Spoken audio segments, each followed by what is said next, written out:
Hey everybody. Um, Let me just get situated again. Had to take care of a few things here and there, nothing serious. Just, getting settled, situated. Let me just all right.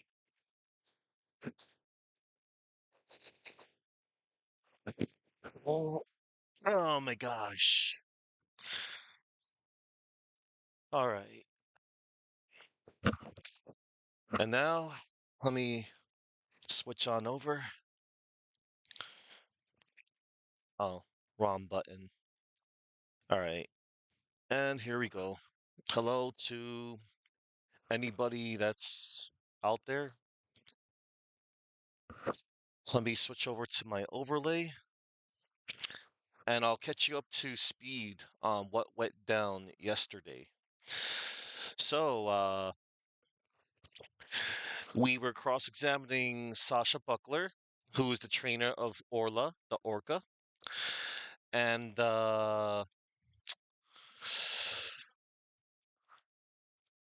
whatchamacallit, we were asking about um when um when the Orca was we were trying to investigate the noise. Um it was about the equipment was everywhere. Uh, so what Sasha said was like in her testimony, it was about hearing the noise. She admitted that she heard Orla summoning her with a loud noise, but the aquarium guest scream she heard over the walkie-talkie was more urgent. She talked to Normal de Plume first and then went to the pool room with the security guard, and the equipment was everywhere, and the captain was lying in the middle of it all. So we pressed Sasha on that statement, on the fourth statement about the equipment everywhere. We were asked, we asked specifically about the things that were scattered around. They were props and equipment for the brand new Swashbuckler Spectacular, which we had the flyer for. And that piece of evidence got updated, Swashbuckler flyer. And then she re-amended her testimony about the props for the new show were everywhere and the captain was in the middle of it all. So she said that the captain was wearing was wearing his usual costume. When asked if there was a problem, we chose yes, because there was. The victim's wearing the red scarf in the crime photo, which is hardly part of his usual costume. However, Sasha says that the victim wasn't wearing it, but rather that it fell on top of him with the equipment. But something doesn't add up now. So Phoenix was now convinced that Orla didn't pull Shipley into the water after the equipment fell. When asked for proof, we presented the red scarf um, on on the photograph of the crime photo. So if the scarf fell at the same time as the coins, and if the body were dragged into the pool after they fell, the scarf would be present on the body. Thus, Shipley was already dead when the scarf fell, and the bag of coins is not the murder weapon. So Phoenix proposes that after the Plume saw Orla headbutting Shipley, Orla dragged him up to the side of the pool and knocked everything down to attract attention to the body. Blackwell now asks you how Shipley was killed, if not by the coins nor the headbutting. Phoenix recalls that the victim was at the bottom of the pool, but if the pool was filled, it would just have made the body float. But if there was no water, then the body would have no trouble going to the bottom. Therefore, it is being assumed and guessing that Jack Shipley died by falling. So if the pool were empty previously, Shipley would have easily fallen to his death, as the pool was 65 feet deep. This also provides an explanation for the blunt force wounds found all over the body. To finish the puzzle, we found out how the killer manipulated Orla.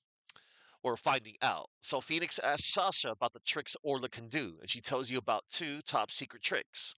The human rocket, where she shoots somebody into the air, and the lifesaver, where she brings a drowning person to the surface.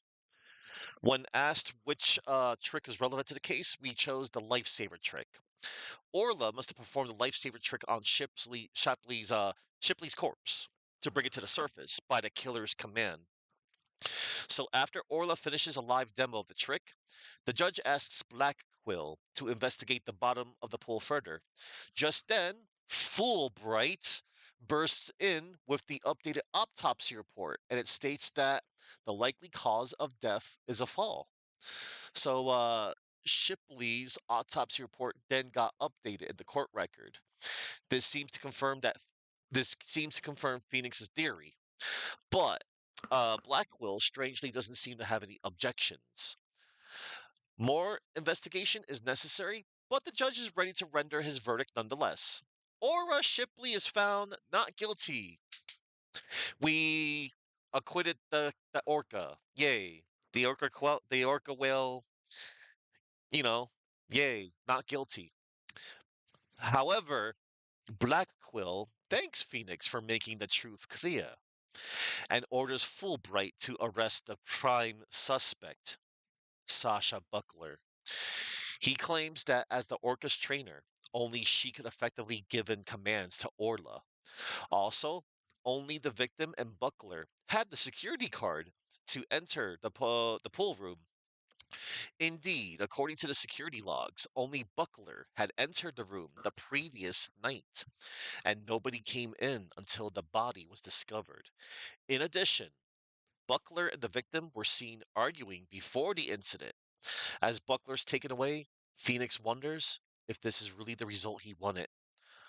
All he can do now is look into the case further and find out more information. Yep. And that's what we're going to do, everybody. We're going to find more information and facts.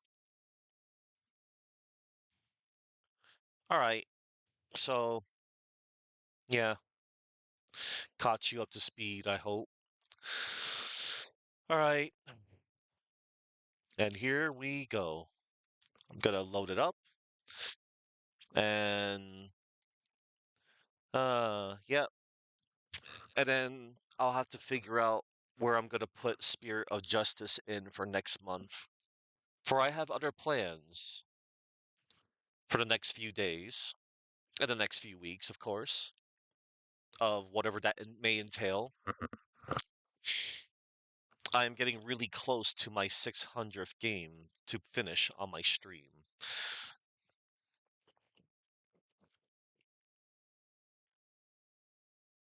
As of right now, I've completed 586 games on stream. And I'm going to make it special.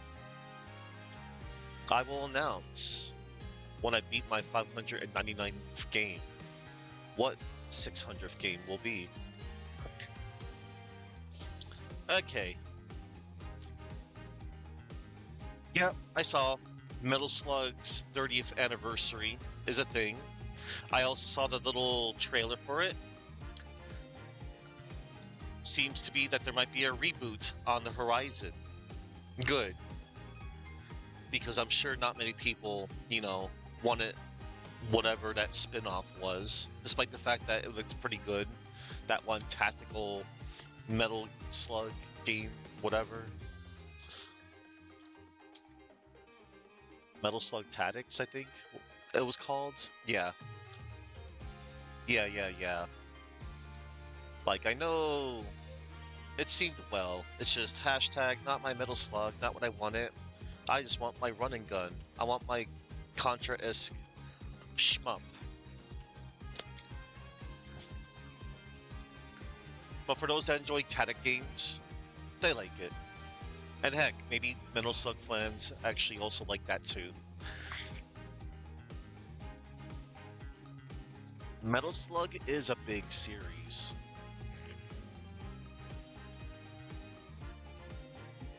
Hello, Suki. Alright. And now we're going to load this up. Let me make sure, you know, all is well, all is good.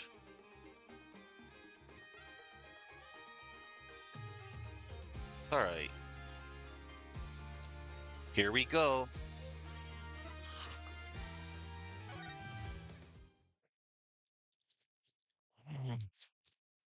Can't wait for tomorrow. Vampire Crawlers. July 21st, 1:13 p.m. Write anything, agency. Oh no.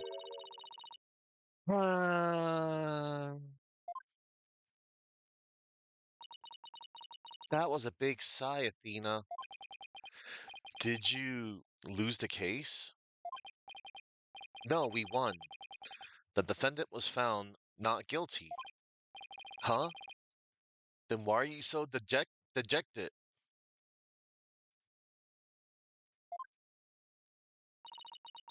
Daddy, were you being mean to her? What? Picking on the new kid? Not cool, Mr. Wright. Not cool. Wait a minute. Talk about false execute. Wait a minute. Talk about false accusations. We were able to prove the defendant's innocence. But then Sasha got arrested instead. So that's what happened. That's too bad. So what are you two going to do now? We're going to get to the bottom of this. I don't believe for a second that Sasha did what they're accusing her of. I don't believe it either. I won't give up. Boss, let's go see Sasha and tell her we want to represent her. Right now, I imagine she's still being questioned by the police. Let's get started on the investigation first and look for proof of her innocence. Sounds like a plan. Just leave the office to me and Polly, Daddy. If there's anything I can do to help, just say the word. Thanks. If you could organize the evidence and clean the office, that'd be great. I meant anything I could do as a lawyer. Unnecessary evidence given to Apollo. That takes care of that. Time to head to the scene of the crime. Yay. We're off to the scene of the crime. July 21st. Ship Shape Aquarium. Orca Pool. Huh? There's no water in the pool. Orla, where are you? Feet! I can hear her at the bottom of the pool. Maybe there's some water down there. Orla sounds so sad. Maybe she misses Sasha. Careful there. You shouldn't get right up to the edge like that. Careful there. You shouldn't get right up to the edge like that. You don't want to end up like the victim. Besides, the police are still conducting their investigation here. Don't go poking around. Detective Fulbright. Grr. Is something wrong, Miss Lawyer? You look angry. I object to you arresting Miss Buckler. Detective, I'd like to ask you some questions about the case, if you don't mind. Go right ahead. Where I have to represent stuff.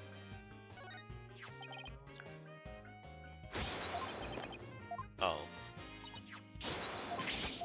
We did that before? Alright. Let us talk to Fulbright.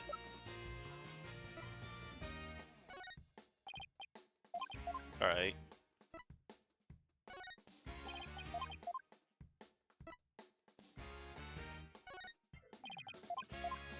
Nah, of course he wouldn't know nothing about that. I was just looking for flavor text, everybody.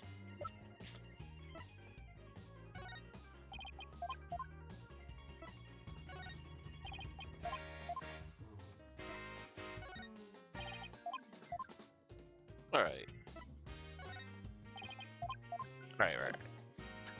Talk. Why arrest Buckler? Miss Buckler is 100% innocent. So why did you arrest her? I understand your desire to believe in her, but the fact remains that she's suspicious. Right now, there are investigators on the scene, so you can come in as you please. But ordinarily, a security card is required to enter this Orca pool room. The victim and Sasha Buckler were the only ones who possessed this card. And yesterday, the day of the incident, there's proof the suspect's card was used. Security card added to the court record. A key card for gaining access to the Orca pool. Only the victim and Sasha had one. Let's check this out. Record of usage. Record is left upon entrance only. July 20th, 3 a.m. Card of Sasha Buckler. Objection! Somebody else could have used Miss Buckler's card. Oh my, I guess that would be one possible explanation.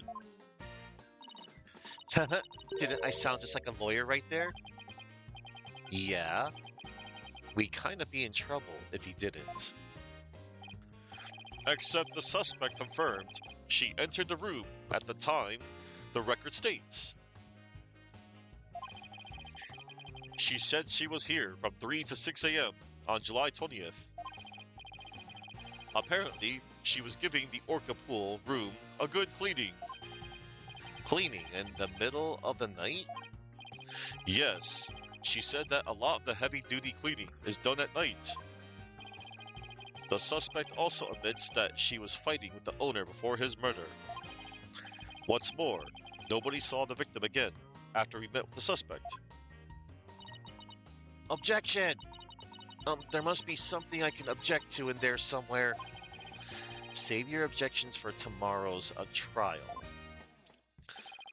By the way, Detective Fulbright, do you think Miss Buckler's questioning is over? No, not yet. But I told the guy in charge to take it easy on her. Why? Is something wrong? Oops, forget I said anything. It doesn't concern you two anyway. But it does concern us. We intend to represent Miss Buckler. What? You do? In that case, I have a favor to ask. Could you get this medicine to her? Medicine?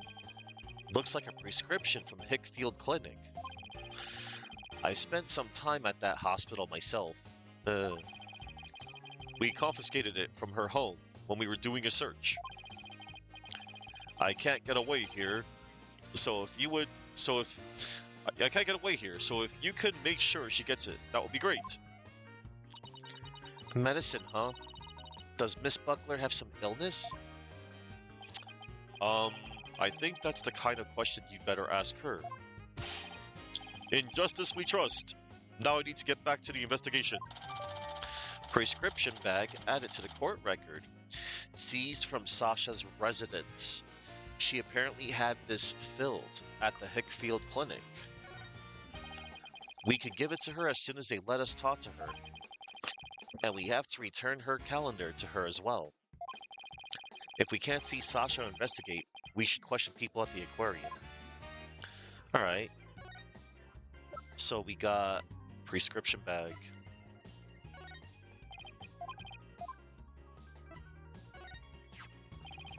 Please give that to Sasha Buckler. It's very important that she has it. You're pretty considerate, aren't you? Even to a suspect. Of course! I treat everyone justly and fairly, no matter who they are. In that case, you'll share the prosecution's information with us, right? It's only fair. You've got a point there, but... quite the pickle. His heart is filled with confusion. I don't think we'll get him to listen now. Yeah, I didn't really think that was going to work. Yeah. Fool, Bright. Alright, we shall now move to the Pub O' Danger.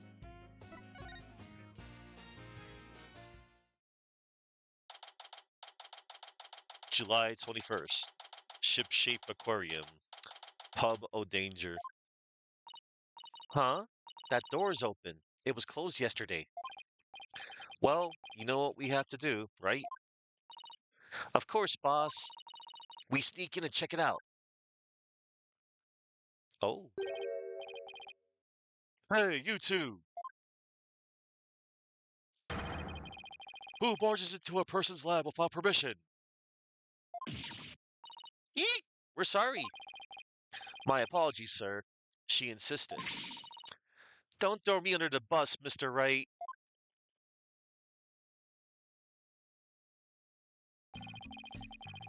The polite thing to do is knock and ask if you can come in. Now, start over. Yes, sir. Yes. Knock, knock. Come in. Thank you. Sorry to bother you. Now, what could I do for you? Medical problems? Well, yes. I'm not feeling super good at the moment. We're not making any progress in this murder investigation, and... Hey, miss. Where is the patient? Don't you have your pet with you? Oh, wait a minute. That was my last job. This is the aquarium. I was exhausted from all that questioning. I must have fallen asleep. What's with this guy? My apologies. I just woke up and I was a little groggy. I'm Dr. Herman Crab. And I don't know, he gives me a little Doc Brown vibe, a little, sort of.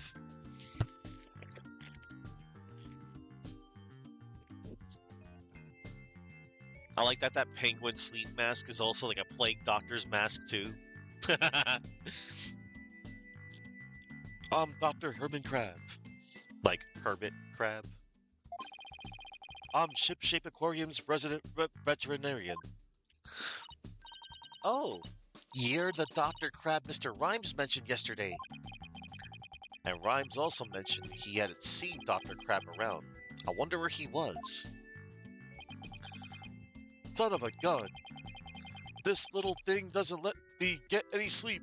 Oh, how adorable. There's the penguin in the hair. Peep, peep, peep, peep. Aw, what a cute little thing. Who is it? A penguin chick. A member of the little penguin species. She lives in my hair.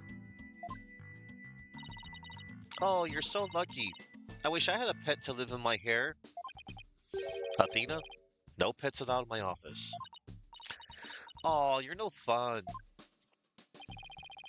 If you two don't have any particular business with me, please leave. I have to get ready to make my rounds. Back in you go, little one.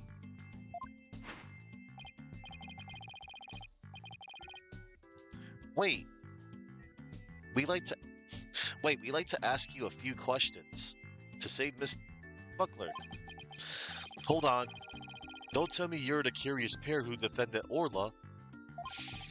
That's right. Please let us ask you a little about the case. Oh, how cute. Court record.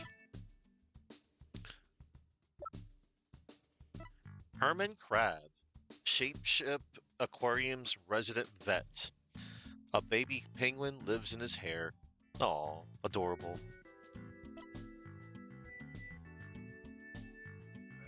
And Ship-shaped aquarium. The murder of the owner. Defendant Sasha Buckler. Victim Jack Shipley. Notes suspected of manipulating Orla to commit murder. Orla has been determined not guilty. Whoa. Alright, we're gonna present evidence. Hmm? Don't waste my time with useless nonsense. I'm sleepy, I tell you. He won't even glance at it. Nope. Alright. He's not gonna know nothing about anything. No, nothing to trigger him with.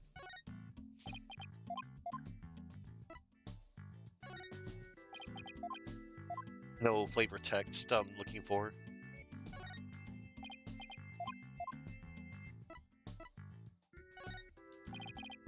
Oh.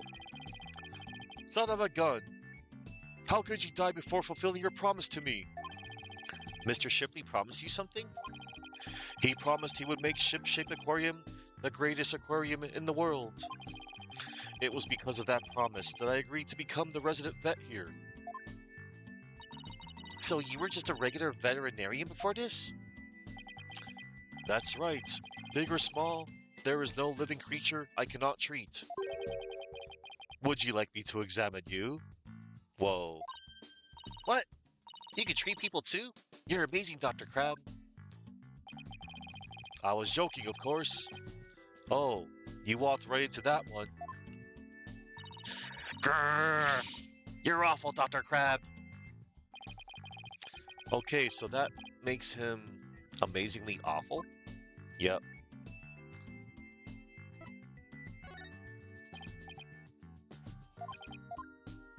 Alright, so I got some flavor text out of that. That was good.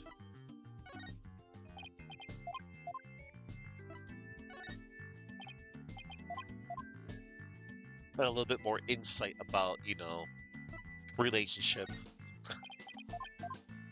Alright. Let us talk. Herman Crab. Dr. Crab, were you gone for the aquarium yesterday? That's right. I had some minor business at the Supermarine Aquarium. Supermarine? That's a funny name for an aquarium. The sup the Supermarine Aquarium is the Supermarine Aquarium is the nation's biggest dolphin therapy treatment center. I go there myself. I'm friends with their dolphins. You and Apollo were talking about animal-assisted therapy yesterday, weren't you? I go to the Supermarine once a month, but I live here, of course. You live here at the aquarium? That's right. I have a sleeping bag here, and sometimes I use the nap room. I'm responsible for the health and well-being of all the marine creatures here. If any of them have a sudden medical emergency, I'll be here to help them. Wow, you're kind of rough around the edges, Dr. Crab, but you care about your work. Hey, buddy, is this young lady trying to pick a fight with me? I apologize for her, sir. She tends to be too honest. Well, you're no paragon of politeness either, apparently. The penguin chick. Can we see the penguin chick again? Stop! Don't come any closer! Oh. Keep! Ow! I'm sorry she attacked you. She doesn't like anyone but me, I'm afraid. I was the first one she saw when she hatched. So she thinks I'm her parent. She targets people for my hair. So please be careful. She's just like a little sniper, isn't she? Exactly. That's why I named her Sniper. Sniper the penguin. Adorable. Hang on. I'm gonna make a new pinned message.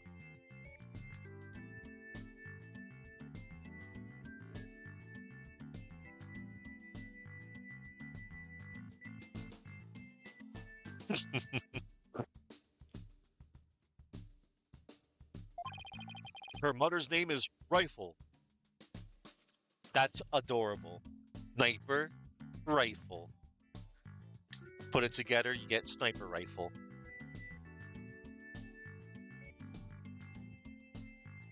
Adorable. Sniper and Rifle, huh? What a dangerous sounding mother and daughter.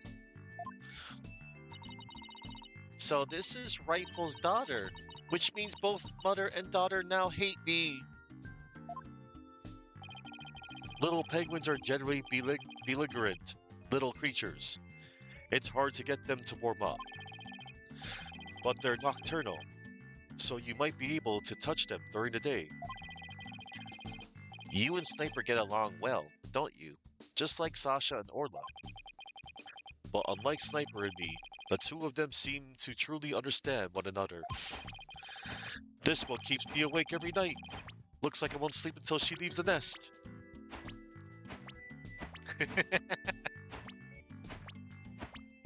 That's adorable. It must be rough for him, but it's pretty cute to watch for us. It is. About the murder. Can you tell me anything about Jack Shipley's murder? God, I still can't believe Jack is gone. He's the one who brought me on board. How could he up and die on me? Did you and Mr. Shipley get along? He loved all animals and fish, but I'm not like that. But I still took pride in my work as a vet, nonetheless. We got along well enough as business associates.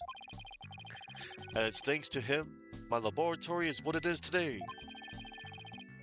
It is a pretty amazing laboratory. Ah, you have discerning taste, I see. I could tell you more about my lab, if you'd like.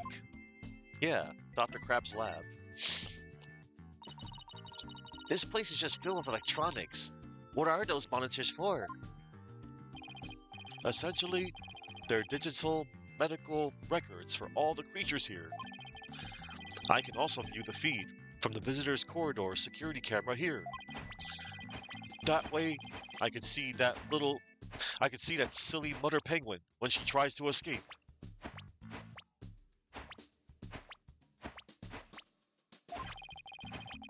So you were the one who gave this security footage to the police? No, I wasn't here yesterday, but I did give my permission for them to take it. And I gave them a statement about Jack and Sasha arguing. Oh, so you were the one who witnessed it? That's right. It was late in the evening of the 19th, maybe about midnight. I saw them fighting near the Aqua Tunnel. I don't know what their argument was about, though. Are you sure you should be talking to us about this? I'm not taking sides. I'll give information to anyone who wants it. What you do with that information at Sasha's trial is up to you. Wow, you're kind of rough around the edges, Dr. Crab, but you're a pretty nice guy. You are trying to pick a fight, aren't you, young lady? Aw, isn't that cute? He's easily embarrassed. Beep! Peep, peep, peep! Huh? Son of a gun. Are you hungry again already? This guy is such a good character design.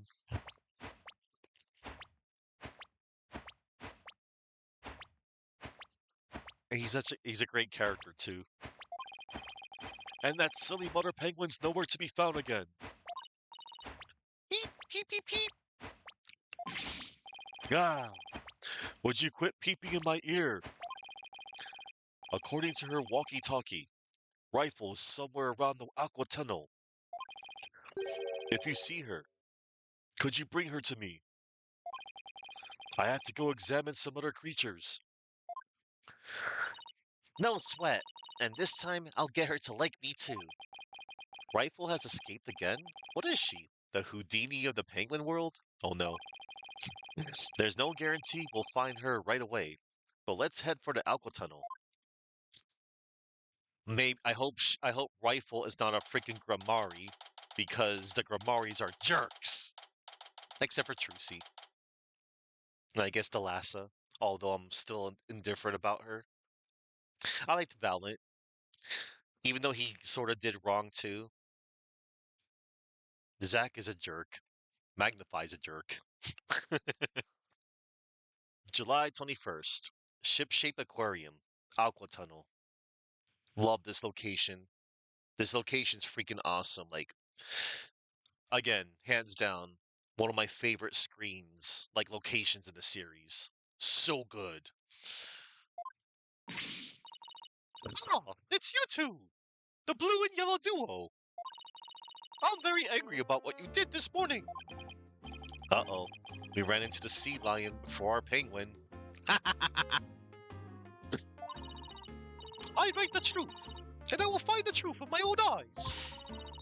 I want to be bested by the likes of the blue and yellow duo. When did we become the blue and yellow duo? Athena will never give up. In that case, I'll leave the questioning to you, Athena. Thanks a lot, Widget. Well, at least she's a worthy adversary. Okay, let's do this. You'll do great. You know, being the boss isn't half bad. Yeah, Mr. Wright, it does feel good to be the boss. Alright, here we go.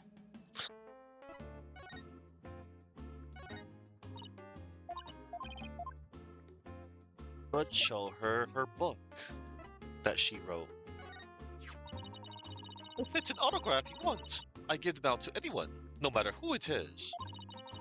But make sure you've read the entire book before you ask. After all, the worth of a book is not who the writer is, or what the cover looks like. Huh? That actually made sense. I'll be sure to read it. I read it. I read it. I hate to admit it, but I thought it was very well written. Well, little girl, I just might have to learn your name. Really? It's Athena Sykes. I simply wrote, to Banana Girl, when I signed your book. Because it's yellow, you see. The Banana Girl, that's the worst one yet. So do you regret being a fan now? That was too good. Too funny.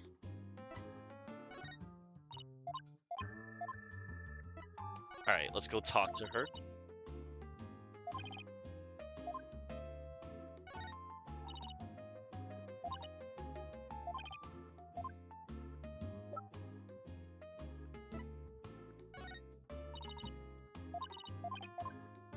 Alright, talk. Last year's scoop. Have you been gathering material about last year's incident ever since? That is correct. An acquaintance of the victim asked me to look into it, you see. An acquaintance of the victim? I refuse to divulge any information about my clients. The aquarium is saying it was an accident, but I don't believe that's the truth. It seems to me they're all hiding something. Every last one of them. The only thing I can think is that the killer whale murdered that poor girl. But you don't even know if that's true or not. That's enough out of you, yellow girl. As I said, I'm still investigating the matter. Once I learn the truth, I plan to write a sequel to this book. She's completely taken with her investigation. I came to make a report on the anniversary of the previous trainer's death. Only to find the aquarium owner murdered. I was deeply shocked. So this incident happened on the exact same date as the last one?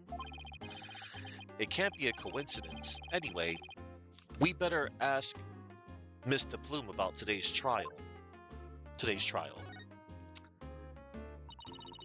So you heard Orla singing, and that's when you realized something was happening?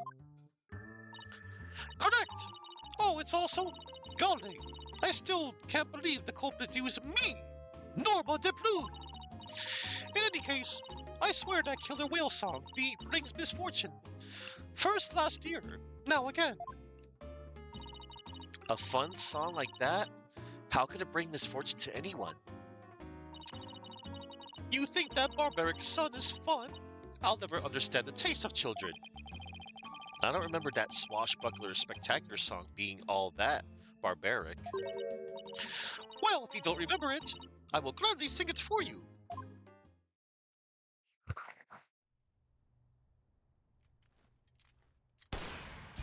Avast, mateys, landlubbers ho, hand o'er all your gold. Pillage, plunder, then feast like kings. Them's the joys of pirating.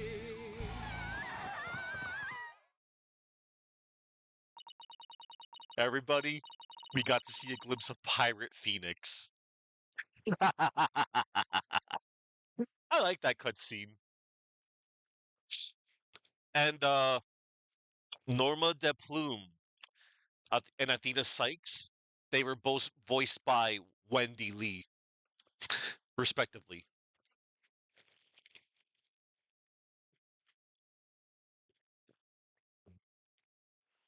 That's how it goes. Now, what is fun about those lyrics, pray tell? She seemed to be enjoying it well enough. Wait a minute, that isn't the Swashbuckler Spectacular song. This is the song from the Swashbuckler Spectacular. Oh, we be pirates, we love to sail the seven seas. Just a bunch of scallywags who are as free can be. We swim through storms and waves, all because you see grand treasure and adventures waiting just for me.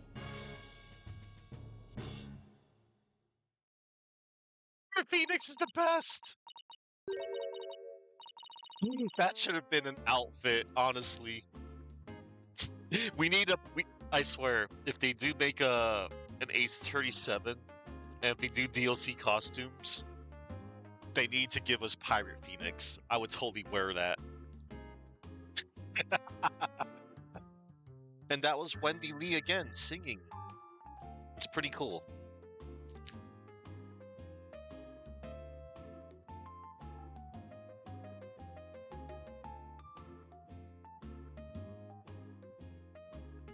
Yeah, Wendy Lee. I had to double check.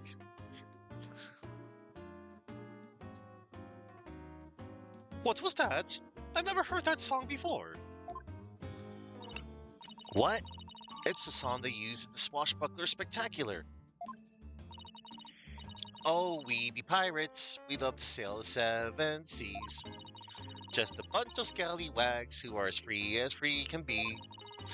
We swim through storms and waves, all because you see grand treasure and adventures waiting just for you and me. Just for me. But that can't be. It's completely different from the song a year ago. Avast, mateys, landlubbers ho, hand there all your gold, pillage, plunder, then feast like kings, them's and joys of pirating. Unless you show me some proof, I don't believe your song is right. Yeah, Polly would get the Dirk costume. That's the thing. Well, we don't know. That's the thing. We just don't know yet. If Apollo will be back, given how it ends. Well, maybe they'll jump back and forth between Kurian and Japanifordia again. But we'll see. Like I said, we'll see. Grr, she's so stubborn. Well, if it's proof she wants, it's proof she'll get of the Swashbuckler Spectacular song. Oh my god, yes. That would be good too. Also, I do hope we see more of Athena. Because I really do like her too. And I really like the mood matrix stuff. The whole analytical psychology stuff is really cool, I think. Not what I think. I really like it too. Like Apollo's got the perceive, which is fun stuff too. I like the perceiving. And the moon matrix is pretty cool. And then Phoenix doing Phoenix things. Alright. Okay. It's time to advance. We need to show the plume the swashbuckler video. Maya would get Rayfa's costume. Oh yeah, Rayfa. Rayfa is another good character. I think the best way I can describe Rayfa is she's a character that grows on you like a fungus. But like I said, we'll get to that next month. This recording contains the Swashbuckler Spectacular song. In it, you can hear Miss Buckler and Orla singing together.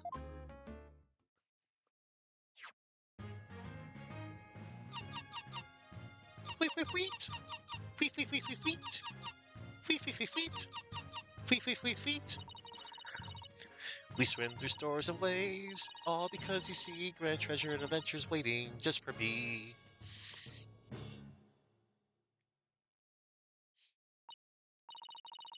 But I've never heard this song before. Huh? But they always sing this song during the Swashbuckler Spectacular. Well, I haven't seen the show recently. A year ago, they used the song that I sang to you. I'd recognize it anywhere. Perhaps that killer whale can sing two songs. According to Miss Buckler, Orla only knows one song. Then, what was that song that I heard? We wish we knew. The orca sang a song she isn't supposed to know how to sing? Swashbuckler video updated. The show song on the video is different from the one that Plume heard. It's obvious I have a lot more investigating to do on Ship-Shape Aquarium. And perhaps I better look into the Center for Dangerous Animal Control as well. The Center for Dangerous Animal Control? What's that? Dangerous Animal Control. Oh no.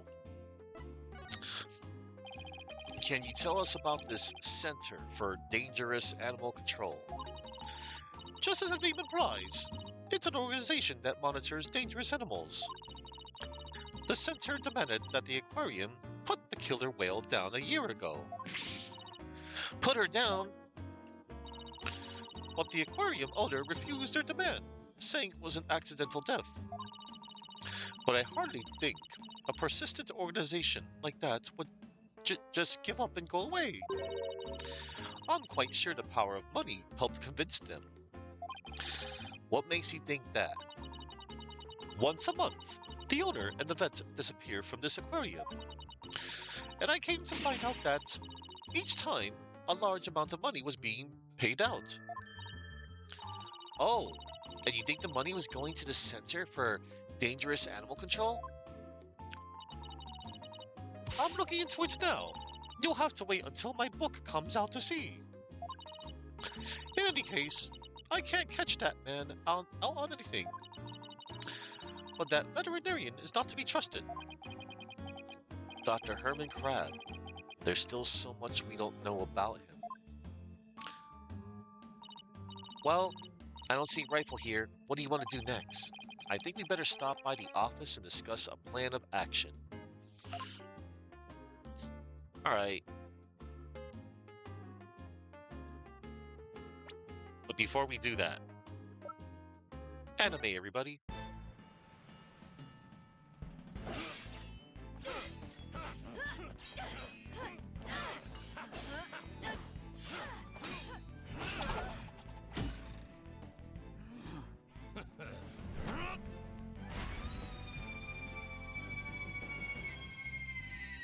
Captain Orla! Ye made it just in time!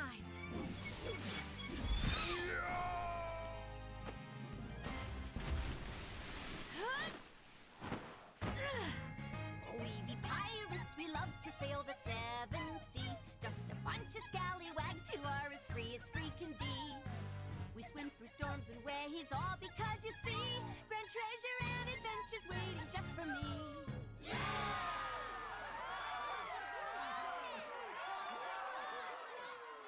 You know, I just want to say one little thing. Anybody that dislikes that song, they have no soul and they don't like fun. Uh,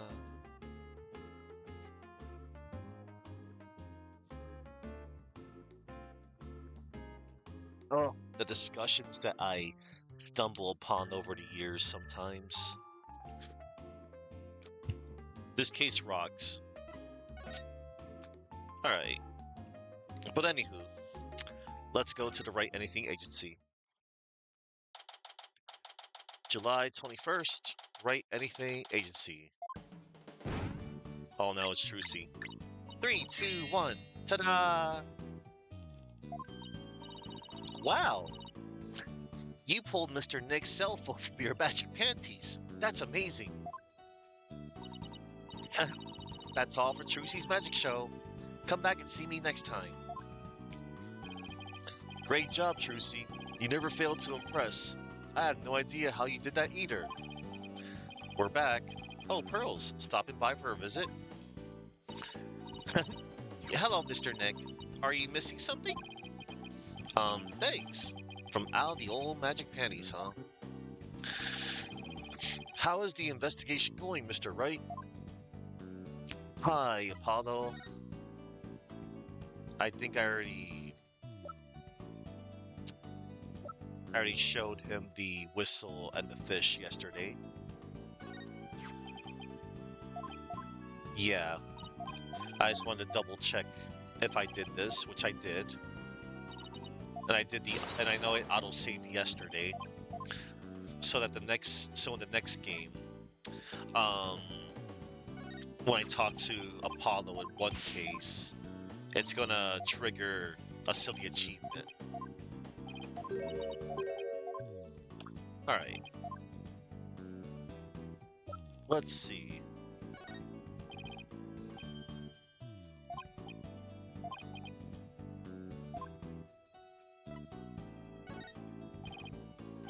Evidence? Does this mean you want me at the defense's bench in court?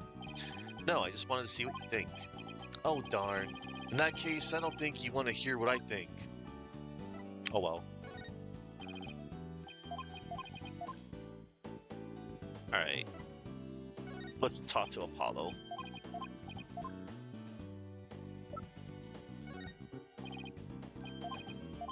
I think I already showed him the attorney's badge.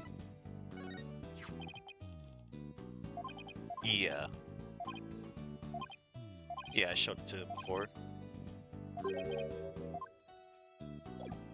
Alright, talk. The investigation. We don't have much time, but we didn't get a chance to check out the crime scene yet. I see. Oh, speaking of checking out the crime scene, Daddy, you should bring your forensics kit with you. Fingerprint powder to check for prints, and luminol testing fluid to look for blood. Wow, Trucy, I didn't know you had stuff like that too. I got them from a detective friend of mine. Emma Sky. Emma Sky. Good character. Mr. Nick, I'd like to help you with your investigation. Can I borrow your forensicing kit?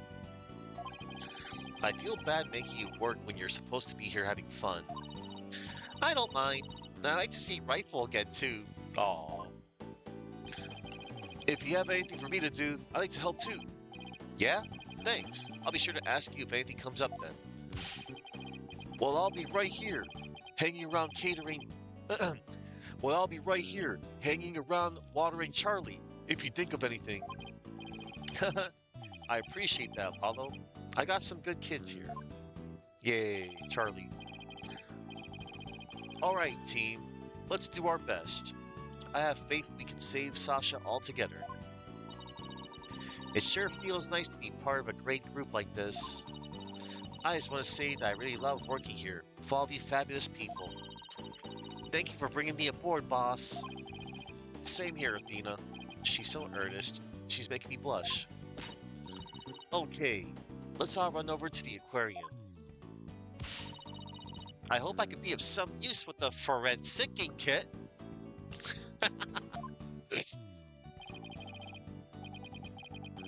Hey, wait up, you two.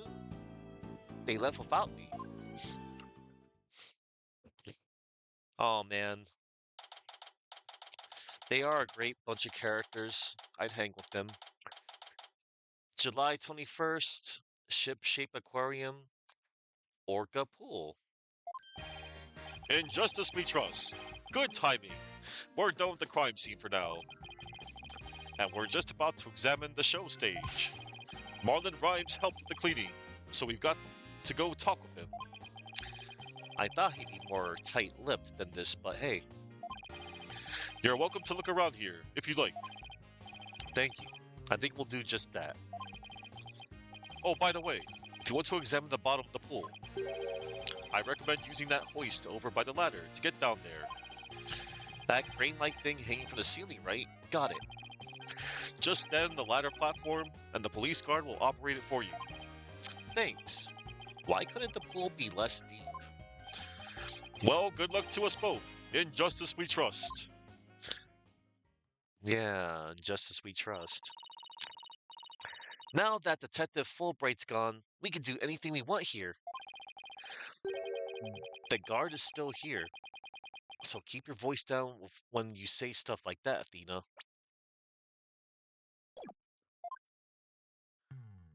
Alright, it's time to examine.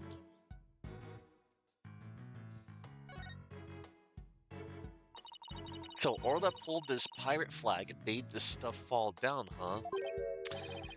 Hey, doesn't this pirate flag look like a transport stretcher to you? Not. Oh, I didn't see that. If Nick got a new costume, it's likely going to be Naru Hobo, probably.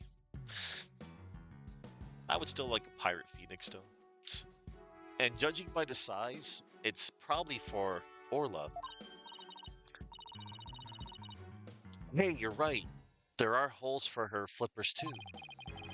But that pirate flag design, Mr. Shipley sure was into the whole pirate thing. We need to get serious about the whole lawyer thing, too. We can't let Prosecutor Blackwell outdo us. Yeah. One of the giant octopus's legs has been broken off. Orla's spikes sure can do a lot of damage. Mr. Shipley must have been really strong to be able to return those hits. I'm pretty amazing myself when it comes to strength. I run every day, and I go mountain climbing too. I bet I can return Orla's spike. Well, I'll be able to someday anyway. Do you really have to turn every little thing into a competition? Yes.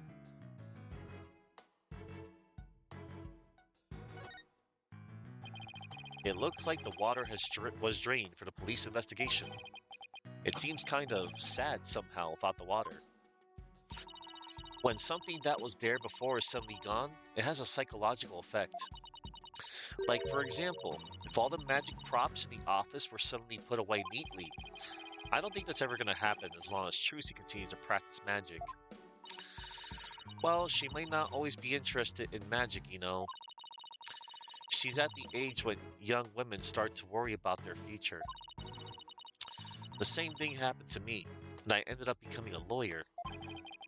I'm pretty sure Trucy will always be interested in magic.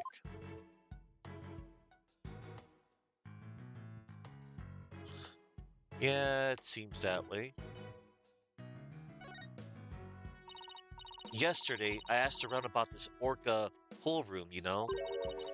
They said that this hoist is used to move equipment and even Orla herself. How do they move Orla? Yeah, I thought you'd ask that. Apparently they use a stretcher made especially for an orca. Well, what do you know? Athena looks pleased with herself.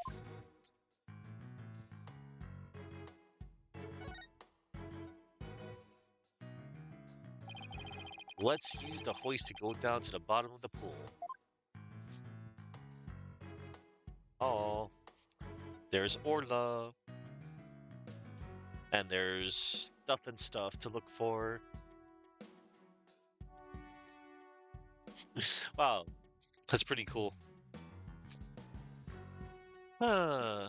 Let's look at Orla. This must be Orla's bedroom. There's even a sofa and everything. Orla, congratulations on your not guilty verdict, but we have bad news.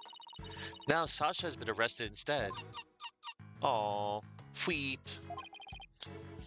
Orla seems sad. I'm sure she is. I can sense the sadness filling her heart. Don't worry, Orla. We'll save Sasha. Wait, wait! I think Orla's wishing us good luck. Orla really seems to understand what we're saying. She can't understand our words, but I bet she can understand our hearts. That'd be pretty trippy if she were to use, well, I know she's not going to use Moon Matrix on the whale, but that would be a fun little thing.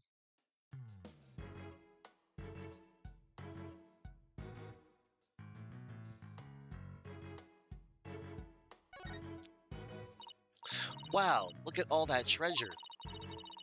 Those jewels in that crown are huge. They sure are. I guess everything is size large around here. No, everything is size Orla. I stand corrected. Is this a good time to get started, Mr. Nick? Huh? Started with what? This is the crime scene, right? So this should be the perfect place to start forensicing. She wants to use the forensics kit so badly, she's practically beaming. Okay, let's do it. Forensicing it is. Hooray! I get to help! Alright, we'll need these. Oh, the glasses that Emma wore.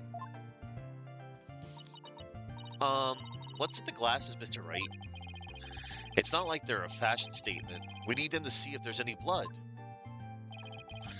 Alright, Pearls, you sprayed luminol wherever I need it, okay? Got it, Mr. Nick. I won't miss an inch. Got your glasses on. Got your glasses on, everybody? Good. Now to check out the bottom of the pool. Yay, we get to do this again.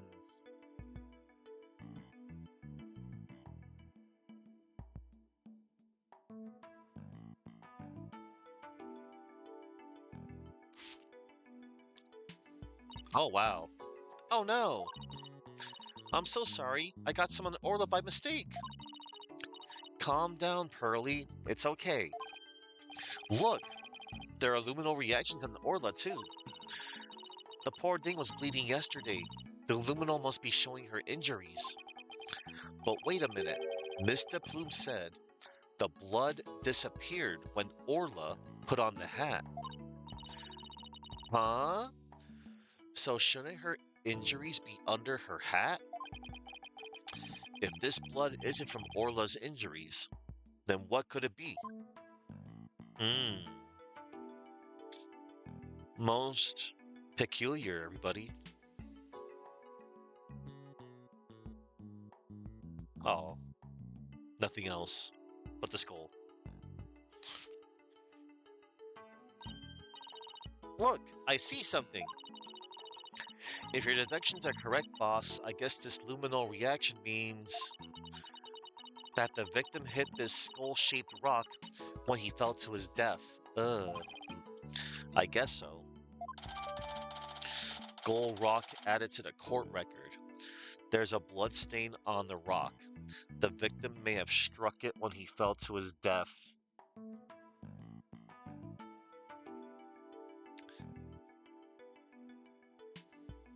A skull for a skull.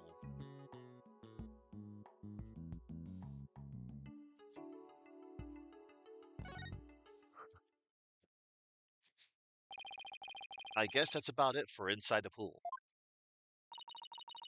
Then let me just get a quick photo to remember the occasion by.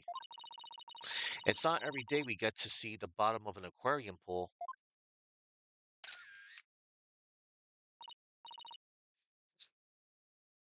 Yeah, that's a good shot.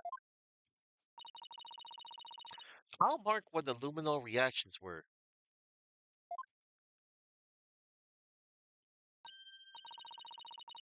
Yay, my first collaborative work with Pearly. Cool bottom photo added to the court record. A photo of the bottom of the pool. The locations of the bloodstains detected with luminol are sketched in.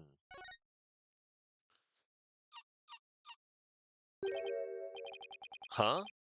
I hear something. We will check that something after we check this. Okay. Sweet! Oh no. Orla? Boss, something's wrong with Orla. What? You're right. She's listless. And she's sinking.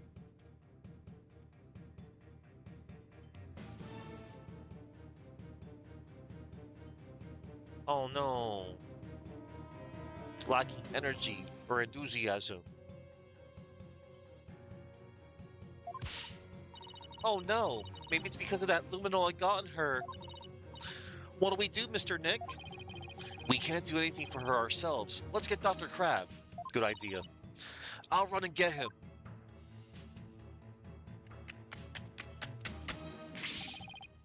What's Orla's condition? She's listless and sinking. Maybe she's unconscious? The pool is drained. Son of a gun! Who did this? She'll drown unless we do something. Here, give me a hand. Huh? Us?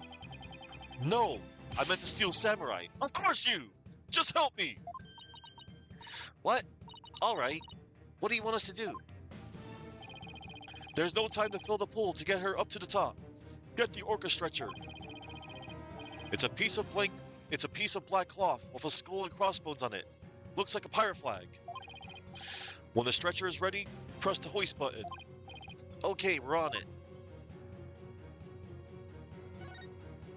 Orla's condition. No time for chit-chat. Get going on that stretcher. Both Orla's right and left brain hemispheres are completely asleep now. She'll drown if we don't do something. Whoa. What does the stretcher look like again? It's a piece of black cloth with skull and crossbones on it. Looks like a pirate flag. Once the stretcher is ready, press the button on the control panel to move the hoist. And hurry! I have to get back to prepping her. Yeah. Examine. And it's right here. So this pirate flag is a stretcher for the orca, huh? We can't use it with all this stuff on it. Let's clear it off. The urgency is real. Good. Now push the hoist button and lower the stretcher. The control panel is on the wall to your right. And it's right here.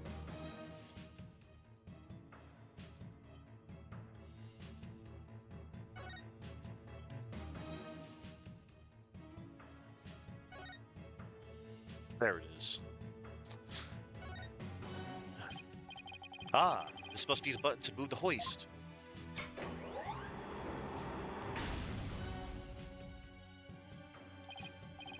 Dr. Crab, the stretcher is ready. Good. Let's get it under Orla.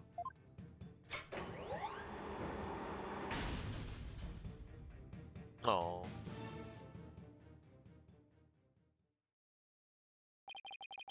I'll take it from here. Stand back. I have to treat her immediately. There's something in her stomach. Oh my goodness. There. I got it all. I got it all out. Oh. Will Orla be all right, Dr. Crab? Yes, she'll be fine. She's just sleeping now. Orcas are mammals, so they won't die if they're out of the water for a little while. But their own weight puts stress on their organs, and their skin starts to dry out. I put some of my special handmade cream on her skin as an emergency measure. Feel better soon, Orla. Oh. Oh, if only I hadn't gotten that luminol on her. Luminol? Nah, no problem there. That stuff just washes right off. Orla's condition has nothing to do with you, young lady. Oh, that's good to... That's reassurance. Really? Then what is wrong with Orla? I don't need to share that information with you people. It's none of your business. I have to get back to my rounds, so I'll leave the rest to the crew. Please keep an eye on Orla while I rouse up some crew members. Hmm. Dr. Crab sure is acting funny. He seems to be hiding something. Maybe we should check on Orla's condition before the staff gets here.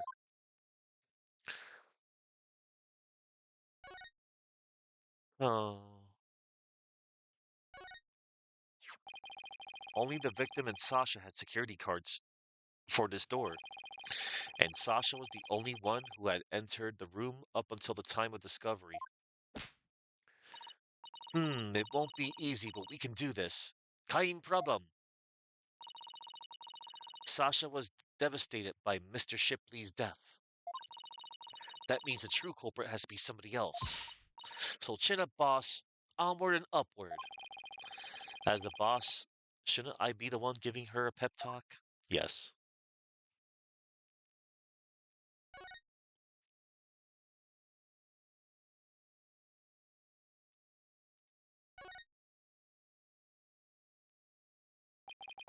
We should check out the contents of Orla's stomach, I guess. Hey, I see something mixed in with the fish. It looks like a medicine capsule. There's something written on it. I think it says 3ZS or 3Zs. What could it be doing in Orla's stomach? Mysterious capsule added to the court record.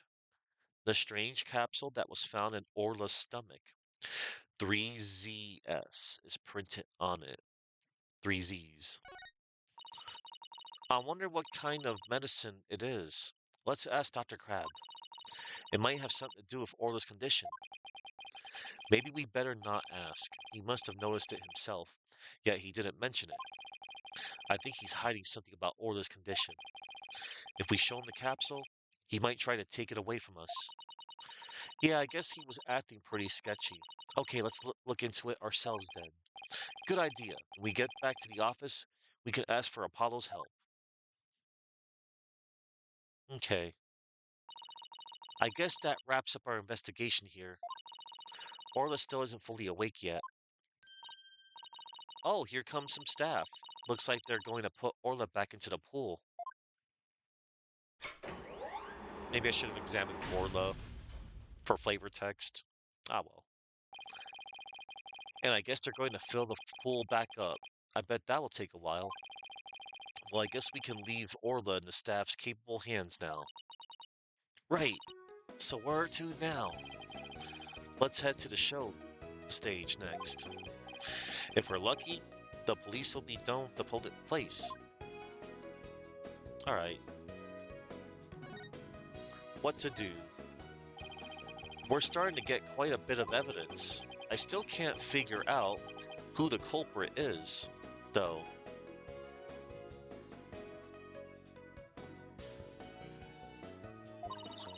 Maybe we should look for information in other places besides the crime scene.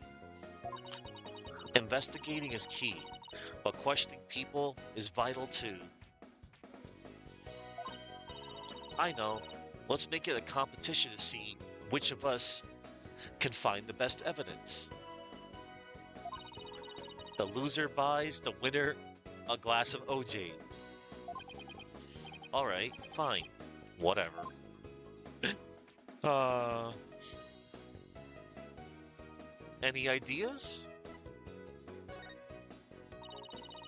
Why are the Swashbuckler Spectacular songs Miss De Plume and I no different?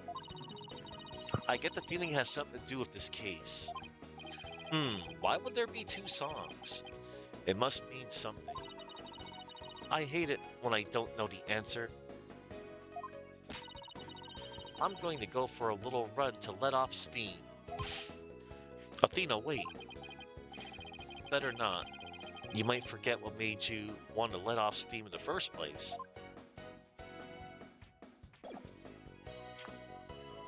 Hang on, everybody.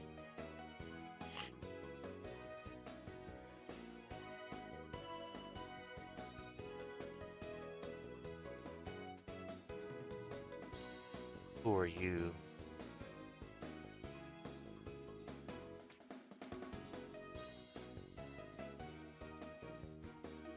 Alright.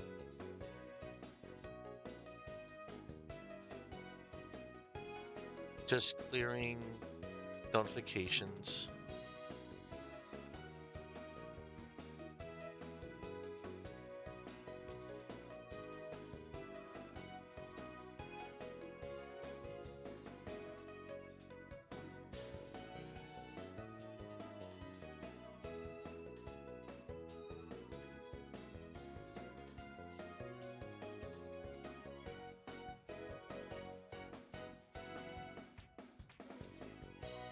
Alright.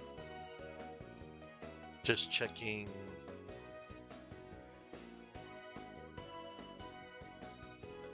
Things and things.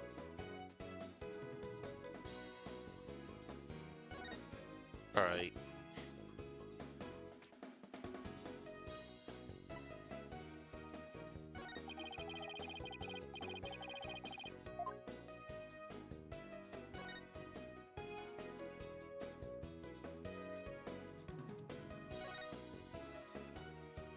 Alright. Present.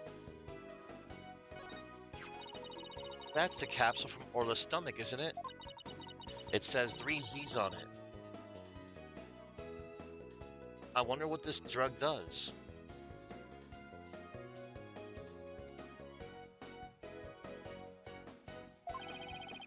I don't know, but maybe it had something to do with Orla's mysterious condition. Who would do such a thing to Orla? If I get my hands on them, I'll rip them to shreds. That's what I'll do. Let's just stick to lawful acts, shall we? Yeah. Athena, please.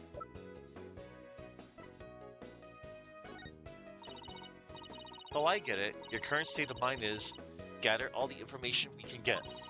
But let's concentrate on useful information from now on, okay, boss?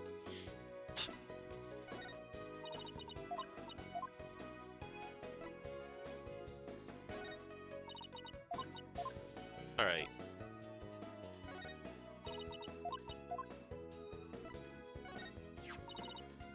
It's just horrible. How can Mr. Plume write such mean things about Orla? This awful book made the judge doubt her innocence. Especially since he's a fan of Mr. Plume's work. I read the book too, you know. I hate to admit it, but it's a real page turner. It really brought the scenes to life. Mr. Plume is a powerful writer. She knows how to capture the reader's imagination. Maybe I'll ask her to sign the book for me. Well, what do you know? Looks like you really did become a fan.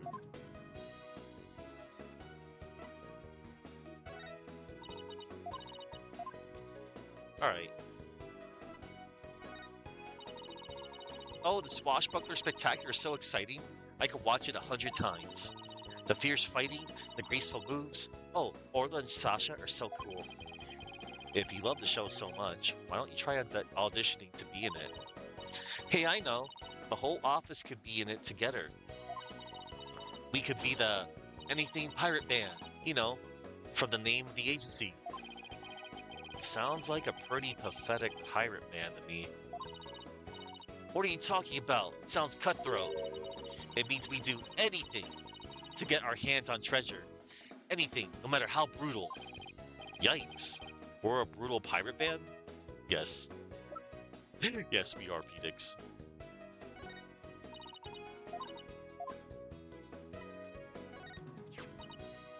Ugh, that smells awful. Please keep it away from me.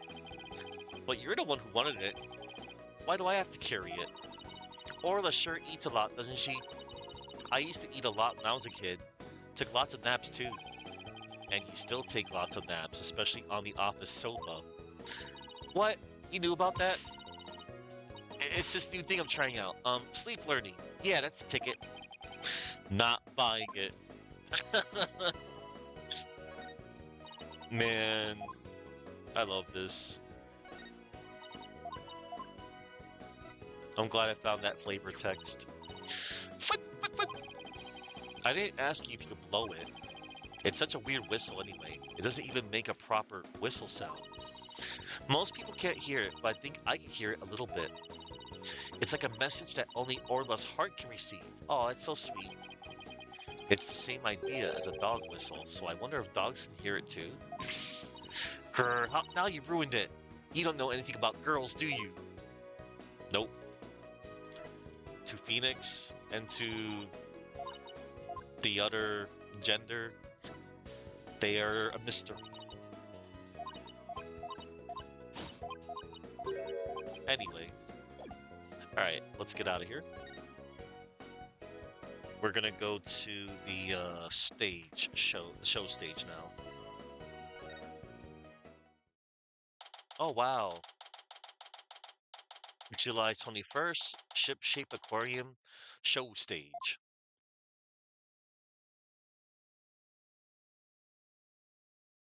This is awesome. So this is where they hold the Swashbuckler Spectacular, huh? Looks like the police are done with their work here. Hey, it's you lawyers.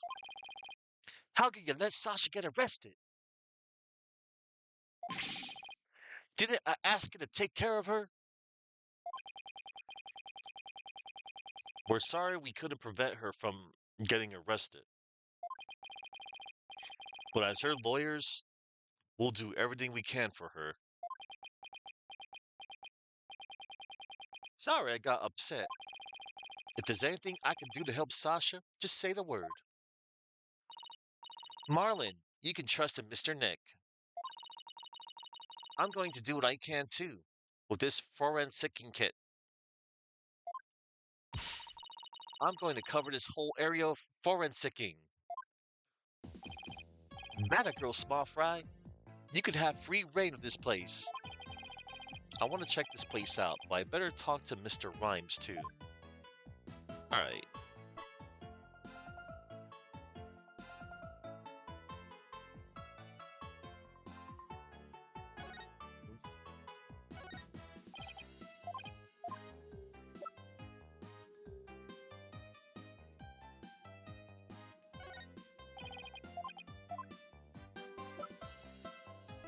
Yeah, I don't think I'm gonna get a reaction if I show him anything else here.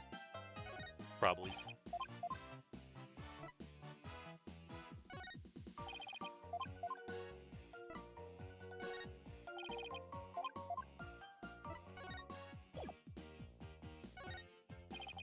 Right.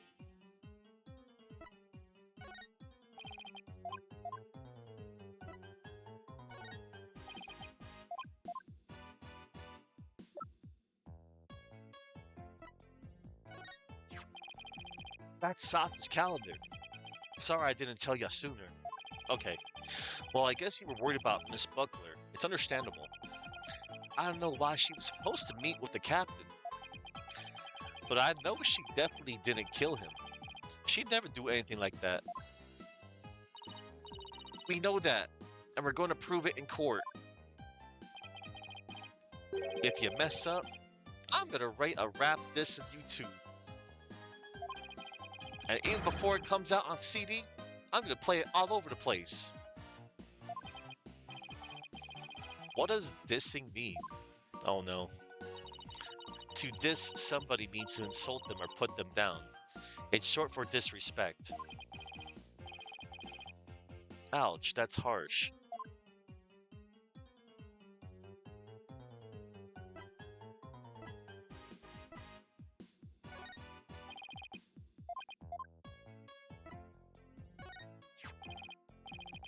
Mr. Rhymes about this fish. Mr. Rhymes about this fish. I'm the master keeper. No way you can beat me. You're a pro lawyer, but an amateur feeder. Y'all ready for a feeding throwdown? Rifle, come on. Time to defend the crown.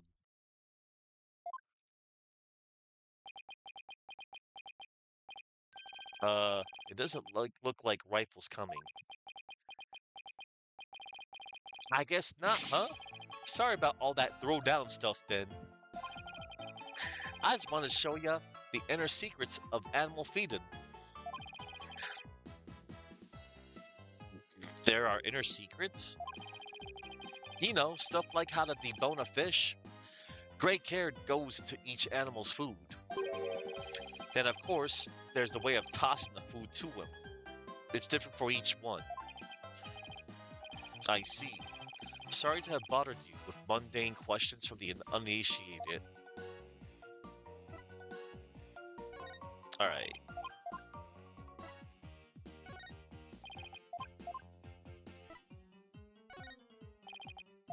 Okay. I got some flavor text out of that, so that's good. Let's. Okay, helping with cleaning. I hear you helped Sasha with the cleaning, Mr. Rhymes. Well, not really helped. I was just taking care of the orca here while she cleaned. Sasha felt bad for making Orla stay up so late, so she asked me to give her a snack. It was a little bit less than her ordinary meals, but she seemed satisfied. Oh yeah, and I put Orla on the transport stretcher too. Transport stretcher? See that hoist up there on the right? The stretcher can be suspended from it. This stage show is right next to the orca pool room. And we use the hoist to move the orca or cargo between the two areas. So the rail we saw in the orca pool room runs all the way here, huh? Why? Did you want to take a ride? Aerial investigation, huh? Sounds good to me. No, that's okay. I like my investigations on sweet terra firma. Actually, the hoist can only be operated from the orca pool room. Oh, that's right. I remember seeing the hoist control panel in there. So I'm sorry, but I can't give you a ride without somebody on the other end. Oh, hello there, Master Remastered. Nah, I do not have Fortnite. Fortnite's not for me, but I know other peeps like it. But hello.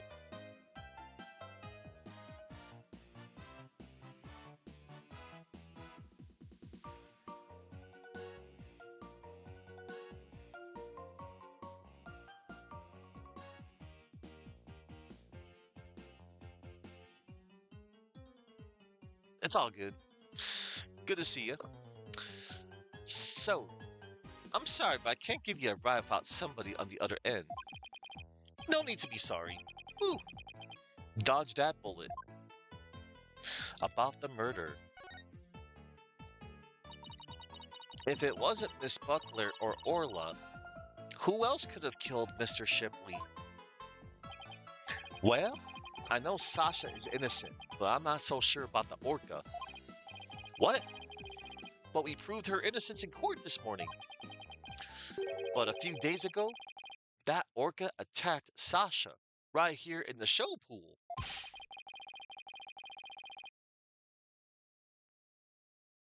Nah, it's all good, man. I saw that orca take Sasha's body into her mouth and squeeze her chest. Her chest? They were probably practicing the lifesaver trick.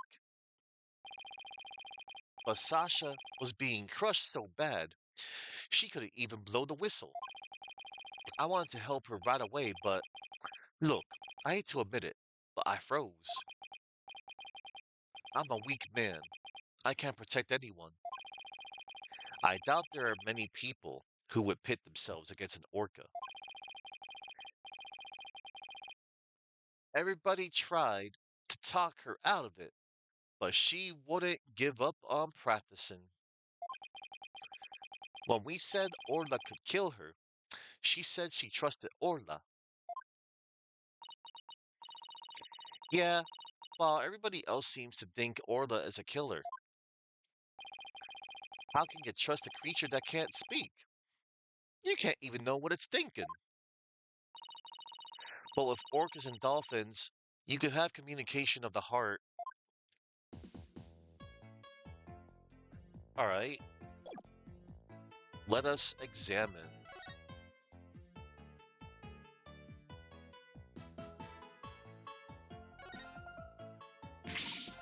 Eek! There's a skeleton adrift. It's just a prop. Were you really scared? A little bit. By your screaming. Is this skeleton an enemy defeated by Orla's pirates? No, he's an informant named the Skeleton Kid. A dashing spirited character. Neither friend nor foe. So you're saying he's alive in the show?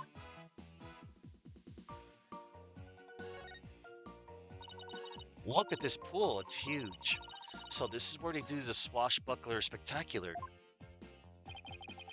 This show pool is the same depth as the orca pool. They practice the tricks in the orca pool, and then do the real show here. Are you interested in the swashbuckler spectacular? Oh, of course. I've only seen it on TV though. Well, I'm new here, so I've never even seen it once. Athena is a big fan. She watches the recordings over and over. I love the show in the ocean. Standing here makes me feel like I'm at the bench. Especially if it opens to the sky. You can even hear the sound of the surf nearby. Why don't you take a dip in the pool? Really? I can? In that case... What? What are you talking about? You can't swim here. We were just joking. Right. Of course, I was just joking too. Don't tell me she was actually going to do it.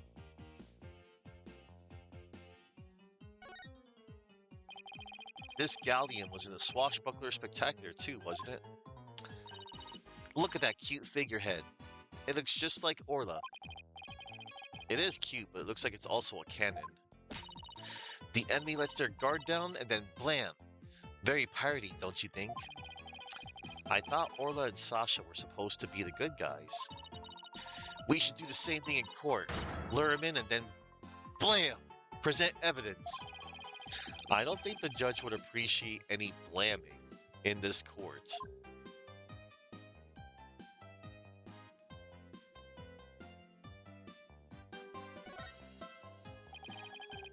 We saw this same device in the orca pool room too, huh?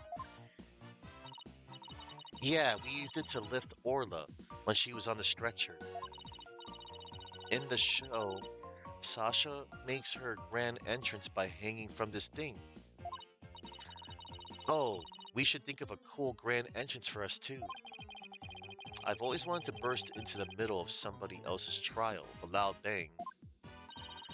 I've always wanted to crash in through the ceiling.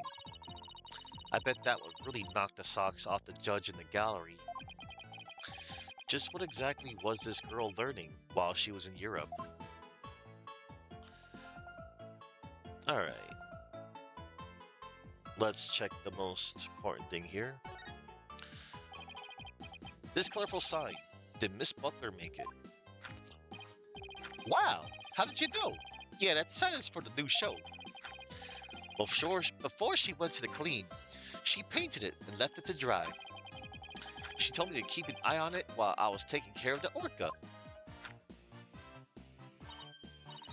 Huh? Isn't that the skull rock there on the right? Mr. Rhymes, is the skull rock a part of the set for the new show? Yeah, I guess so. If they were going to use it in the show, what's it doing in the orca pool? Skull Rock updated. A new show prop that was at the orca pool. The victim struck it when he fell. This sign is so eye-catching with all those twinkling stars. I think they're supposed to be starfish. It's for the pirate show. After all, a few of them look more like leaves to me. Handmade sign added to the court record. A sign Sasha made for the new show. It's been left to dry since the early hours of the 20th. Sasha put so much effort into making this sign for the new show. No wonder she was mad about what happened. Huh? I wonder what he's talking about. I better ask. We've examined pretty much everything here, but...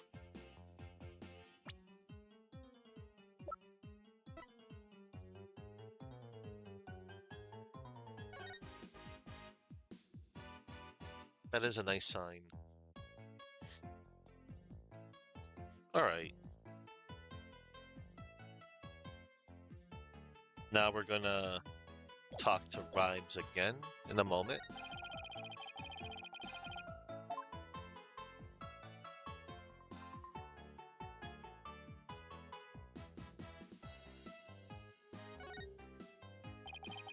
This ladder only goes down to the surface of the water.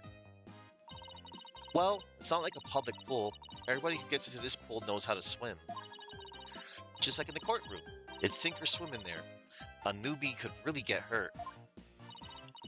You know? Like last time in court, I could have really gotten injured. I was an inch away from getting attacked by a witness. Yeah, a trial with Apollo can be a pretty dangerous affair. Alright, let's talk to Marlin about the new show. You say Miss Buckler was mad. Was it because of the new show? Ugh, me and my big mouth. Okay, but you never heard it from me. There was a rumor that the captain wasn't going to let Sasha be in the new show. What? But why not? I don't know. It was just a rumor. I don't know if it was true. So Mr. Shipley was going to do the show all by himself. Swashbuckler flyer updated. An advertisement for a new show. It appears that Sasha was not slated to return. I can't even imagine a show without Miss Buckler. It would be like, where's the beef?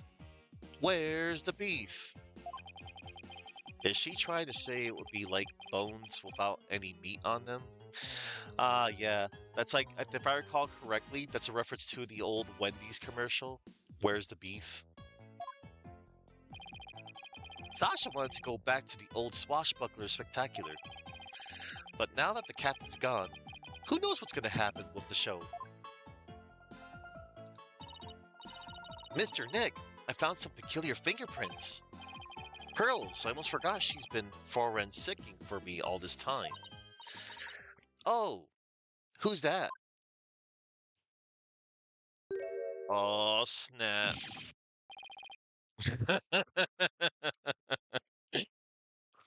His monochrome self really does stand out from this really colorful atmosphere. I love this. It's always a treat with Simon Blackquill. Prosecutor Blackwell, what are you doing here? Got some business to attend to. Prosecutor Blackwell insisted, so I brought him along to get a little exercise. Is it business with us? No, not you. My business is with that animal keeper there. Marlon Rhymes. You will be a witness for the prosecution tomorrow. You gotta be kidding! Why would I want to testify against Sasha? What you want does not matter. Now come along. But if I leave, who's gonna feed the orca? The other animal keepers are too scared to go near her now. Maybe I can help? I'm concerned about Orla's health, and this way, I can stay close and look after her. I can feed her and do a telecast too. If you need me to, I'll do anything to help. Sounds like Pearls wants to do something nice for Orla and make sure she's okay. Small Fry, are you tripping? That orca is dangerous, you know? I'll be fine. I'm just happy to help. Oh, but I don't have a TV phone. I won't be able to contact you if I have to do a telecast. Marlin, may I please borrow yours? What? Sure, Small Fry. Anything for you. Especially when you're going out of your way to help like this. I don't know if I'm going to testify, but I guess I can at least hear what the police have to say. Thanks for your cooperation. Now justice will be served. With a strategy meeting. Come on, Mr. Wright. Let's get back to our investigation.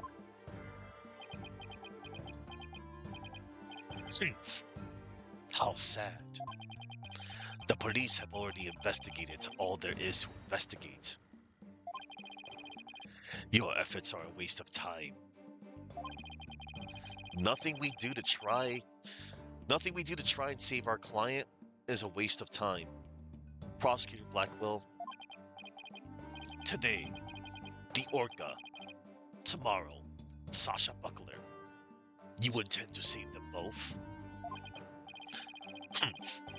You say you believe in your clients, but isn't money really your true motivation?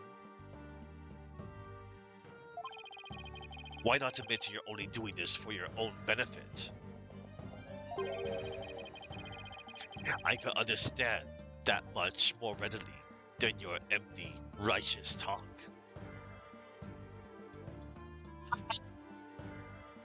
He looks like a duelist. Well, he is a samurai, and he does duel with swords. Or in his case, finger iajutsu with wind slashes.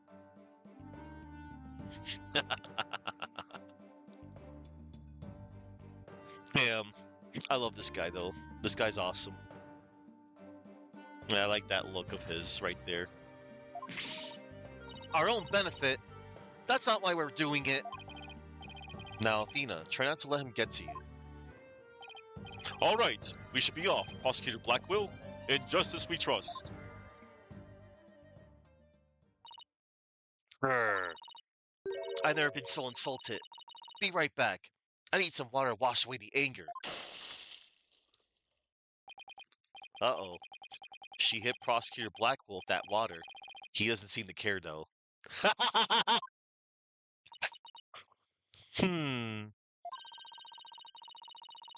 I guess prosecutors these days are more about harsh monochrome than fancy frills.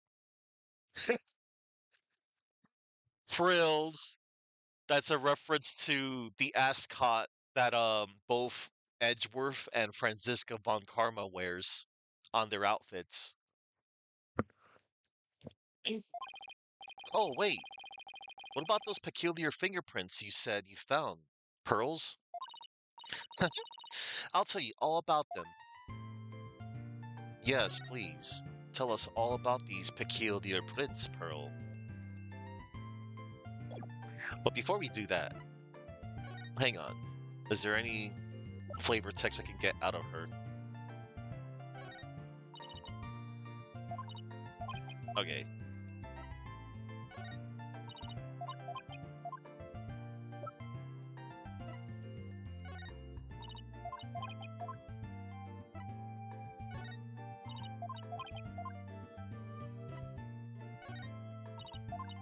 Probably not.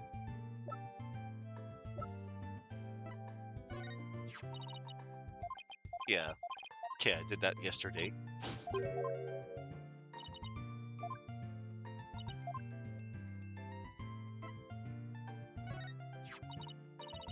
Oh my! Did you go fishing, Mr. Neck? No, this is for Rifle. We were asked to feed her.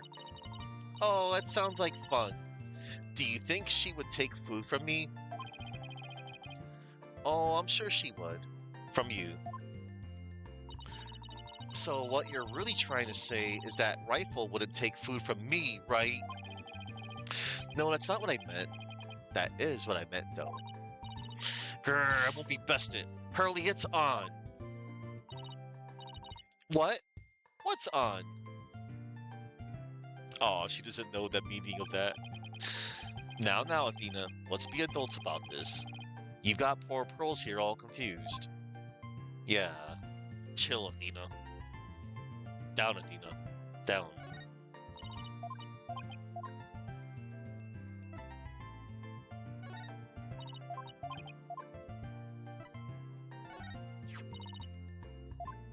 Right, I showed her that the other day. And by the other day, it was yesterday.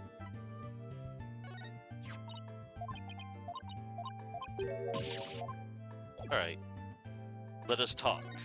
Peculiar Prince. So tell me about this big discovery you made. Well, I don't know if it's a big discovery, but I found some odd fingerprints on the pool ladder over there. Okay, so what's so peculiar about them? Well, they're on the left side of the ladder, but they're right-hand prints. Wouldn't a person usually hold the left side of a ladder with their left hand? Yes. Plus, I think they were made from above by grasping the ladder with the right hand. Makes sense. Now that you mention it, that is strange. I wonder whose prints they are. I compared them with the prints on file, and they turned out to be Marlin's. How did he manage to leave prints in such an awkward position? So, Mr. Nick, was I helpful? Yes, you were. Thank you very much, Pearls. I don't know if they're related to the case yet, but I'll keep them in mind. Ladder prints added to the court record. The fingerprints discovered by Pearls at the show stage. They're rhymes, but there's something odd about them. I bet Detective Fulbright doesn't know about these prints. I imagine their search wasn't as thorough here as it was at the crime scene. You're probably right. I'm sure they checked everything at the actual crime scene. But I guess they can't do forensics on every inch of the rest of the aquarium. But we could, thanks to Pearly. And now, we have a new piece of information. Oh, you're embarrassing me, Athena. Oh, Cree! There's Rifle. Hey, it's Rifle. We've got to catch her. Don't worry. She's being a good girl right here in my lap. Aw. Well, I'm glad she's been found. I forgot we were looking for her, actually. Yeah, thanks again to Pearly. I think somebody's jealous. Well, I think I'll go talk to the staff about Orla. All right. Good luck, Pearls, and thanks again. Yay. Well, I guess we're done with things here. What do you want to do next?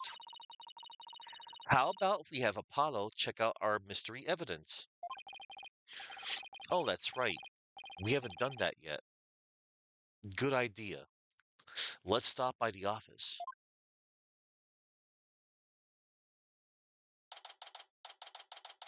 July 21st, Wright Anything Agency. Oh, you're back. How is the investigation going? It's going pretty well, but there are still things we need answers to. Let me know if there's anything I can do to help. Let's talk about the investigation. Would you like to help out with the investigation, Apollo? You bet I would. What do you want me to work on? Let's see. Do I actually have anything for him to do? Yes. Okay, and suddenly crickets. Oh, I know, boss. Let's have Apollo look at the evidence we collected. Oh, good idea. He might notice something that will help us win the case. All right. And yeah, we're just gonna get to it. The mysterious capsule.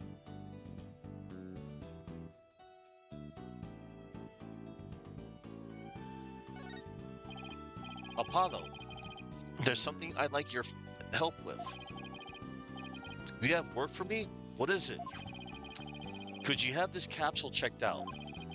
I think it's some kind of medicine. Sure thing, Mr. Wright. I'll go to a hospital or something and have somebody take a look. Let's see. I'm pretty sure the closest one is Hickfield Clinic. No, any other clinic but Hickfield. Good luck, Apollo, and thanks.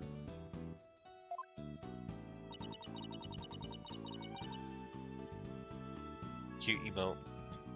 I wonder if they'll let us see Sasha now. It has been quite a while.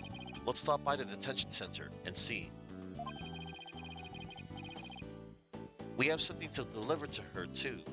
Don't forget. Yep, her medication. July 21st, detention center, visitor's room. All right, boss, chin up. We have to lift Sasha's spirits.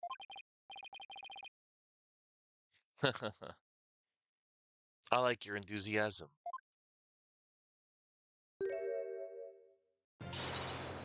Ahoy there, me hearties. Thank ye for coming. Arr. I be in good spirits. Worry not about me. She's trying to cheer us up. Well, that went over like a lead balloon. I was trying to make up for all your trouble. Maybe the two of you need to take it easy. I guess they both had the same idea. We came to let you know that we can take on your defense, if you'll have us. What?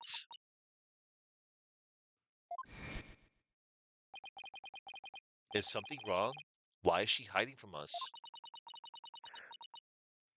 Prosecutor Blackwell said that you two would abandon me.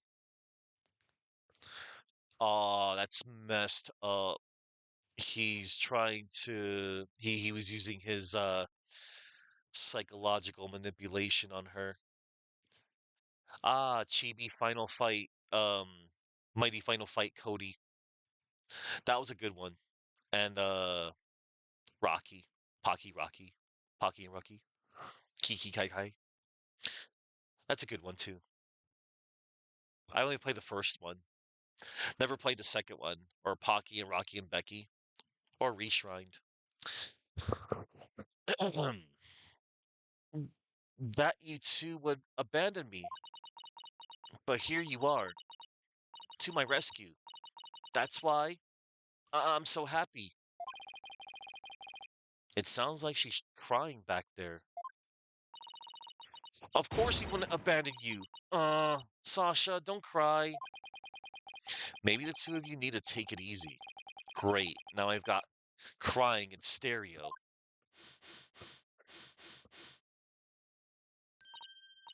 Okay, I'm all right now. Thank you for taking on my case. We're glad to do it. Well, now that you're smiling again, we have a few questions to ask you. All right, let us present stuff. Or, nah, not really. We'll present stuff when the time is right. Let's talk about the murder. On the night before the murder, did you enter the Orca pool room alone? That's right. On July 20th, from 3 to 6 a.m., I was there cleaning and organizing. The captain and I were actually supposed to clean together, starting at 4 a.m., but we got in a fight. I couldn't face him, so I went an hour early and started cleaning. What does the orca pool room cleaning involve? Well, first we have to move Orla to the show stage pool before we get started. Mr. Rhymes mentioned he took care of Orla in the show stage pool. After Orla was moved, I drained the pool and rearranged the equipment and props. And did the captain ever show up? 4 a.m. came and went, but he never showed. I bet he was mad at me. I wish I'd apologized to him instead of being all prickly and angry like a scorpion fish. Orla. I'm glad we could prove Orla's innocence, but we didn't know you would get arrested. As long as Orla is safe, I'm happy. I'm so glad I found you two. You guys are the best. I'm glad you found us too. You're the best, Sasha. I never imagined Orla's tricks would ever be used to commit a crime. Could you tell us more about the lifesaver trick? Yeah, sure. There's a little speaker on the captain's clothes and on the training dummies. That speaker can emit sound waves. When a trick command is issued with the whistle, Orla uses the sound waves as a guide to find the person she's supposed to rescue. I see. Does anybody else know about how that trick works? The entire crew knows about it, but it takes quite a bit of practice to be able to command the lifesaver trick. It wouldn't be easy to do for anybody who wasn't a trainer. And that's why they suspected Sasha. And Orla can only perform one trick per signal. In other words, she can't perform 2 tricks at a time. Whistle updated. Orla performs 1 trick per signal. She can't do 2 at a time. Noted. Wait, so she can't do the singing trick and the lifesaver trick at the same time? So what was that song Miss Deplume heard? Oh, Mr. Wright, I just remembered. We have something to return to Sasha. Oh yeah, you're right. I have it right here in evidence. And we have to give Sasha that item Detective Fulbright gave to us too. Alright. Yeah, we're gonna do that in a moment. Let's just look for flavor text. Oh. Alright. I showed it to her before. That was from yesterday.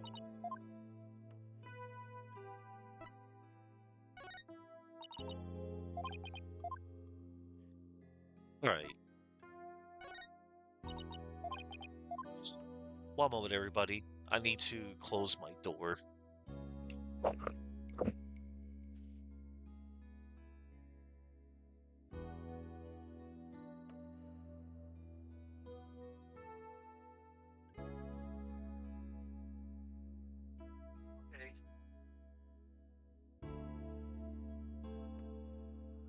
It was getting a little noisy out there.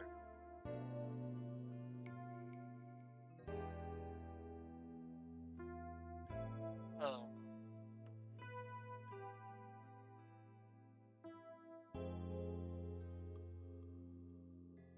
Oh, whoops. Turned you inside out. Okay.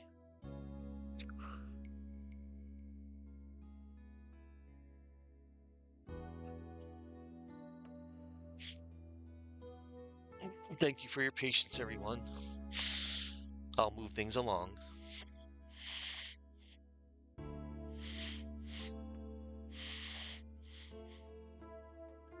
Alright.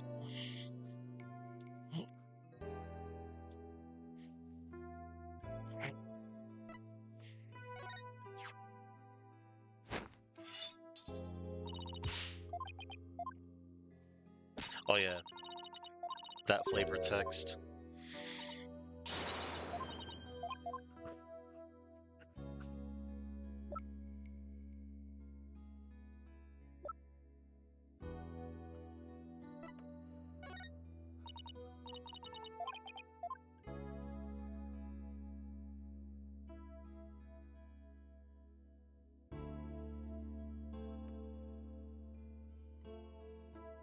Hmm.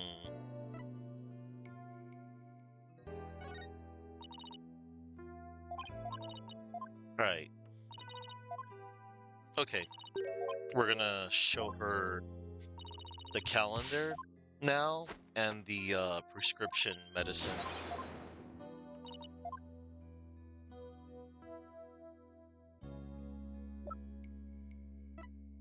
calendar. This is your calendar, isn't it, Sasha? Huh? No, mine's at the aquarium. Yeah?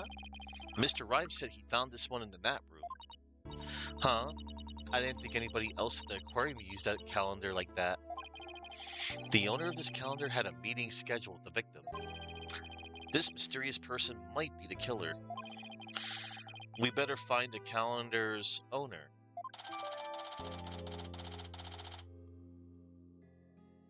Calendar updated.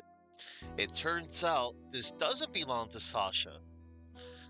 A meeting with the victim was scheduled for 7 a.m. on the 20th. All right. Now we will present the prescription bag to Sasha. Detective Fulbright asked us to give you this medicine. Arr, that bilge-sucking laggard had the spine to send me a gift? Dread pirate no stash. Don't stand there gaping like a weak till. Don't stand there gaping like a weak little minnow. Have at ye. Ooh, a real swashbuckling battle. Er, if it be a fight ye want, a fight ye shall have. Could you two please not drop into show mode out of the blue? Okay, sorry about that. Yeah, I'll take that medicine. She's acting kind of funny. What is the medicine for, by the way? Ugh, well, I guess I can't keep it a secret from you two. I I suffer from a heart condition. A heart condition? Then you better get to the hospital right away. Take it easy, Athena. She's in detention, remember? Don't worry. It's not as serious as it sounds. They can fix it with surgery. Not serious? A heart condition is a heart condition. Don't tell us not to worry. Yeah, I'm sorry. The captain was just as mad at me the day before yesterday. We both got so worked up at one point. It was like a shark eat shark situation. Woo, that sounds scary. Do you mind if I ask more about that fight? Uh, and now we're getting to the we're getting more info about this. Reason for the fight. Why were you arguing with Mr. Shipley? The captain knew about my heart condition and he was worried about me. So he said he wouldn't put me in the new show.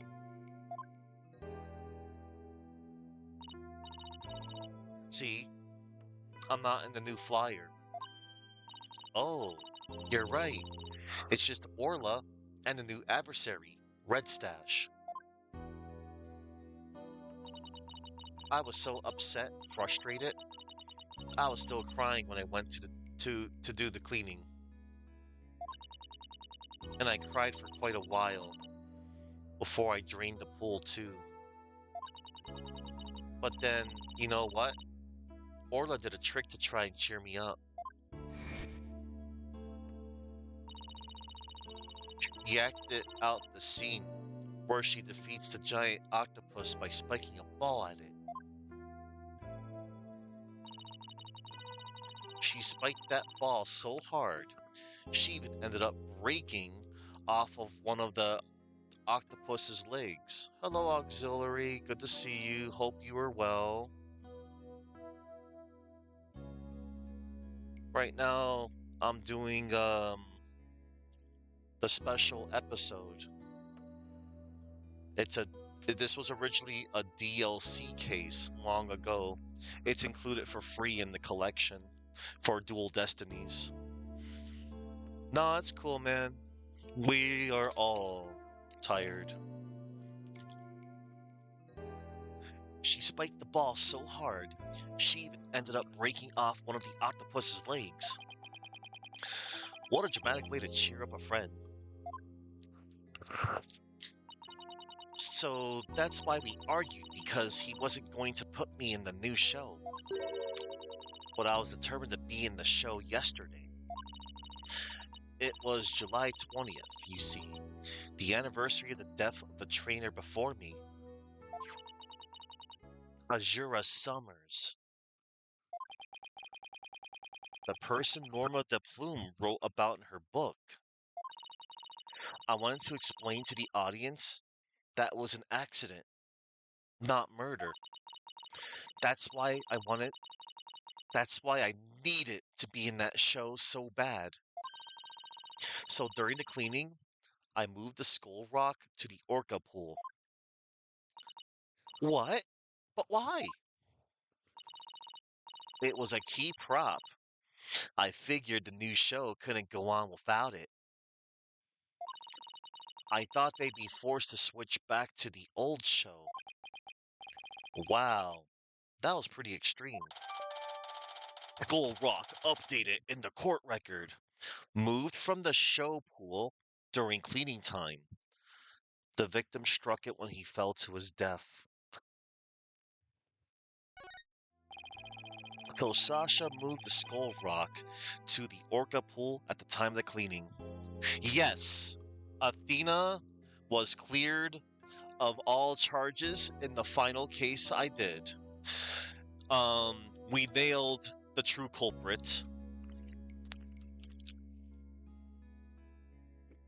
We nailed the Phantom, who took on the identity of Detective Bobby Fulbright. Yeah, that was intense. So Sasha moved the skull rock to the orca pool at the time of the cleaning. And if there's blood on that rock, yeah, it's all good, Auxiliary. Then that must mean that the victim's death occurred after the rock was moved. Around what time did you finish up the cleaning? It was about 6 a.m.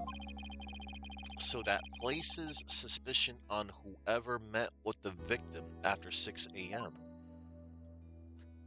Oh, so Auxiliary, right now? So, in a nutshell, right now, this case is about an aquarium. So the victim was Jack Shipley. So originally, we cleared the name of Orla the orca, a killer whale. The orca was accused of murdering Jack Shipley. However, more evidence was presenting itself, and Sasha Buckler, Orla's trainer, became the prime suspect in killing the aquarium owner. Says it right here. Suspected of manipulating Orla to commit murder. Orla has been determined not guilty. Yeah, it is really interesting. And in the chronological order, this case takes place after case 2 of this game, of Dual Destinies. But you could totally play this as a separate case after you go through the first 5 episodes. So yeah, it's a nice special bonus. And now we're going to talk about Azura Summers.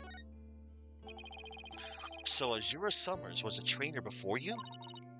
That's right. She was a year older than me. She taught me all about how to command Orla. I bet Azura and Sasha were like sisters to one another. Oh, she was the one who taught me the signals for the singing and lifesaver tricks too. After she died, I swore on this charm. I vowed to become a great trainer someday, just like Azura. What is that charm? It's a keepsake to remember Azura by. She always wore it. She told me once that she and her boyfriend had matching charms. I never found out who he was, so I couldn't give this one to him. I've had it ever since. You're keeping the memory of Miss Summers alive. The captain always carried around a memento of Azura too, her walkie-talkie. Huh? Did the victim have a walkie-talkie on him? Maybe I should show Sasha the victim's photos and see what she has to say. And we shall.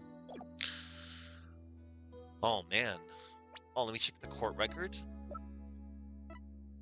Azura Summers, the trainer who preceded Sasha. She died during a show on July 20th last year. Age 22. Orca trainer, performer in the Swashbuckler Spectacular. She appears to be best friends with Orla. Alright. We shall present evidence to get more information out of her. Yep, they sure are, Auxiliary. Almost as good as an episode of Law and Order. Dun dun dun dun dun dun dun. So good. Alright, we're gonna present the photo of the body.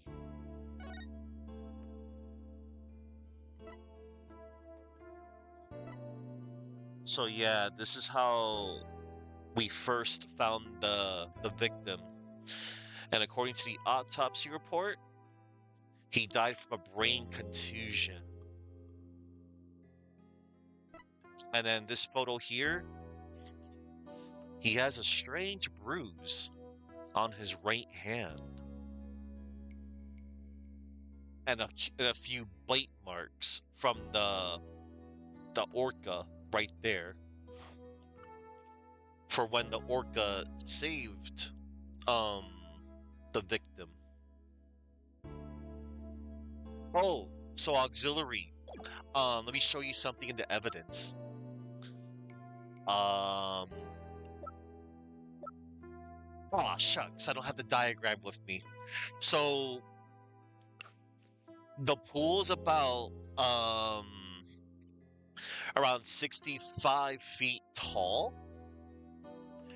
And we found out during the testimony yesterday that the pool might have been drained of the water, and Jack Shipley, the victim, might have fallen to his death in the pool with no water in it. And he might have struck his head on this skull rock right here, which might explain the brain contusion according to the autopsy report right here. Oh yeah, here it is. Here's what the autopsy report says. Estimated time of death from 12 to 10 a.m. on July 20th. Cause of death, contusion from head trauma. Thought to be from a 65 feet fall into pool. Bruised all over. Ceiling to the pool bottom is 100 feet. Blow to head received after death. Intense. Intense. Yeah. Okay. And now we shall present the evidence. Photo of the body. Present. The victim didn't appear to have a walkie-talkie with him at the time of his death. Huh? Well, I talked to the captain on his walkie-talkie before I started the cleaning. But there's no walkie-talkie shown in these crime scene photos. I don't understand it. The captain always kept that walkie-talkie with him. Maybe the culprit took it away? Hmm, maybe. But what would be the point of that? I better organize the data I have on the victim in the court record. Shipley's autopsy report and photo of the body consolidated. Shipley's walkie-talkie hasn't been found. Oh snap, it got updated. We're gonna check the third page.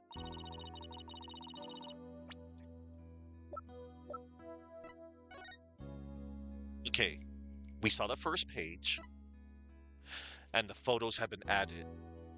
Okay, so that's cool. They put the photos in there. Got it. The captain always kept that walkie-talkie by his side. It was the walkie-talkie Azura used right up until her death. In the middle of the show, the orca brought Azura up to the surface in her mouth. Orca kills its trainer. She left tooth marks in Azura's walkie-talkie. Oh, there they are. There's the teeth marks. The tooth marks.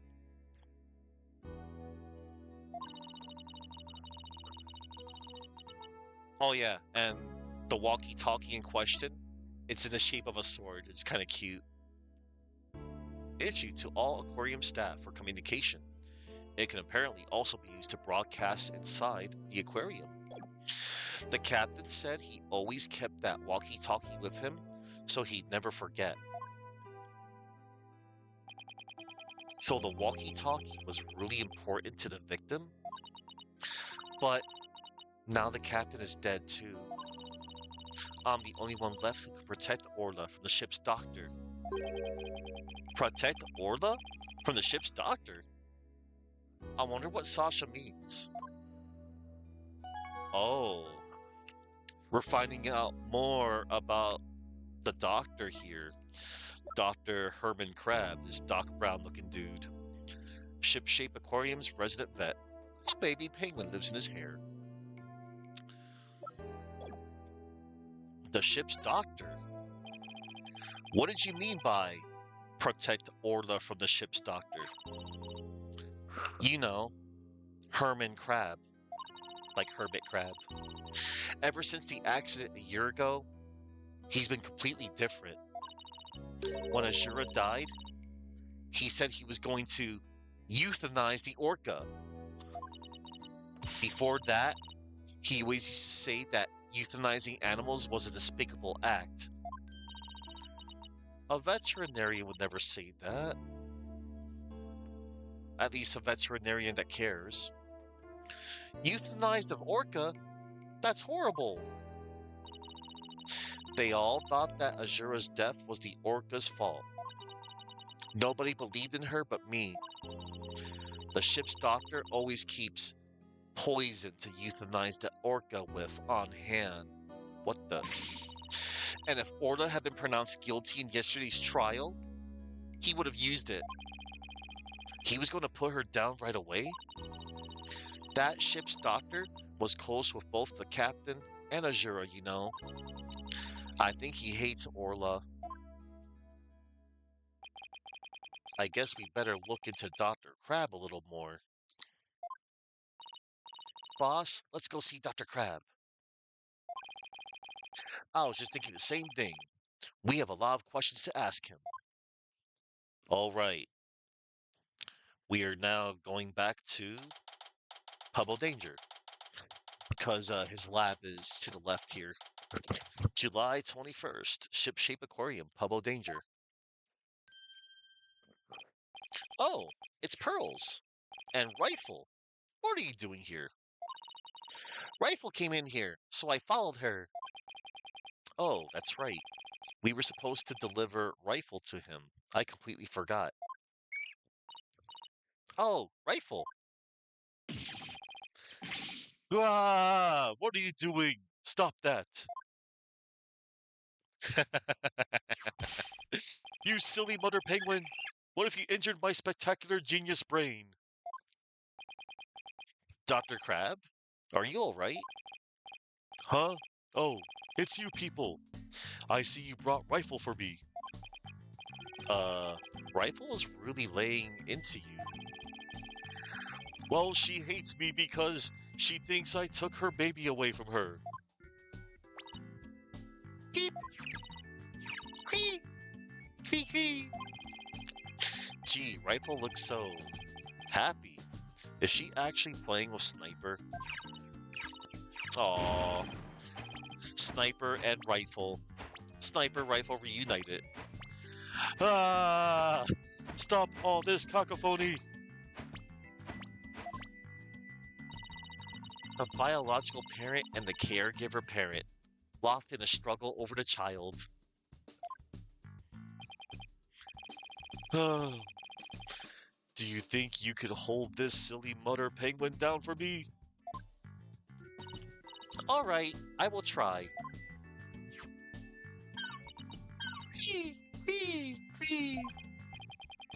What are you doing? I think Rifle just threw something up. Oh, I'm getting food for Sniper out of Rifle. Mother penguins stock up food for their babies in their stomachs. They break it down in there so that it's easier for the baby to eat. Wow, you sure know a lot about animals. You're trying to pick a fight with me again, aren't you, young lady? Yes, I know a lot about animals. I am a licensed veterinarian. Hmm. Rifle certainly is in a bad mood, even for her. Oh, there's Sniper, the cute little penguin. All right. Let us talk about. Yeah, he is a little defensive. All right, we're gonna talk to him about Rifle's condition, the mother penguin. Is Rifle okay? Hold on, I'm checking her now. Girl in the strange outfit, could you turn Rifle over on her back, please? All right, Rifle, I'm just going to turn you over, okay? Aw. What's this? The bottom of her feet are pink. Oh no, what kind of sickness is that? We have to get her to a doctor. Athena, we are at a doctor. Athena, get a hold of yourself. Dr. Crab is a veterinarian, remember? It's just something she stepped in, by the looks of it. It's her stomach. That's the problem. There's still something in there. Here we go. Cree, cree, cree. Looks like she swallowed something odd. Oh, look. That's the charm that Sasha was holding. And looks like Rifle found the other charm. I know this penguin will eat anything, but where did she pick up something like this? Son of a gun. I'll have to talk to Marlin about her care. Dr. Crab, may we see what was in Rifle's stomach? Huh? Please be quiet. I'm busy right now. Busy? Well, you're just staring at that weird machine. I'm checking to see when Rifle ingested the foreign object. He just keeps looking at that machine. He won't even glance our way. Now I'm really curious to know more about his monitoring system. Monitoring system. Could you tell us about the monitoring system you have here? It's a collection of electronic medical records for all the creatures here. I know, he does, auxiliary. He does look like a cranky version of Doc Brown. And that's the kind of voice I'm like going with for this guy. Marty, We've got to go back to the future! 88 miles per hour. With this system and the camera footage, I can monitor the creatures 24/7. I won't tell you any more than that. It's private company business. But medical records are usually just a history of past medical exams and data. Glad you noticed. I never heard of any that could monitor 24/7. Good point, Mr. Lawyer. I can see there's no fooling you. That look. But why would you want to fool me? Oh, snap. But why would you want to fool me? He knows something. This guy's going to be a tough nut to crack. I have my reasons. Oh, do you? Well, before we go back to that, let's talk about the charm. Huh? This looks like the charm Sasha had. Dr. Crab, do you know anything about this charm? Charm? Hey, leave that alone. That belonged to Azura. What was Azura's charm doing in Rifle's stomach? Oh, looks like he also knows about Azura. That's odd. When Sasha was telling us about the charm earlier, Sasha said that she had Azura's charm, but that charm is still at the detention center. Hey, wait a minute. Didn't Sasha say Azura and her boyfriend had matching charms? Yes, Sasha did say that, Phoenix. So this second charm must be the one that belongs to Azura's boyfriend. Dr. Crab, is it possible this charm belongs to Azura's boyfriend? I refuse to talk about such personal details of the deceased. Subject closed. Alright. He sure is touchy when it comes to Azura. Even his flux capacitor is cranky. Yeah. Charm added to the court record. Discovered in Rifle's stomach. It might belong to Azura Summer's boyfriend.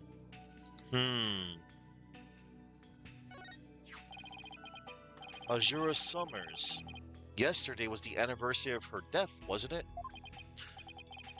That's right. She was killed by the Orca. Do you really think Orla killed her? I don't believe it. So for context, a little bit of context for anybody wondering. The Killer Whale, a non-fiction book by Norma de Plume. It's about the case from last year. Orca kills its trainer. That's Azura. And there's the Orca. And this is Norma de Plume. She's the one that wrote about it. The aquarium visitor who saw Orla attack the aquarium owner. It turns out she's a non-fiction writer. So it seems. Do you really think Orla killed her? I don't believe it. Who can say if the Orca did it on purpose? But the fact remains that she killed Azura. I was right there, the day of her death a year ago. I saw the Orca bite Azura with my own eyes. But is that really the whole truth of what happened? Good question, Athena. I guess only Orla knows what really happened, both a year ago and this time. Hard to tell though, because how does one ask a whale, hey, whale, did you kill someone? Tweet! I cannot speak whale. Anyway, so we have some psych locks to break, everybody. And we have the evidence to break those locks. Take that!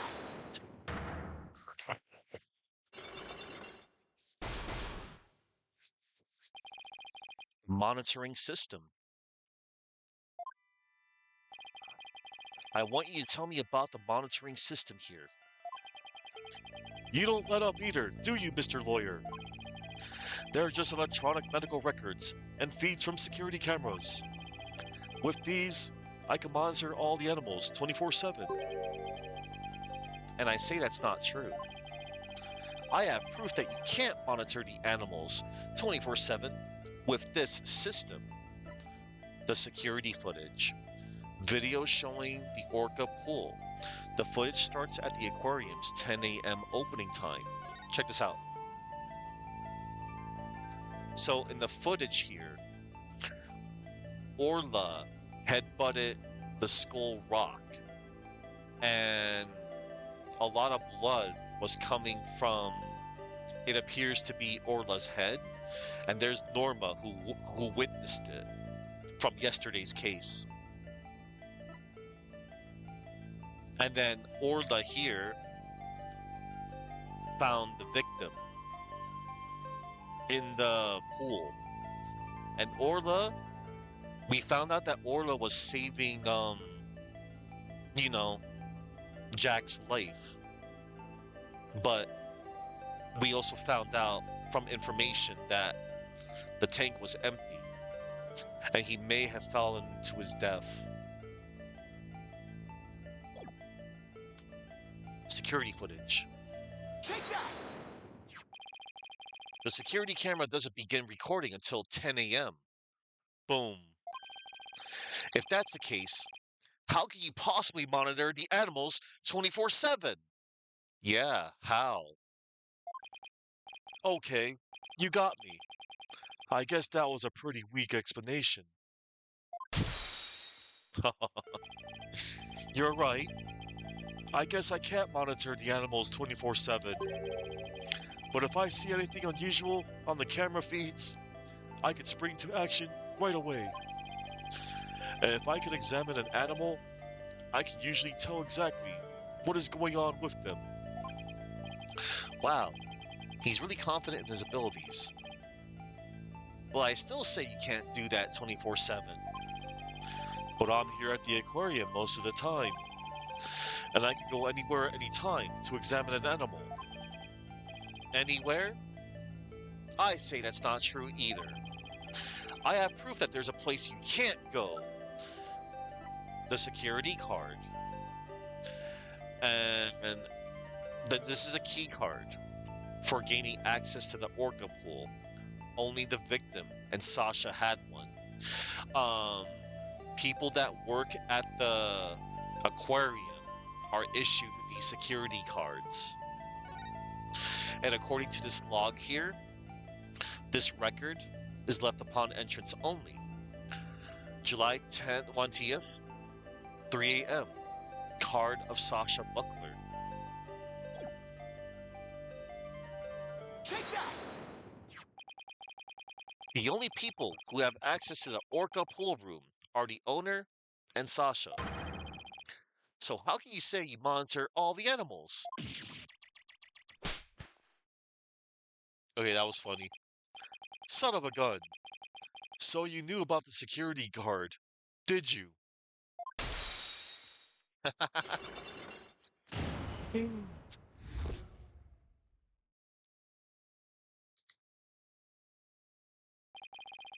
Yes.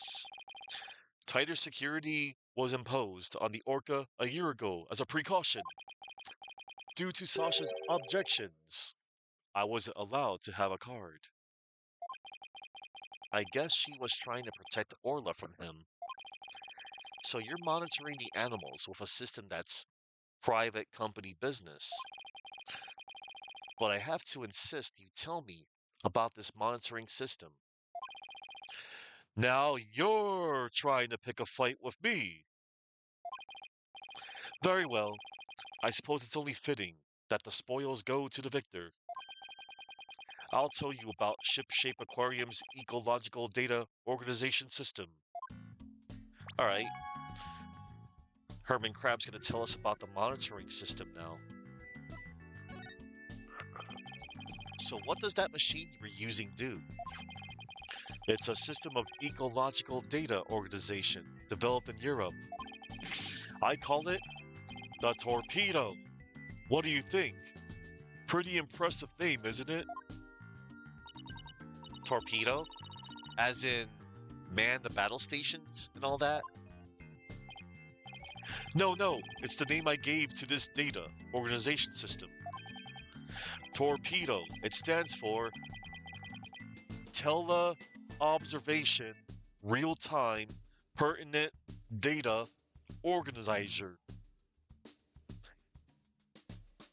Cool. So that's a mouthful, and he calls it torpedo for short. Awesome. Okay, but is it super admin restricted desktop access password protected? Sparta. There it is. SPARDA.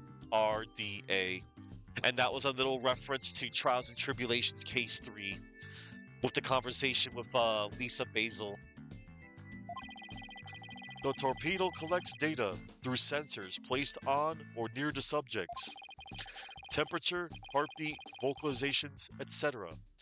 It gathers this information 24 hours a day. All this data is then sent to my terminal and these monitors. Wow, this torpedo sounds amazing. Does Rifle have a sensor on her too? Yes, she does. Where and what kind of sensor is attached depends on the animal. The penguins have theirs attached to the ID tag at the base of their flipper. The torpedo doesn't tell me where Rifle is when she escapes though. It's hard to attach sensors to the orca or fish, so theirs are on the tanks themselves. Places where the creatures don't normally live, like the show stage, don't have sensors. Okay, here we go. It's telling me the time Rifle swallowed the foreign object. Approximately 4 a.m. on July 20th. What an odd time. That was when Sasha was doing the cleaning.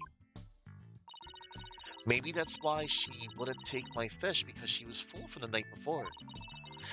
But at least Orla ate it, so that's okay. Orla ate another animal's food. That's odd. She's never done that before.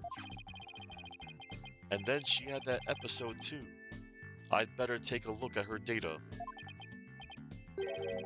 Huh? She didn't eat anything from the evening of the 19th to yesterday afternoon. So Rifle had a late night snack, but Orla went hungry, huh? It appears so. But let's see. She's been eating normally since yesterday afternoon. Come to think of it, Jack was supposed to feed Orla yesterday morning. Maybe he died before he had the chance. I'm worried about Orla's condition.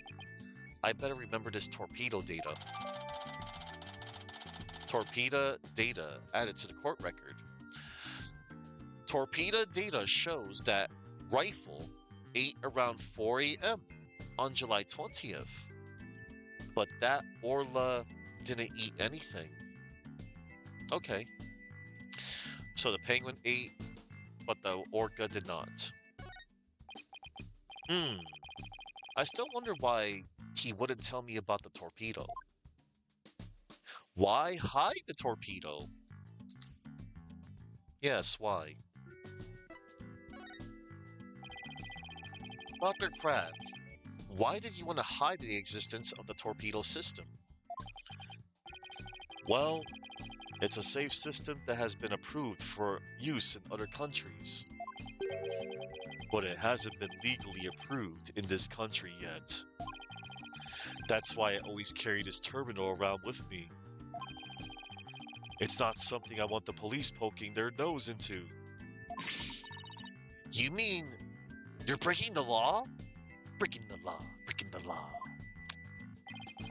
Which is why I was keeping it a secret. It would create a problem for the aquarium. I had Jack's permission. He felt the animal's care was more important than the legality. but we wanted to shield the rest of the staff, so we kept it a secret. But breaking the law is breaking the law. But in some cases, lives can be saved by breaking the law.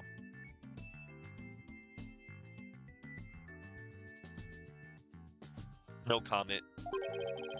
Do we simply allow the lives of our animals to be lost while we wait for laws to change? Oh. Ugh. Now you're twisting things around. Yep. I like to use this evidence during the trial tomorrow, But it may result in you and Shipshape Aquarium being brought up on charges. well, I followed my own convictions, and I have no regrets. You're only doing your job. I can't blame you for that, Mr. Lawyer. I appreciate that. Peep, peep, peep. Peep, peep, peep. Oh. What's that sound? Another penguin? That's my ringtone. What a ringtone. Gee, Dr. Crab sure likes cute things. Maybe he wanted it to sound like Sniper? Hello? Crab speaking. Son of a gun! You people again? Stop harassing this aquarium! Wow. Look at that. He's monitoring the penguin and he's checking the turtles. This guy's Fishy, no pun intended. Oh, it's fine auxiliary. This, everybody, Sasha herself made so many like fish puns. You could make a whole catalog of fish-based puns. I mean, the whole series really. The whole series is very punny. So like her name, so get this, Sasha Buckler. Her name is a play on swashbuckler. Yar, me babies. And then like Captain Jack. It could be like a reference like Captain Jack Sparrow. Oh, and this guy, Marlin Rhymes. So, Marlin, like, aquatic life. And his last name is Rhymes, and he likes to rap. And then Herman Crab, he's like Hermit Crab. And then Azura Summers. Well, she's referencing. I'll get to the name trivia at the end of the case. I usually like to do that. hello? Crab speaking. Son of a gun! You people again? Stop harassing this aquarium! Orla was found not guilty. Why on earth should she be put down?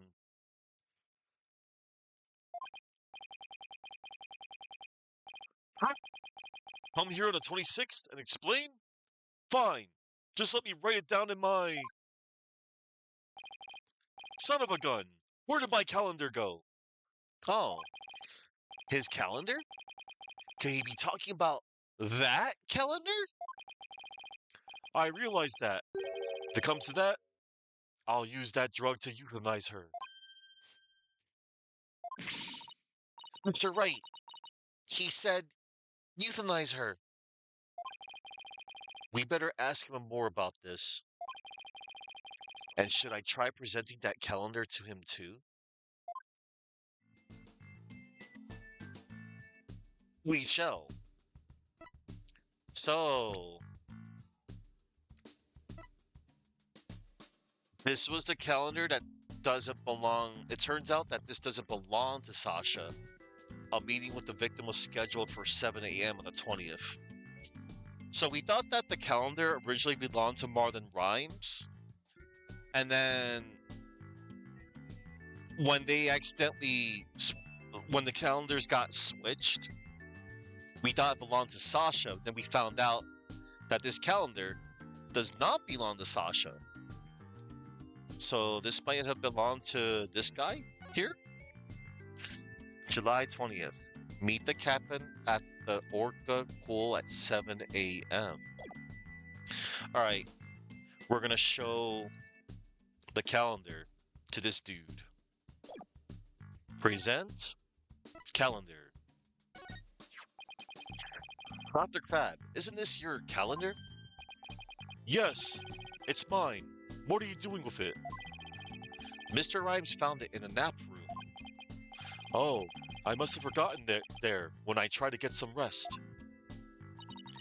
It sure is a cute calendar. I guess you're crazy about penguins? Somebody gave it to me, okay? Now please don't tell anybody about it. It's embarrassing. Azura designed this calendar. This one here is a prototype. She designed a calendar for this year, and then she died before it went on sale. Were you and Miss Summers romantically involved? What? What gave you that idea? It's just that I sensed sadness in your heart when you talked about the calendar. Of course we weren't romantically involved. I don't believe in romantic feelings. That's sad. He looks shaken though. By the way, did you meet Mr. Shipley at 7 a.m. on July 20th as scheduled? No, we were supposed to meet, but Jack didn't show up. Is that really true? Sasha finished cleaning the Orca pool room at 6 a.m. If Dr. Crab managed to get in the pool room somehow and meet with the victim, then he would have had the opportunity to kill Mr. Shipley. Calendar updated. A calendar that Azura Summers gave to Dr. Crab. A meeting with the victim was scheduled for 7 a.m. on the 20th. Okay, so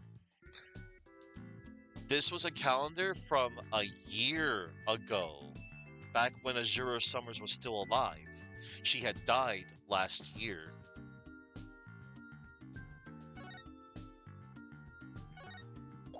And the plot thickens. All right.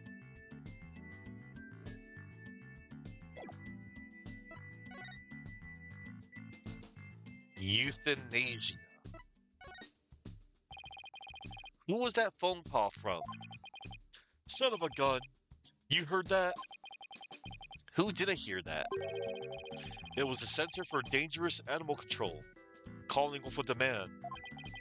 They said that the orca may have been found not guilty this time, but that if she ever attacked a human again, we would have to put her down. Put her down? That's horrible. Did you agree to their demand? Animals sometimes do attack humans. And of course, humans sometimes do kill animals to protect themselves. If it comes to that, yes, as a veterinarian, I am prepared to carry out euthanization using this poison. Huh? That capsule. It has the same letters on it as the one that was in Orla's stomach. Did Dr. Crab try to kill Orla? Please let me ask you one more question, Dr. Crab. What is it, Mr. Lawyer? You look so grave. I heard something disturbing from the writer, Norma de Plume.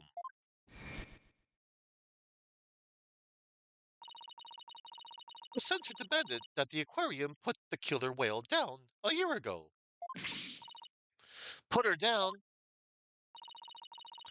But the aquarium owner refused their demand, saying it was an accidental death. But I hardly think a persistent organization like that would just give up and go away. I'm quite sure the power of money helped convince them. What makes you think that? Once a month, the owner and the vet disappear from this aquarium. And I came to find out that each time a large amount of money was being paid out. Oh, snap. I think Ship-Shape Aquarium might be keeping some kind of secret. And that it has something to do with a recent murder.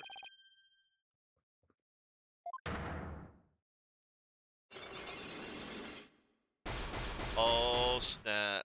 He's got 5 psych locks on him. 5 psych locks? That writer. She just has to stick her nose in everyone's business. Son of a gun. I should have dealt with it all more carefully. How am I ever going to remove all those locks? Hold it. Huh? Oh, snap. Who said that? Oh, this guy. Sorry to interrupt, but Prosecutor Blackwell wants Dr. Crab. Detective Fulbright. You again? You couldn't possibly have any more questions for me. Well, you see, we're having a little problem. We were going to call the animal keeper as a witness for the prosecution, but he's being very stubborn and refusing to testify. And so we thought we'd ask you to be a witness in tomorrow's trial. Did you really now? Well, Did you really now? Well, I'm not taking sides. I'll tell what I know. No more, no less. You're surprised Herman Crab hasn't yelled out, "Great Scott!" Great Scott! No more, no less. That'll be fine. Now, if you would please come along with me. Well, looks like we'll have to continue our talk at the trial tomorrow. I don't know what secret you and this aquarium are hiding, but I'll uncover it if it'll help save Miss Buckler. Give it your best shot. Then, I'll see you tomorrow. Damn it. Well, it looks like we'll be going up against Dr. Crab in tomorrow's trial. I bet he'll be one tough customer. Okay, we better get our evidence organized for tomorrow. I'll have Athena hold on to the evidence I don't think I'll need in court. Evidence has been reorganized. Oh, yeah. Oh, I wanted to let it play out, but it auto-texted. Beep. Hello? Mr. Wright, I went to Hickfield Clinic. Apollo, use your indoor voice. Sorry about that. Anyway, I found out a lot, so I wanted to tell you right away. It turns out that mysterious capsule is a powerful sleeping drug. Apparently, the brand name is 3Zs. Okay, yeah. It says 3Zs right on it. And they said the ship-shape aquarium vet recently brought a large quantity from them. The vet? Dr. Herman Crab. 3Zs is supposed to be for people. But Dr. Crab told him it will work on other mammals, like orcas and dolphins too. So Dr. Crab's euthanization poison was actually sleeping pills? When Orla almost drowned yesterday, was it because she'd been given sleeping pills? 3Z sleeping pill updated in the court record. 3Z's sleeping pill. The strange capsule that was found in Orla's stomach. It's a sleeping pill, not some kind of poison. Okay. And I found out more than just about that capsule. Dr. Hickfield himself gave me some information. Shipshape Aquarium had someone on their staff named Azura Summers, right? Yeah, the one who died a year ago. Well, Azura Summers was getting a certain medication from Hickfield Clinic last year. The same heart medication as Sasha Buckler. Really? Azura Summers had the same heart condition as Sasha? Nice work, Apollo. Thank you. We'll be coming back to the office soon. Okay, Trucy and I will be here. Well, we better get back to the office and get ready for tomorrow. What are you going to do, Pearls? I thought I'd stay overnight here and be with Orla and Rifle. I'll be ready for a telecast during the trial tomorrow. Good luck to both of you. Thanks, Pearly. That way, when we prove Sasha innocent, she can see Orla right away.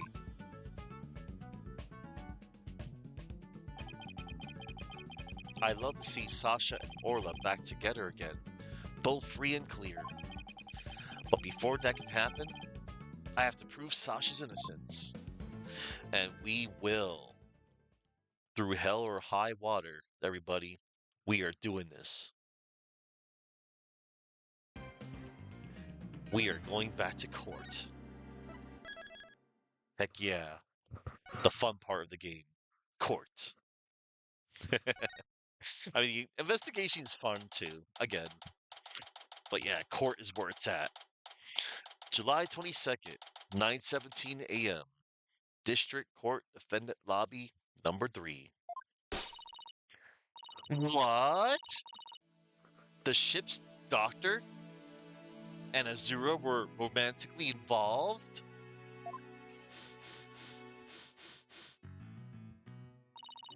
Well, that's my theory, but I don't actually know if it's really true.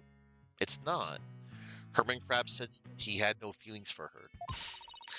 Azura would never get involved with that awful ship's doctor. Cod. That's a fish. God awful. Cod awful. But I do admit, they were friends.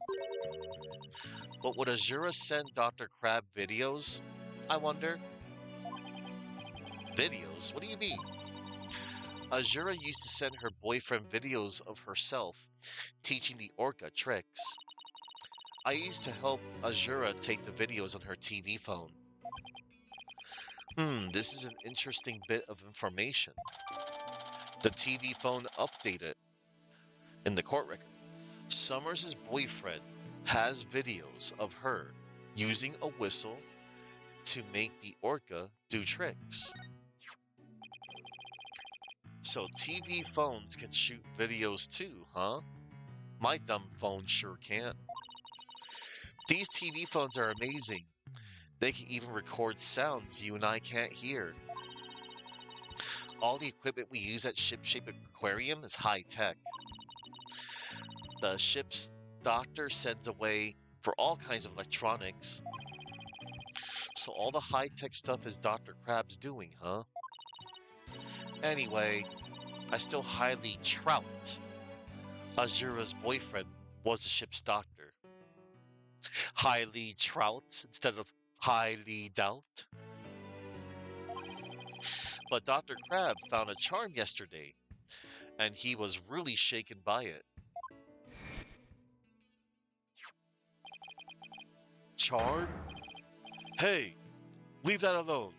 That belonged to Azura. What was Azura's charm doing in Rifle's stomach? That charm looked just like your keepsake of Azura. Yeah, well, she did say she and her boyfriend had matching charms. Were the ship's doctor and Azura really a couple? I can't believe it. I think Dr. Crab will be called as a witness today. There are still so many unanswered questions, but I hope to solve them all in today's trial. I believe in you two. I know you can do it. And we will save Sasha. And we will, Sasha. We promise. We will. July 22nd, 9:30 a.m. District Court, Courtroom number 4. Day 2, court is now in session. All rise.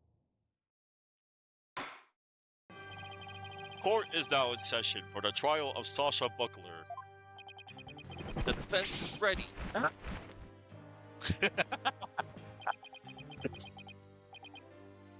Ready. Damn. Now I'm completely thrown off. Very good. It appears both the prosecution and the defense are ready. Yesterday, it was proven that the orca was not guilty and that the victim fell to his death. Prosecutor Blackwell, did your investigation of the orca pool area turn up anything? It did. We found a blood stain from the victim at the bottom of the pool. On this. Oh my, what a frightening looking rock. And you say it has a blood stain on it? Just looking at it gives me the willies. So can we assume that there was no water in the pool at the time of the incident? Very good. What a clever little deduction. Ho ho! Well, it's nice to get a compliment from the prosecution for a change. Prosecutor Blackwell has completely tamed the judge with his carrot and stick approach. I guess I should have brought a few carrots of my own. Right. Moving along. I have prepared a witness. Buckler was the only one who entered that room when there was no water in the pool. The witness will prove that. Come to the stand, witness. Ah, snap. Name and occupation. Dr. Herman Aww. Even the penguin gets to come to court. Sniper, stay in there. And who is that cute little creature? Such a restless bird. Quite unlike a taka.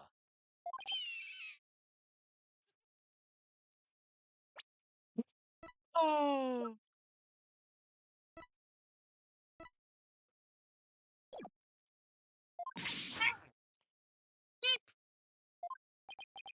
Wow. Chalk one up for Taka. He shut Sniper up with a single sound.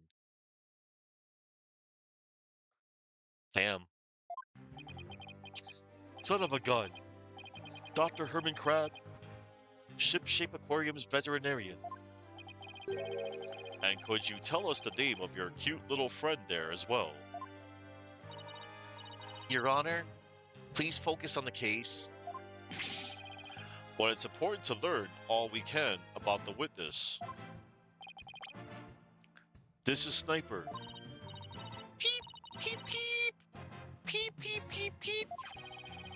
She's the offspring of a penguin named Rifle. Sniper lives in my hair. She might cause a commotion now and then, but please try to ignore her. I was originally going to call the animal keeper to the stand, but he refused to testify, so I settled on the veterinarian. Now tell us,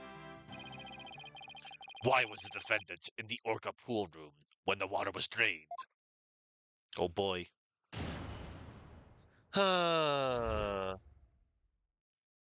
Cleaning the orca pool room. In the early morning hours of July 20th, Sasha was cleaning the orca pool room. Sasha and Jack Shipley, the owner, were scheduled to do the cleaning together. During cleaning, the pool water is drained. While the cleaning was going on, Marlin was taking care of the orca in the show pool. The pool water would never be drained unless the pool was being cleaned. And your claim is that the victim was made to fall to his death during the cleaning? Only Buckler and the owner had the security card necessary to enter the orca pool room. And we already know from the security company's record of card usage that the defendant was in the orca pool room during the time of cleaning. The witness's testimony and the record of security card usage are conclusive evidence. So no one beside the defendant was at the scene, and the water in the pool was drained. Uh-oh. The judge already seems to be leaning towards the other side. We have to strike fast, Your Honor. We're ready for our cross-examination now. Strike hard, strike fast, no mercy. That's how we do it in Cobra Kai. Oh, yes, of course. Please proceed then. The power of youth comes in handy at times like these. Oh. All right, time to press him for information. In the early morning hours of July 20th, Sasha was cleaning the Orca pool room. Hold it! Why is the cleaning done so early in the morning, essentially the middle of the night? Our aquarium is open every day of the year, without break. So of course the cleaning has to be done at night, when there are no visitors. No days off, is that it? I can relate to that. Oh. Yeah, I guess prisoners don't get to take days off.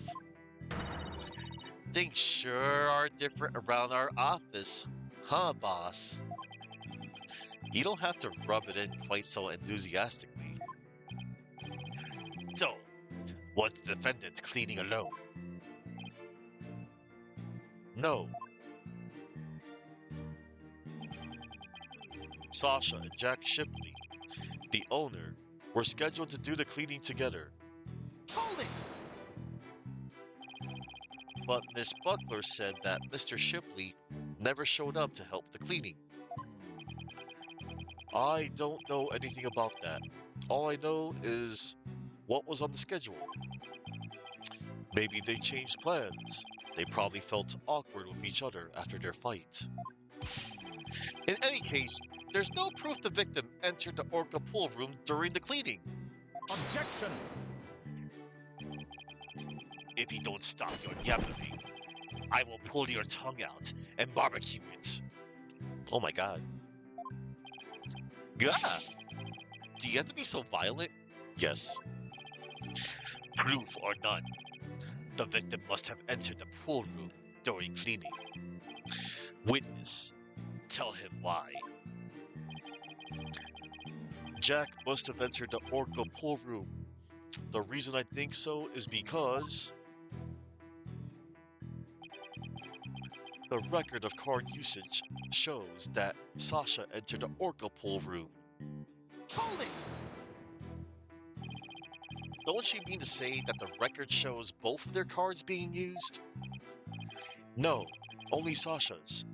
But they must have gone in together. Jack's body was found in that room, so that's the only logical explanation. We talked about this just yesterday.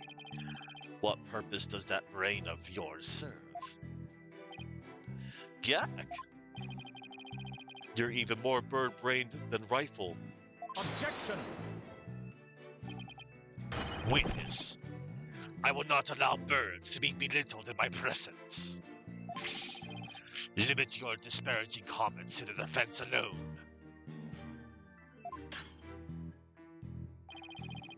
So I get disparaged either way. Great. Hey, Simon loves his birds. Humph, bird lover, huh? I guess we're not destined to become best friends. That is fine.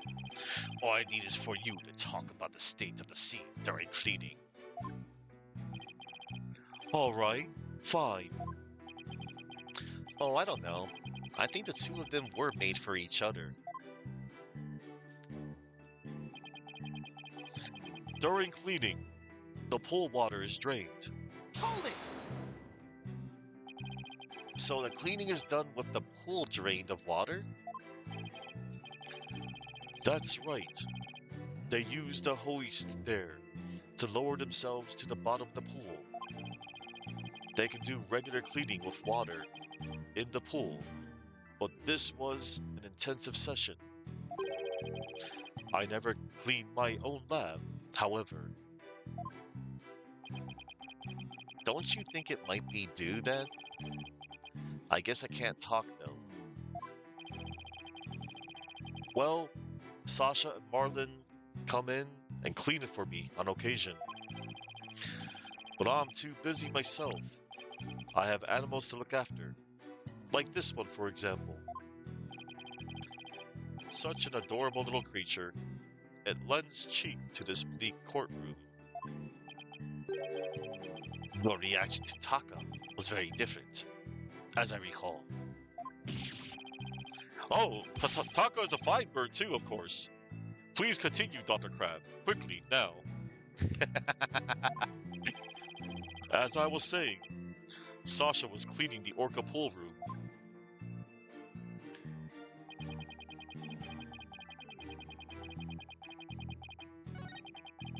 The pool water would never be drained unless the pool was being cleaned. Hold it!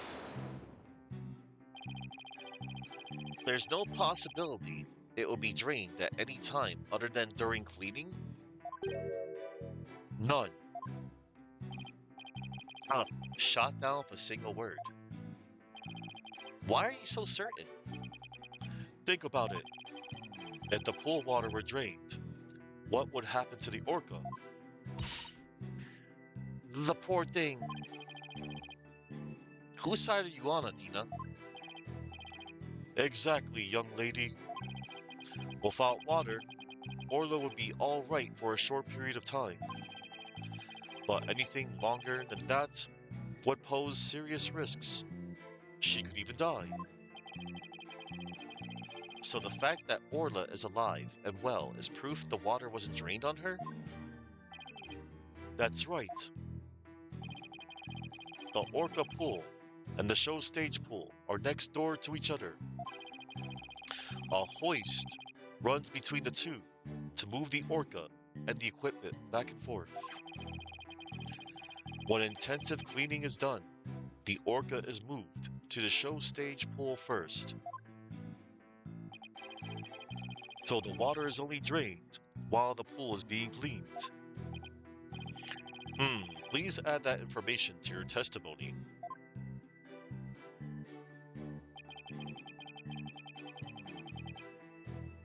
If there were no water in the pool, the orca would die.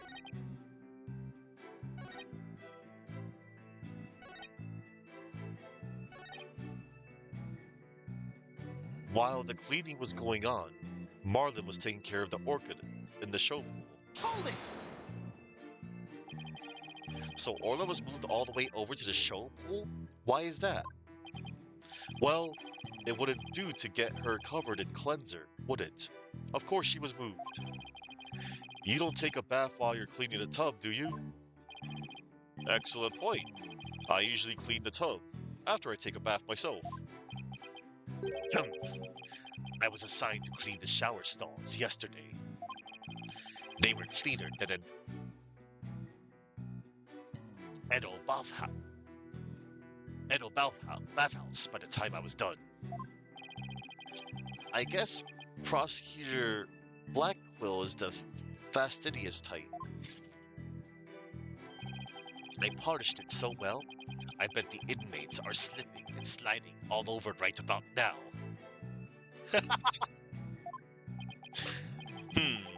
Maybe he's not so much the fastidious type as the prankster type? Somehow, I don't think that's it either. Anyway, cleaning the orca pool is just like cleaning the tub.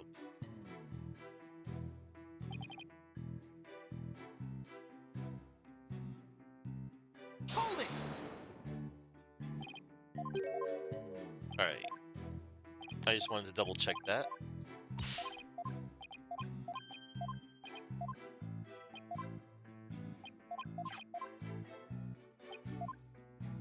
Alright.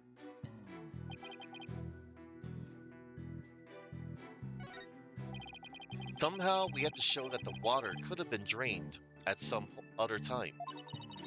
If we don't, Sasha will be the only one under suspicion. There must be a hint somewhere. I better look through the evidence again. I have to find out how the water could have been drained while Orla was there. Let's press the new statement. If there were no water in the pool, the orca could die. Hold it! I guess you're right. Son of a gun. Then why did you harp on it so? The defense loves to make a fuss over nothing. You do like to stir up trouble, don't you, Mr. Lawyer? Just like this one. Peep, peep! How rude. Don't compare Mr. Wright to Sniper. Granted, his suit may make him look a little like a penguin. Athena, is that what she really thinks of me? Yes. Gah! I wish Sniper and Miss Baby Chick would both stop all the peeping and cheeping. Miss Baby Check, how dare you? No, wait, that actually sounds pretty cute. Wow, you just got a way of calling a young woman a chick in court.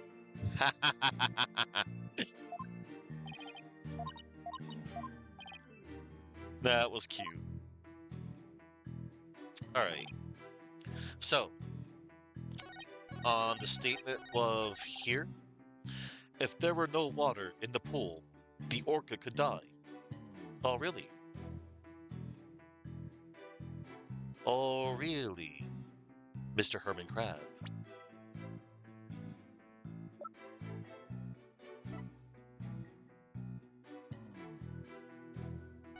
Well, over here, there is water in the pool where Orla is.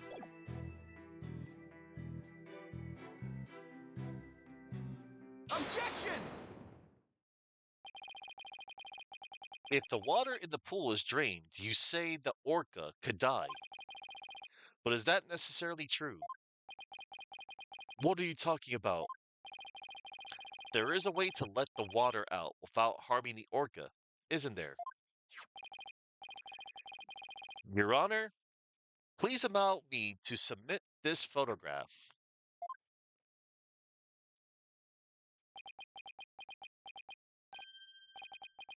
Oh, this is... As you can see, there is no water around the Skull Rock area. With the pool in this state, the victim could have been made to fall to his death. However, there is water on the other side of the partition, and Orla looks just fine. Son of a gun.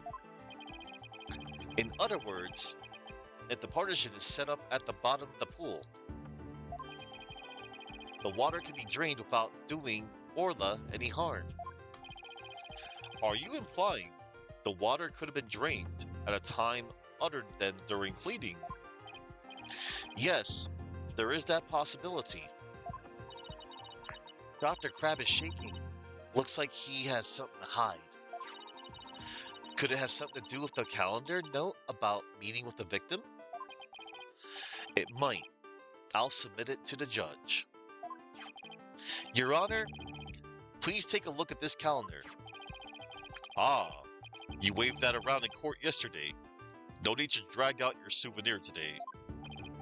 Actually, I would like you to make note of the entry for the day of the accident. Let me see here. Meet the captain at the Orca pool at 7 a.m. This note is about a meeting planned with the victim. What? The defense would like to argue that, at the time of that meeting, the pool may have been drained of its water. Whose calendar is that? It belongs to Dr. Herman Crab. Isn't that right, Dr. Crab? Son of a gun. So you suspect me, do you? What is the meaning of this calendar entry, Dr. Crab? Explain yourself. Fine. I was supposed to meet Jack at the Orca pool at that time, but I ended up not going. So you're saying, so you're saying you simply broke your promise? You can't get out that easily. I believe you have some explaining to do. Objection! Your blade is sharper than I thought, right, Dono? But your cut was shallow, a mere surface scratch. There's a saying amongst prisoners: do not see, hear, nor speak to smooth. Talking lawyers. Do not see, hear, nor speak to smooth talking lawyers. If you think the witness is suspicious, show your proof. Act. The calendar alone isn't good enough, huh? I have to prove the victim could have fallen to his death at that 7 a.m. meeting time. Let's put our heads together, boss. The victim could have fallen during cleaning when the pool was completely drained. Or using the partition, it could have been at 7 a.m. with the water partially drained. What will be the major difference in circumstance between these two possibilities? What circumstance was different? The answer could really tell us something. What circumstance was different between the two possibilities of cleaning and 7 a.m.? The orca was there. If the murder occurred at a time other than during cleaning, the orca must have been there. Oh, you're right. That would mean that Orla witnessed the murder. What's this? You're sheathing your sword so soon? Stop yelling to each other and show me how you wield your sword. All right then, my sword is poised and ready. If the murder was committed at a time other than during cleaning time, then Orla must have been present at the scene. If I can prove that the murder happened right in front of Orla, then I can prove that Miss Buckler is not guilty.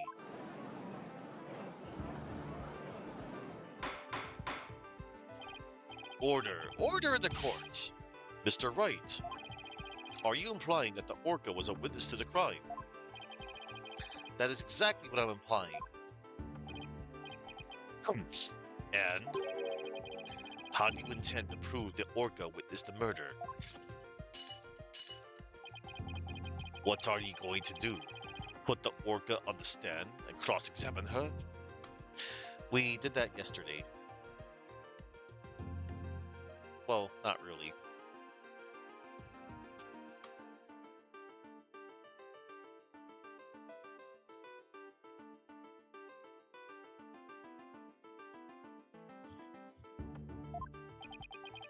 This is a critical point. I better think about it carefully. The defense will...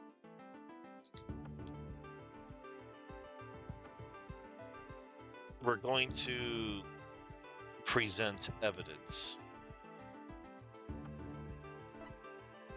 We're not going to cross-examine Orla, and we're not going to continue with Crab, but we're going to present evidence about this matter. The defense will present evidence that will prove Orla witnessed the murder. You're going to present evidence? Yep. Knowing the defense, I thought surely you would try to cross-examine the orca.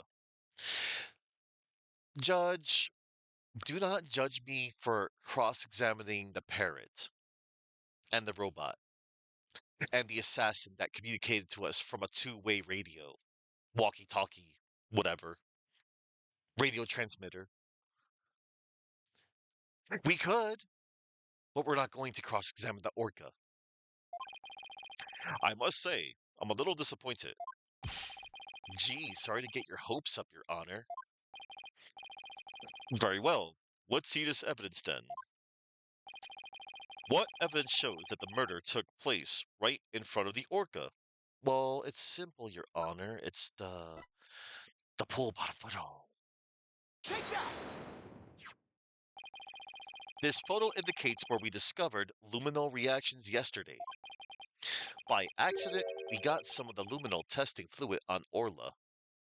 Well, it wasn't an accident. We actually physically, you know, poured luminol on Orla. We were then very surprised to see luminol reactions on Orla's body. Objection! So what of it? There's nothing odd about that. Are we this, as was discussed in yesterday's trial, the orca was bleeding. Traces of the orca's blood was also found on the skull rock. The orca must have injured herself when she rammed the rock. So that cloud of blood Mr. Plume saw was from Orla headbutting the skull rock, was it? Skull rock updated. The victim slammed into it when he fell. Orla also rammed into it.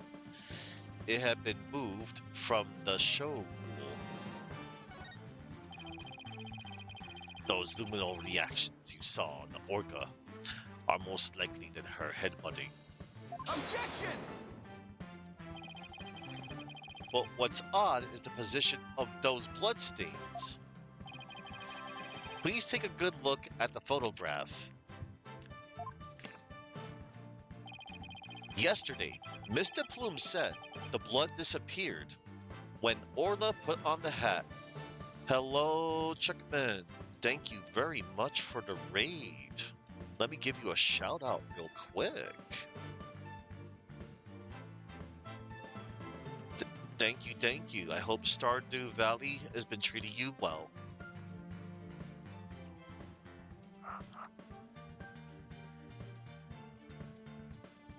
We're in court right now. We just got done with the investigation. Well, a while ago, I was investigating for a good 2+ hours, and we are in court right now. Yesterday, Mr. Plume said the blood disappeared when Orla put on the hat. That testimony indicated that Orla's injuries were under the hat area. Luminol is a real chemical used at crime scenes too. That's right, Auxiliary, it is. And in the first game, there is a case where you actually get to use luminol and look for the blood stains. We also used luminol too in this game.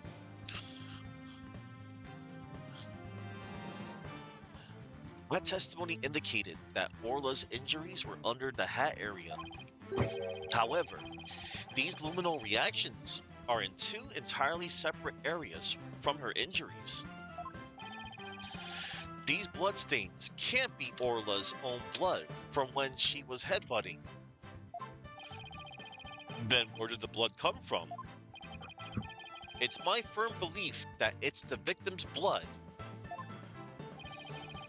The victim was killed right in front of Orla, and the victim's blood splattered onto Orla's body. Oh my god. Gah! That does sound like a good possibility, Mr. Wright. Now it finally all makes sense. Orla was a witness to the murder, so that's why. Orla? Boss, something's wrong with Orla. What? You're right. She's listless, and she's sinking. There's one more fact that indicates Orla was a witness to the murder. There's more? Yeah, Black Willow, when he found out that revelation, he's going along with his samurai act. He got slashed by that revelation. That was his damaged animation. There's more? The culprit was afraid Orla could somehow reveal what she witnessed. And that's why they did what they did. It's the only thing that makes sense. I have to present that evidence. That evidence that proves the culprit thought Orla was a dangerous witness. That would be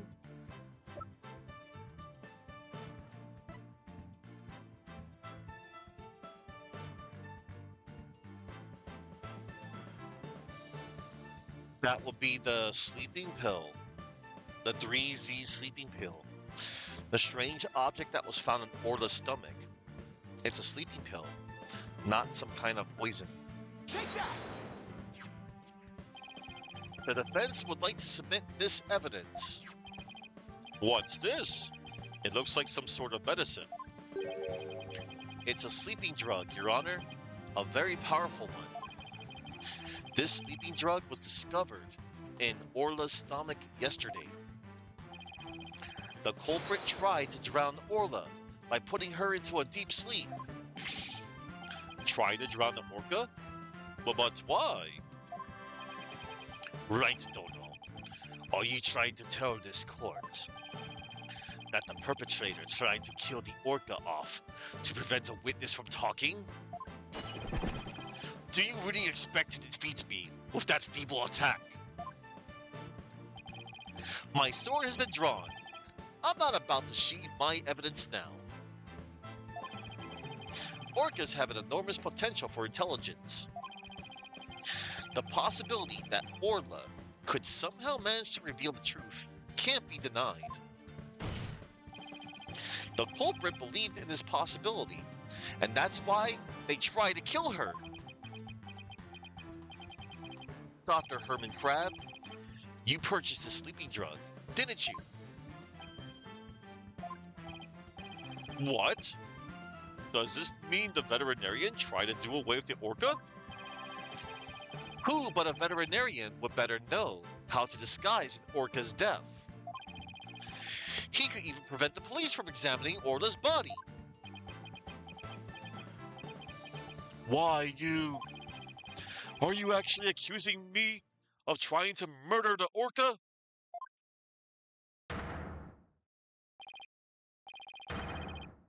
How dare you slander the noble profession of veterinarian?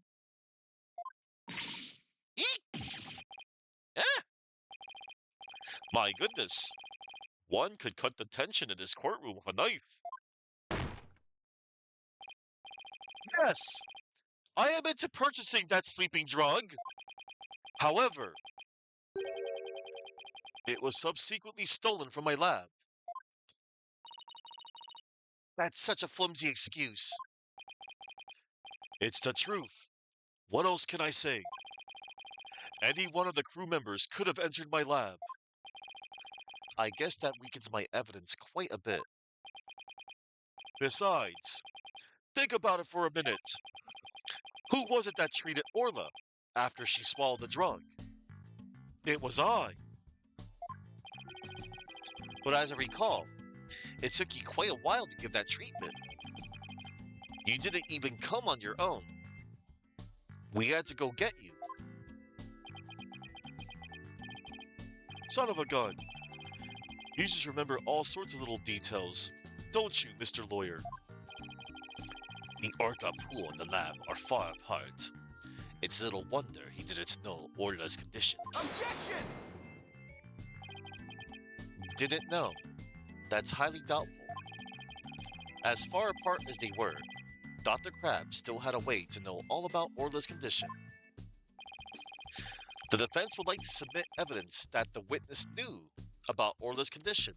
We have it right here. The torpedo data. Data torpedo data shows that Rifle ate around 4 a.m. on July 20th, but that Orla didn't eat anything. Take that! The torpedo! Yeah, you just had to bring that up, didn't you? With this advanced data system, surely you would have known Orla's condition. Objection! Wait just 1 minute. What is this torpedo? Dr. Crab, how dare you bring a weapon of mass destruction into my courtroom? It's not a real torpedo, Your Honor. They just named it after a torpedo. The torpedo, or Teleobservation Real-Time Pertinent Data Organizer, is a data system. That's what it stands for, Your Honor. I know. Until yesterday, only Dr. Crab and Mr. Shipley knew about the torpedo. It isn't legally approved in this country, so it was kept secret from the police. It's illegal? Dr. Crab, I demand an explanation. Oh, how cute. Snipers holding the little stethoscope. That's adorable. I just noticed that. That's adorable. Son of a gun! You and your big mouth, Mr. Lawyer. Yes, it's true. I'm using an illegal system to monitor the creatures at the aquarium. The system uses sensors like these, and yes, there's one in the orca pool too. These sensors send sound waves through the water to gather data on the creatures. If it finds abnormalities in their condition, the torpedo alerts me with a sound.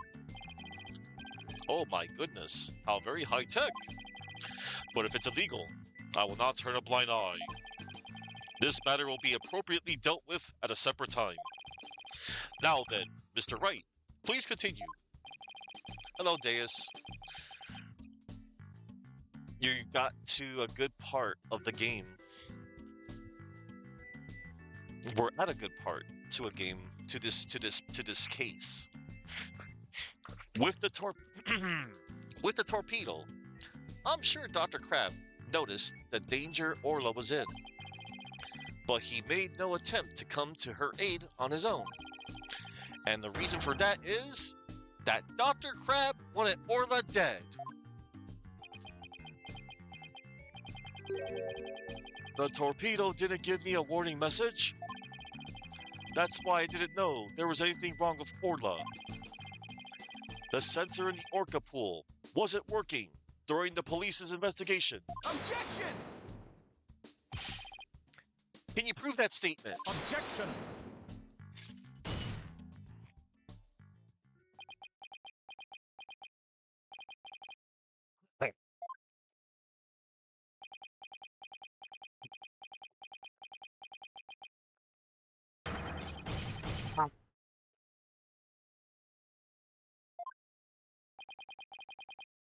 What's with him?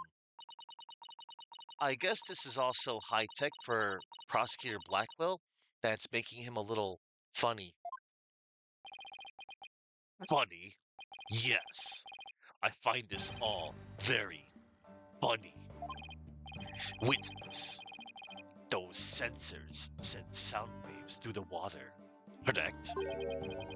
But what if there isn't any water? Then they wouldn't work. They would automatically switch off. I see. And where is the sensor in the orca pool located? I don't know. Jack is the one who attached it for me.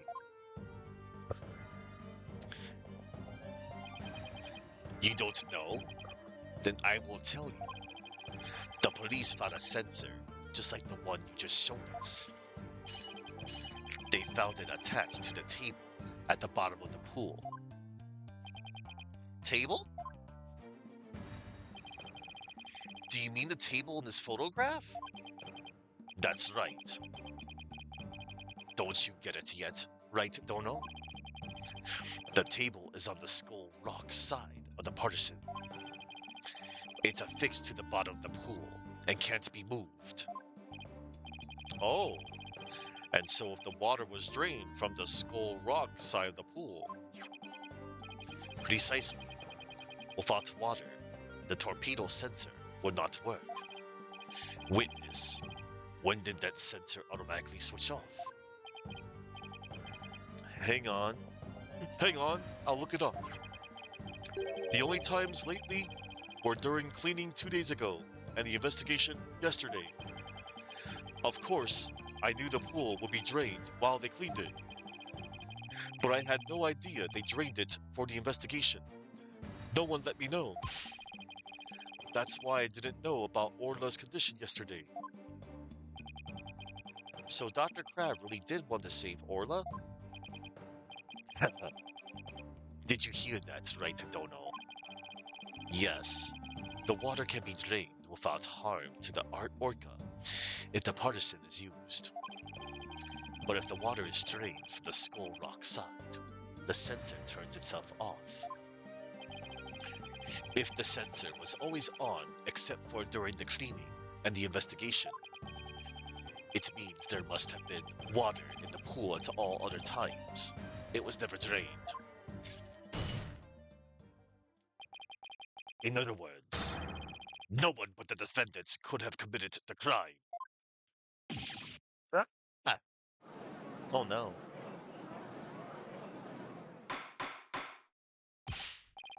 Order! Order in the courts! This completely shatters the defense's argument. Yeah. But the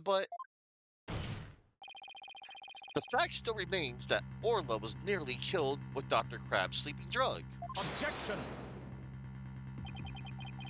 But aren't you forgetting one important question? When was the sleeping drug given to the orca? You're right.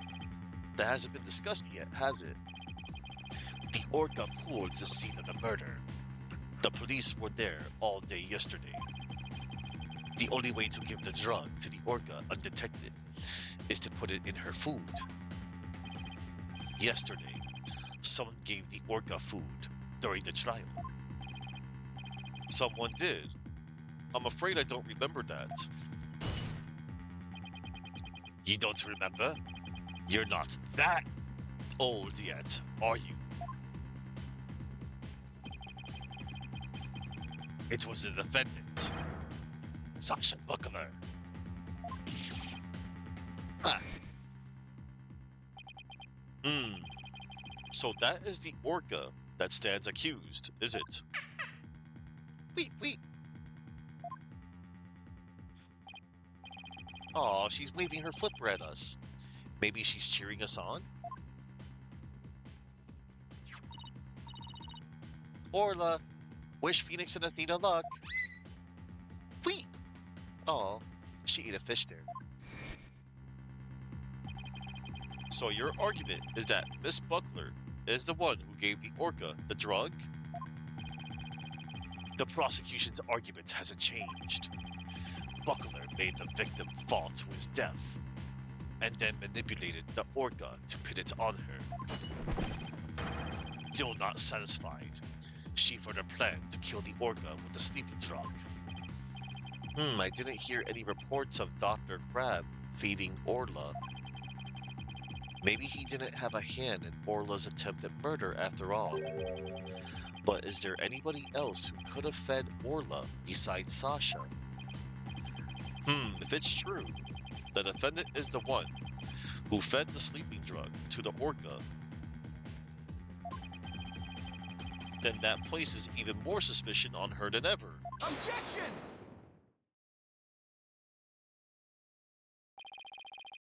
The defense objects to the prosecution's claims. Well, you still haven't admitted to defeat. Prosecutor Blackwell, I don't appreciate the way you only mention the parts that are convenient for you. Humph. What do you mean by that, Mr. Wright? The prosecutor failed to mention that Miss Buckler wasn't the only one to feed Orla. As you will all recall, there was another person who gave Orla food. Oh, you mean that person? Looks like Athena remembers now, too. Congrats, Sasha. Tweet, tweet. Time to celebrate. Go on, eat up. Tweet, tweet, tweet. Oh, Mr. Wright. No, I don't want to believe it either, but we can't ignore the truth. The other person who fed Orla during the trial was Marlon Ryan.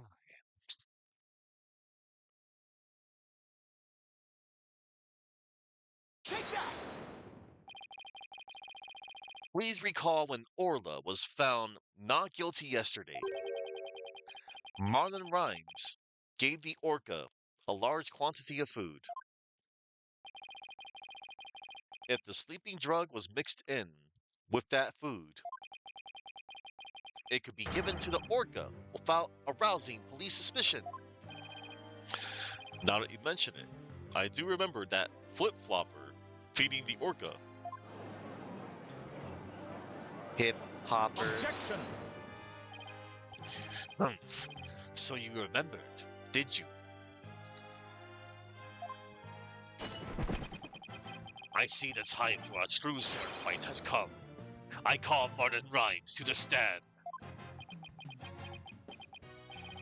Mr. Lawyer, both Miss Orca Lover and Marlon Rhymes are important members of our crew.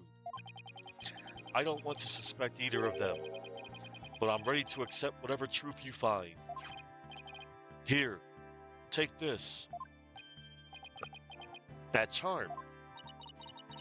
It's the charm that matches the one Azura Summers had, isn't it? So you and Miss Summers were romantically involved, weren't you, Dr. Crab? What? No, of course not. Sorry to disappoint you, but this doesn't belong to me. At the time, I thought it was Azura's, so I grabbed it. But it wasn't hers. Now it's up to you, Mr. Lawyer, to figure out whose charm it is. I will. Thank you, Dr. Crab. After all, I'm interested in the outcome of this trial, too. Now then, please summon Marlon Rhymes to the witness stand. Yup. Oh boy. What's going on? What's everybody making that face for? I haven't been watching the trial, and nobody's told me anything. Marlon Rhymes, you are under suspicion for the attempted murder of the orca. I see. Well, if it's already out. Mr. Rhymes? Is he really going to admit it? Fine.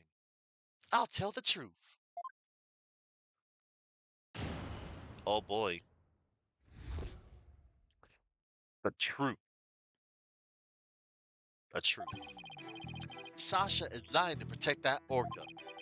At 3:30 a.m. on the 20th, there was still water in the orca pool. The incident happened before the orca was moved to the show pool. Orla killed the captain by bashing him 30 feet high and making him slam into the water. So I thought the orca should pay the consequences. Now we're back to the orca again? I did not see that testimony coming. Oh no. Now wait just 1 minute. Yesterday, Orla was proven innocent. Besides, you said Orla was in the show pool during the cleaning. I didn't want to sell Sasha out. That's why I didn't tell the truth. But the fact is, all three of us, the captain, Sasha, And me, we're cleaning the pool room. But Dr. Crab and Miss Buckler both said you were at the show stage. Well, the only thing Dr. Crab knew about the cleaning was what I told him. I didn't give him a whole lot of details either. Maybe he misunderstood. And Sasha is lying to protect the orca. She can't tell the truth. Sasha put blood in the skull rock herself to make a fake blood stain. I think it's pretty brave of her to let herself get arrested to protect the orca. Mr. Rhymes, how can you lie like that? It's the truth. Besides, wouldn't it be better for you if I wasn't lying? If the orca did it, you win your case. What? This is all very hard to believe, you telling me. But if Mr. Rhymes' story is true, Miss Buckler will be innocent, and the orca will be the killer. Meaning, if we turned our backs on Orla, we could save Sasha? Having a witness lie to save your own client? What a dirty, underhanded tactic. Right, Dono? Objection! Yesterday, the defense proved Orla was not guilty. We have no intention of going back on our assertions now. What are you saying, Mr. Rat? All you gotta do is admit the orca did it, and Sasha goes free. Is it a lawyer supposed to act in his client's best interest? But that wouldn't be acting in her interest. Mr. Buckler believes Orla is innocent. And we, of course, believe that Miss Buckler herself is innocent too. Acting in the client's best interest is an important part of our job as lawyers. Using dirty means to win a verdict will destroy our client's faith in us. That's right. We believe in both Miss Buckler's and Orla's innocence.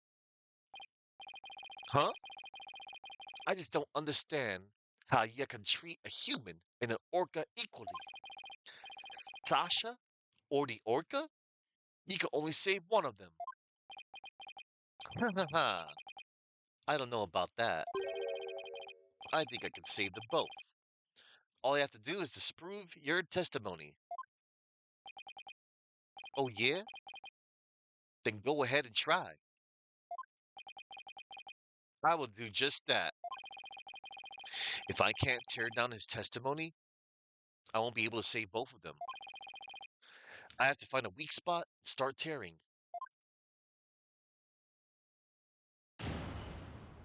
Cross-examination, everybody. The truth. Sasha is lying to protect that orca. Hold it! What exactly do you claim Miss Buckler is lying about? Sasha put that blood stain on the skull rock and stuffed herself as false evidence. She left fake traces to try and save the orca. Objection! Witness, if you keep talking nonsense, I will seal your mouth shut. The defense supports the prosecution's idea. But Mr. Wright, my testimony helps your client. You ought to be happy. I want to save both Orla and Miss Buckler. I won't accept anything else. I won't accept anything less. Now that's understood, please continue with your testimony. Fine. At 3:30 a.m. on the 20th, there was still water in the orca pool. Hold it! When the victim was killed, how much water was in the pool? It was before the pool was drained for cleaning, so it was full. You went into the orca pool room and saw this yourself? Dr. Crab said you were at the show stage. Objection! But it's possible that Dr. Crab was misinformed, or that he misunderstood. The witness already explained this. Why are you taking this meaningless tact? if you want to play games. Take Taka here. We'll be more than happy to play with you.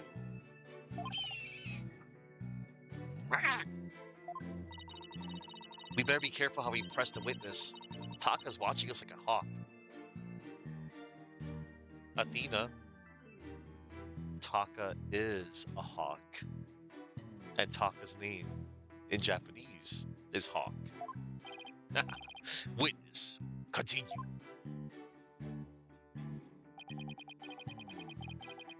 The incident happened before the orca was moved to the show pool. Hold it! So you're saying the incident took place before the cleaning again? Yeah, I guess so. The captain, Sasha, and I were gonna do the cleaning together. It's much more efficient than trying to have just one more person do it alone. In the defense's case, however, more lawyers means simply more lawyers. Nothing more. What? You're one to talk. All you have on your side is a cantankerous bird. What about me? I'm up here all alone. Are you people done? Humph. You need the witness to keep you focused? For shame, right, Dono? Hey, I was the only one who kept my mouth shut. Anyway, the incident happened in the orca pool before the cleaning got started. Orla killed the captain by bashing him 30 feet high and making him slam into the water. Hold it! Can an orca even do that? Send a person flying up into the air like that? Yup, of course. I've seen orcas bashing seals 60 feet into the air. So naturally, Orla could do that to the captain too. What a frightening thought. And you mentioned it so casually, Mr. Rhymes. Well, what else can I say? It's the truth. Mr. Rhymes is claiming that Orla killed the victim by sending him flying into the air. But would something like that even be possible in the orca pool room? There's something about that statement that bothers me. And so you witnessed the moment the victim was killed by the orca, is that right? Exactly. So I thought the orca should pay the consequences. Hold it! And that's why you put the sleeping drug in Orla's food. Ahoy! Yo, yo, yo, ho, ho! Sasha could be found guilty if we let her be, but if the orca died, Sasha could go free.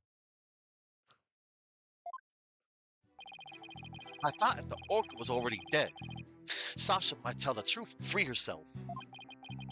It might seem cruel, but a man killing an animal has to be put down. The culprit must have tried to do away with Orla because she was a witness to the crime. But if Mr. Rhymes is the culprit, why would he try to protect Sasha? I'm sensing some very complex emotions from Mr. Rhymes. I need more information before I can do a proper analysis. If I'm going to tear down his testimony, then I guess I'll have to present evidence. Of course, we don't believe Mr. Rhymes' testimony. But he's suggesting the murder took place in the orca pool. Unless we can disprove that, we won't be able to save both Orla and Sasha. So over here. Orla killed the captain by bashing him 30 feet high and making him slam into the water.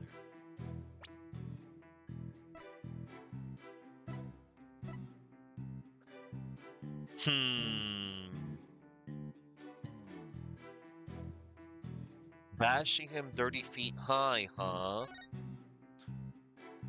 However, the fall was thought to be from 65 feet fall. Objection! When lies are piled on top of each other, contradictions start to emerge. That's a good quote. This time is no different. Are you saying there's some kind of inconsistency in my testimony? Yes. That's exactly what I'm saying. You claim that the victim was sent flying about 30 feet into the air, but the autopsy report shows the apparent cause of death to be from a 65-foot fall. 65-foot fall. What? Additionally, in your testimony a moment ago, you said at 3:30 a.m. on the 20th, there was still water in the Orca pool, with the pool being 65 feet deep. There's only 30 feet between the water and ceiling. If the pool was full of water, as you claimed, it would be impossible for the victim to fall about 65 feet, as the autopsy states. Ah!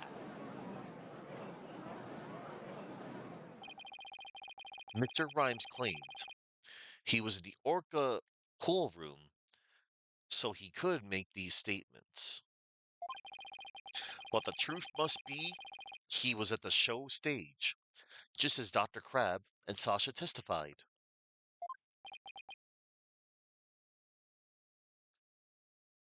Hmm. I believe that brings us back around to the Orca didn't do it. I didn't believe the witness's testimony from the outset. I am grateful to you, Wright Dono, for shutting the witness up. As I thought, the only person who could have killed the victim is Sasha Buckler. That fact still remains whether the witness was the one who tried to kill the Orca or not. Son of a... Mr. Rhymes is right about one thing. His testimony was advantageous to our case, but pointing out the contradiction in his statement will only drive us into a corner. As Prosecutor Blackwell said, suspicion against Mrs. Buckler is now deepened. Uh-oh. Found do something fast. The judge is going to find Sasha guilty. Mr. Wright, is there anything we can do? There has to be a way to prove Sasha is innocent. At a time like this, the thing to do is turn my thinking around. Instead of trying to prove that Sasha couldn't have done it, I have to think about what made it possible for somebody else to have done it. As long as the crime scene is the Orca pool room, then Sasha is the only one who could have committed the crime.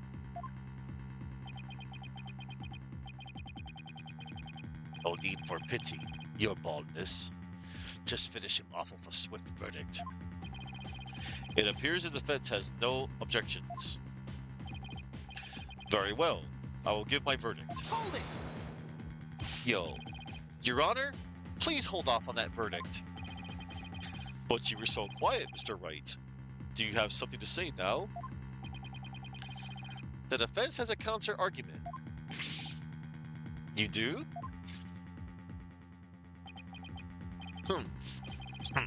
Pitiful. Such desperation. You look pale. Are you sure you're prepared to make this counter-argument? The worst of times are when lawyers have to force their biggest smiles.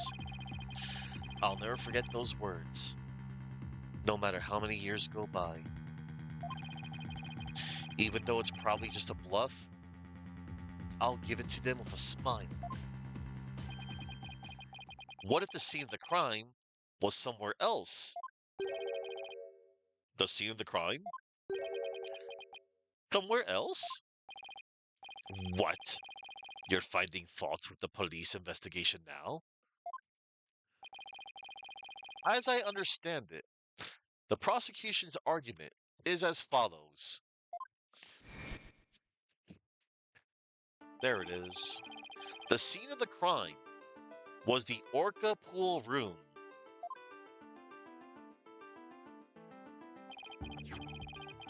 Only the defendant and victim entered that room when there was no water in the pool.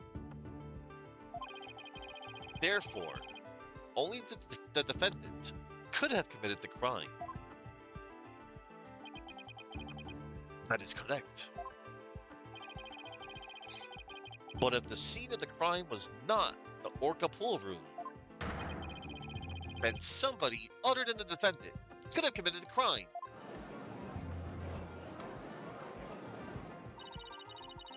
Are you sure you know where you're going with this? I might not be too sure, but I can't back down now. Mr. Wright, I hope that I'm wrong, but this isn't one of your bluffs by any chance. Ha ha ha, of course not. The judge knows me far too well. And do you have a theory on where the actual scene of the crime was? Yes, of course. Think, Phoenix, think.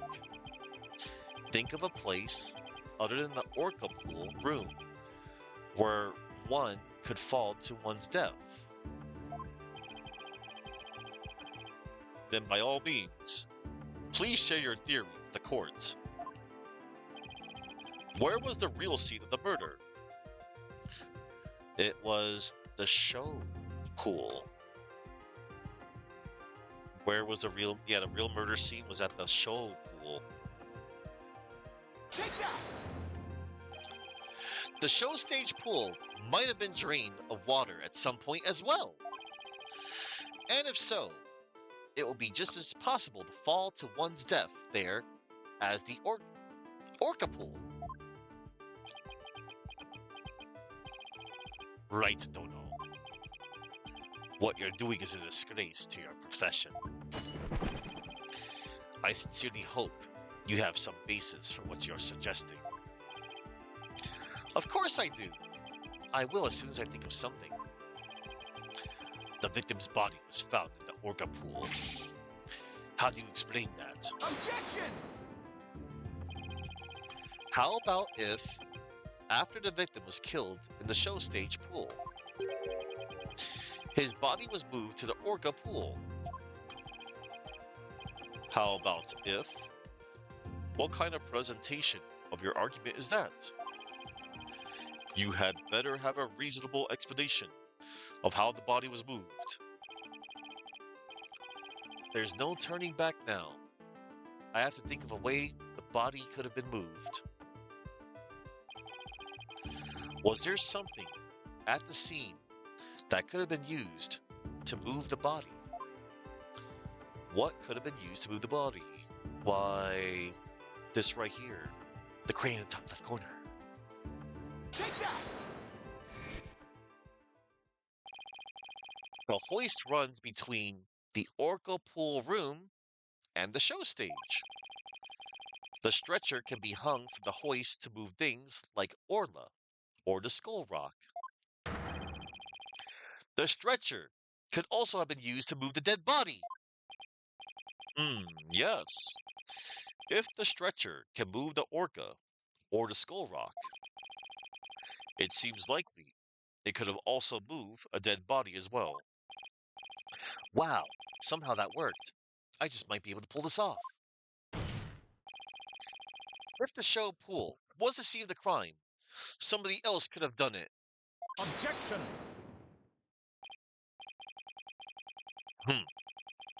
You desperately spew conjecture, and now you even make up a crime scene. Uh-oh. Ah! Eek! Not again. You don't have the soul of a warrior. You don't deserve to be on the battlefield. And even your fabrication is half-baked. It's a disgrace. What do you mean half-baked? The hoist can be operated from the Orca pool room only. Yeah. And the only person who entered the Orca pool room was the defendant. So even if the body was moved, the only one who could have moved it was the defendant herself. Yeah.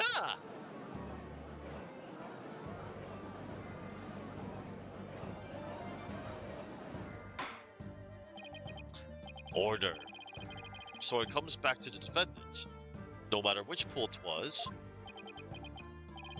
Meaning, I can't clear Sasha either way? Sasha said she moved Orla in the Skull Rock. And I believe her. So could it be possible that she moved the body herself without being aware of it? Mr. Wright, do you have an objection to Prosecutor Blackwell's claim? Do I have an objection to the claim that the defendant moved the body? I have no objections. I have no objections. Miss Buckler must have been the one who moved the body. What? Mr. Wright, are you admitting the defendant committed the murder? No, I'm simply conceding that she was the only one who could have moved the body. However, I contend Miss Buckler was not aware that is what she was doing. The culprit made her move it unbeknownst to her. The defendant moved a dead body without recognizing that it was a dead body? How could that be possible? The body was found in the orca pool. It must have been moved there somehow. I might find some kind of hint in the things she moved with the stretcher. The culprit made Miss Buckler move the body along with this piece of evidence. The Skull Rock. Take that! The Skull Rock? Miss Buckler told me yesterday that she moved the Skull Rock when she was cleaning. The only two things Miss Buckler moved to the Orca pool are Orla and the Skull Rock. I would like to suggest that the victim's body may have been inside the Skull Rock. What? Hidden inside the rock, the body could have been moved to the Orca pool with the hoist.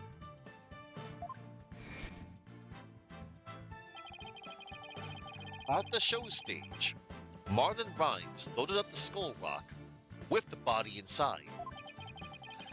And then he used the walkie-talkie to let Miss Buckler know the rock was loaded.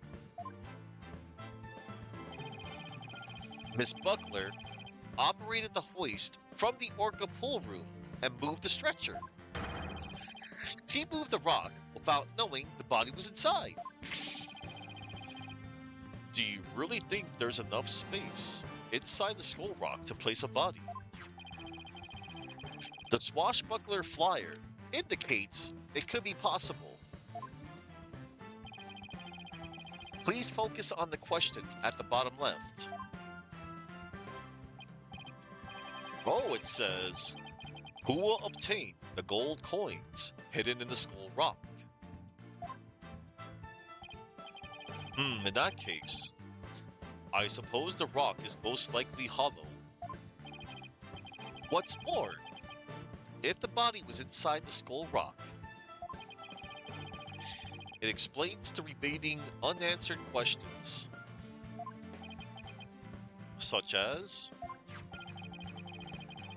please take a look at the security footage of the scene Miss de Plume witnessed. Where did the body that Miss de Plume saw come from? Please recall, what was Orla doing to the Skull Rock at this time?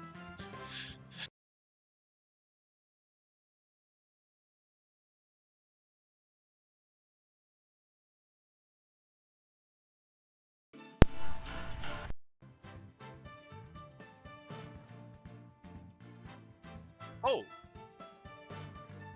testing, testing. 1, 2, 3. We're good. That's right. Orla's ramming released the body from the skull rock.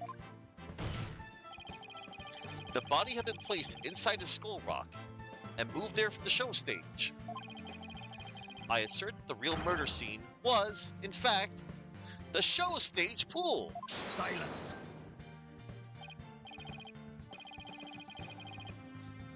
No, it's fine, Chuck. I had accidentally unplugged my mic, my headset.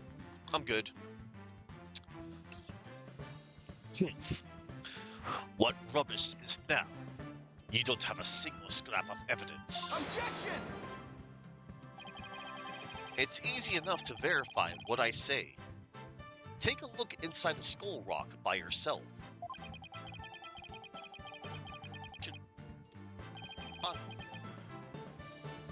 Fibers, hair. Yeah, right, Dono.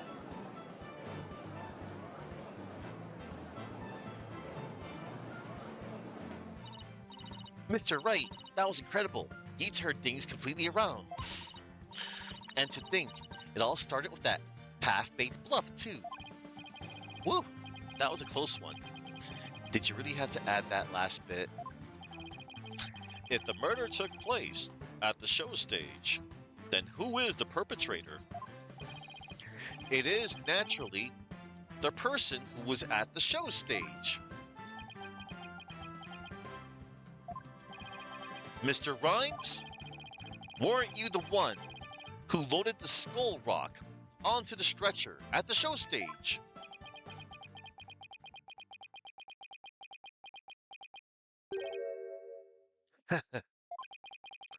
Wow, Mr. Wright, that was some pretty smart brain work you did there.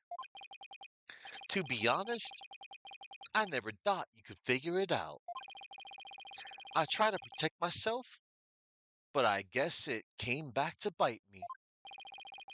Are you confessing you gave false testimony before, Mr. Rhymes? That's perjury. Yeah, what Mr. Wright says is true. The body was inside the skull rock. And it's true, the captain was killed in the show pool too. What?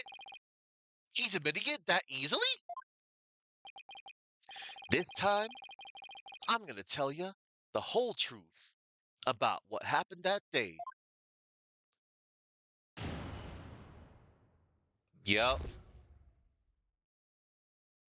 First, it was the truth. Now, it's the whole truth. Love this music here. In the show pool, the orca shot the captain up into the air. Then the captain came down and slammed him into the water. I can still remember the spectators' screams clearly. All Sasha did was move the body. She was trying to protect the orca. When Mr. Bloom witnessed the orca finding the body, I freaked. So now we're back to the orca again. I see. If you were going to give testimony like that, why did I bother putting you on the stand? All I'm doing is telling the truth. That day, Sasha wanted to do the old version of the Swashbuckler Spectacular. So I suggested she hide the body in the skull rock and move it to the orca pool. I was going to figure out what to do with the body after the show was over. The orca is the one that killed the captain. It wasn't me, and it wasn't Sasha.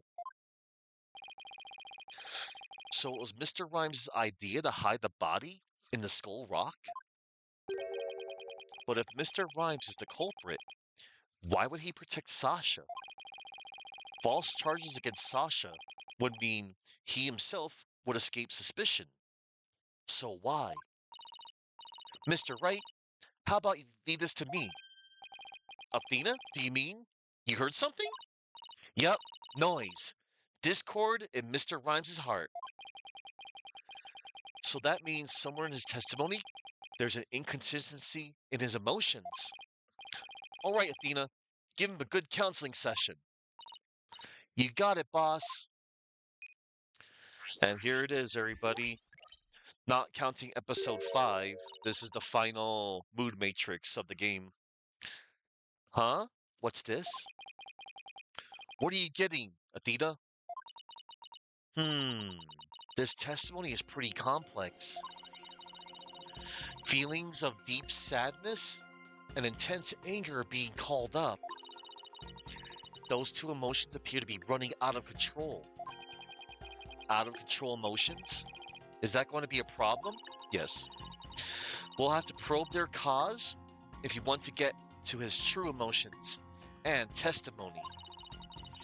There might even be odd or unnatural spots in his testimony he isn't even aware of.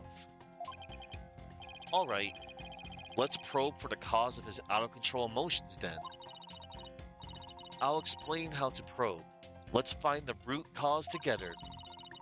When you see something off in a statement, press probe. Q. Next, point to what's causing Mr. Rhymes' out of control emotions.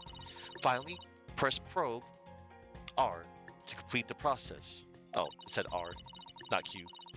When emotions are out of control, memories can be recalled incorrectly. If you still haven't found anything after all the statements and images, I'll help. Great. All right. I'll get started comparing the statements with the images. Indeed. Looks of concern. All right. Here we go. In the show pool, the orca shot the captain up into the air. Then the captain came down and slammed into the water. I can still remember the spectator's screams clearly. All Sasha did was move the body. She was trying to protect the orca. When Mr. Bloom witnessed the orca finding the body, I freaked. What could be the cause of his out of control sadness and anger? It'd be hard to find them both at the same time. Let's concentrate on probing just one. He did make one odd statement I was wondering about. I highly doubt there were any spectators at the scene of the crime. Hey, good point. That just doesn't fit. It might be the cause of his out of control emotions. Let's try pointing to the spectators. Just to be sure, I'll explain how to probe one more time. Press probe Q to the statement that seems up. Okay. Next, point to what you think is causing his out of control emotions to spectators. Finally, press probe R to complete the process. Okay, it was Q and R. But I'm using all the mouse, baby. And the commands at the bottom of the screen. I can still remember the spectators' screams clearly. So we're going to probe, just like the game said. What's causing anger and sadness? Spectators. Got it! I doubt there were any spectators there at the show stage when the owner died. If there had been, those witnesses would have told us the true crime scene right away. That's right. What? Oh, right. Of course. I just made a mistake.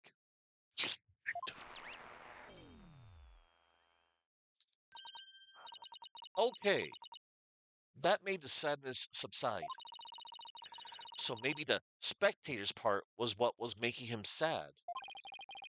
I wonder why he would make that mistake, saying spectators were there. How strange. The only thing I can think of is that he was mixing up one memory with another. Like, he was in a similar situation before, and it was deeply imprinted on his heart. A situation where an orca killed somebody. and there were spectators there. Hey, I think I know why he's mixing up his memories. The reason why Mr. Rhymes mixed up his memories is the killer whale. It was a story about how Azura Summers died last year. Take that! Mr. Rhymes, I think I know what happened. Could you have been mixing up what happened a year ago with this incident? Maybe that's why you slipped and said the owner was killed in front of spectators. What? How did you? Okay, you're right. I did see the orca kill somebody a year ago. But what about it? I was just one of the spectators. Really? Just another spectator? There must be a reason why you feel great sadness about that incident last year. Silence! Oh, don't you silence me, Black Will. Stop this nonsensical scrutiny of feelings. Just present evidence to prove your point. Yeet. Boss, do we have any kind of evidence that would back us up here? There is one piece that comes to mind that might explain his sadness. Well, I'm waiting. Let's see this evidence that has to do with Marlon Rhymes' sadness. We got it right here, bro. The charm. Discovered in Rifle's stomach. It might belong to Azura Summer's boyfriend. I wonder who it could be. Take that! Azura Summers died an accidental death 1 year ago. This is her boyfriend's charm. Hey, what are you doing with that charm? It was found in Rifle's stomach yesterday. Judging by your reaction, I believe this charm belongs to you.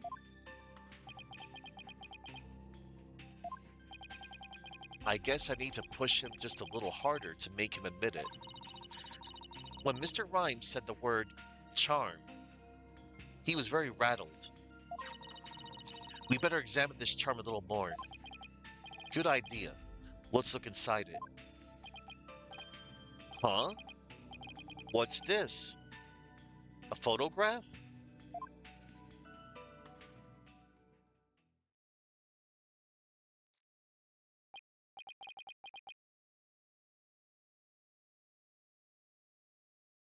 Look, everybody. Oh, and look, there's Orla. Hey, this is Azura Summers and Marlon Rhymes. Mr. Rhymes, you and Azura Summers were a couple, weren't you? Even if we were a couple, it doesn't have anything to do with the captain's case.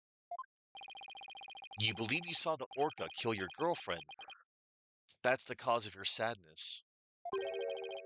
Isn't that emotion of yours connected to the current case? Silence! The only thing you revealed was the witness's connection to the victim of last year's incident. What does the witness's past have to do with the case at hand? I don't know yet, but we managed to pinpoint the source of his sadness. Now let's delve into who Mr. Rhymes is angry at. Aw, snap. In the show pool, the orca shot the captain up into the air. Then the captain came down and slammed into the water. I can still remember the captain's dead body clearly. All Sasha did was move the body. She was trying to protect the orca. When Mr. Bloom witnessed the orca finding the body, I freaked.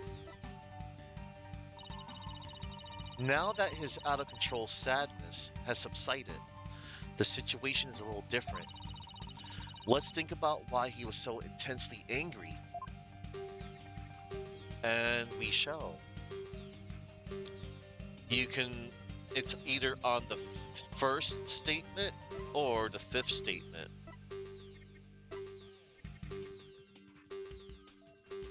See the waves? Anger.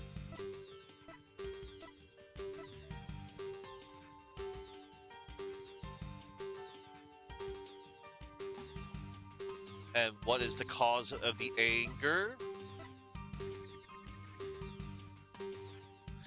The cause is right here.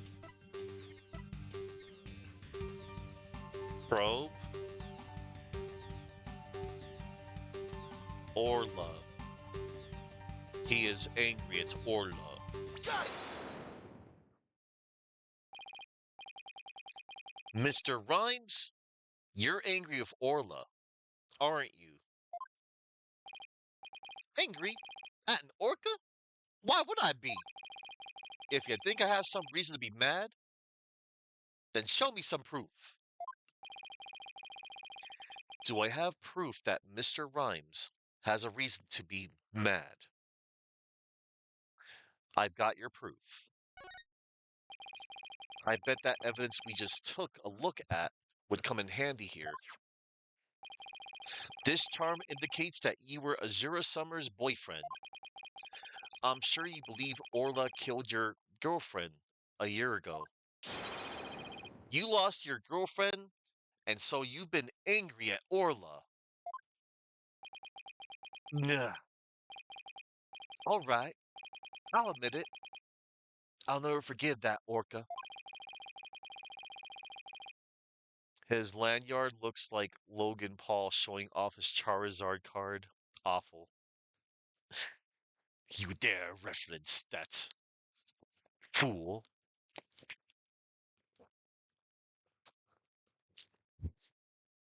Well, anywho,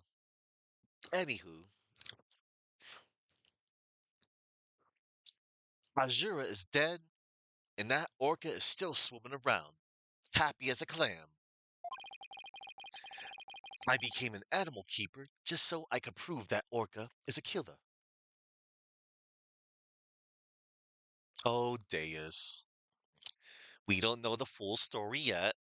Let's wait and see.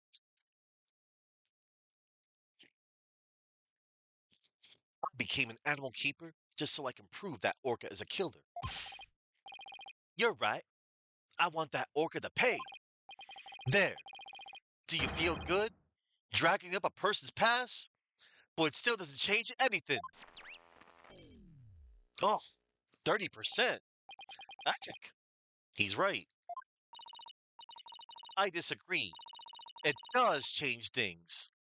His out of control emotion quiet down.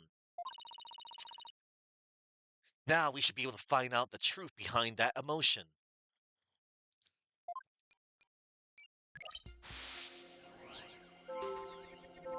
In the show pool, the orca shot the captain up into the air. Then the captain came down and slammed into the water. I can still remember the captain's dead body, clearly. All Sasha did was move the body. She was trying to protect the orca. When the plume witnessed the orca finding the body, I freaked. According to my analysis, Mr. Rhymes is usually a very calm person. Let's see if we can find any inconsistencies between his words and his emotions. So, on the fifth statement right here,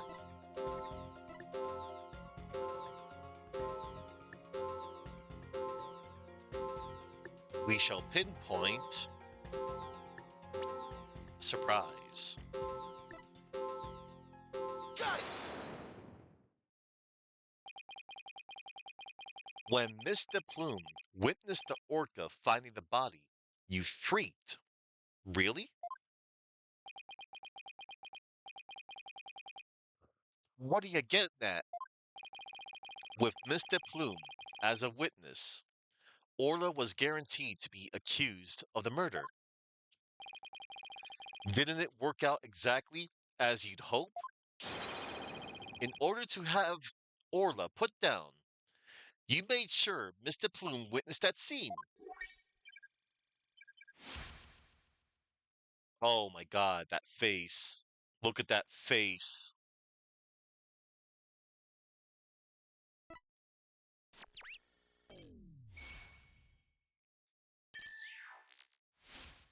Bye bye. So ya figured all that out, did ya? Mr. Rhymes, are you admitting it?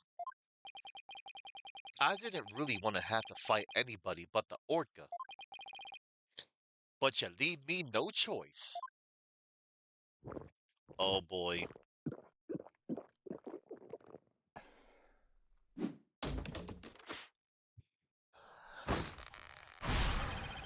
Rah! Oh god.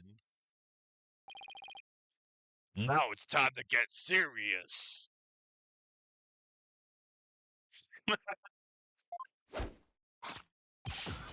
Ahoy! What? What? Yo, yo, yo, yo, yo! Ahoy, me meat brothers represent! A vassy grass eaters stay free! Take me words and pop it in your mouth! Scurvy grass eaters!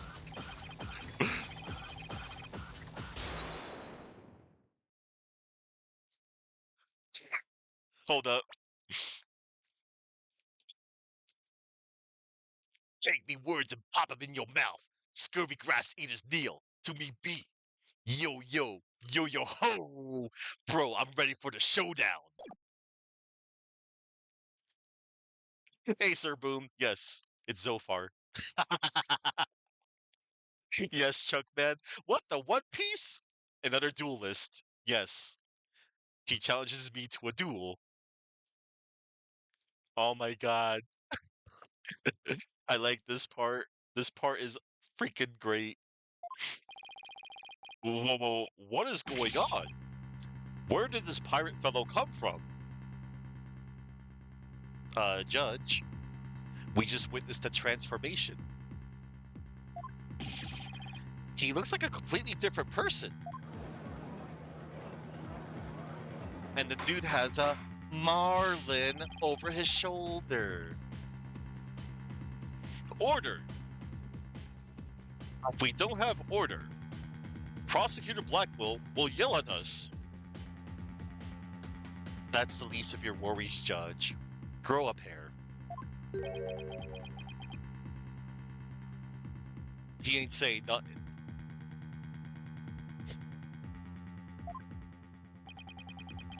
Even Prosecutor Blackwell is at a loss for words.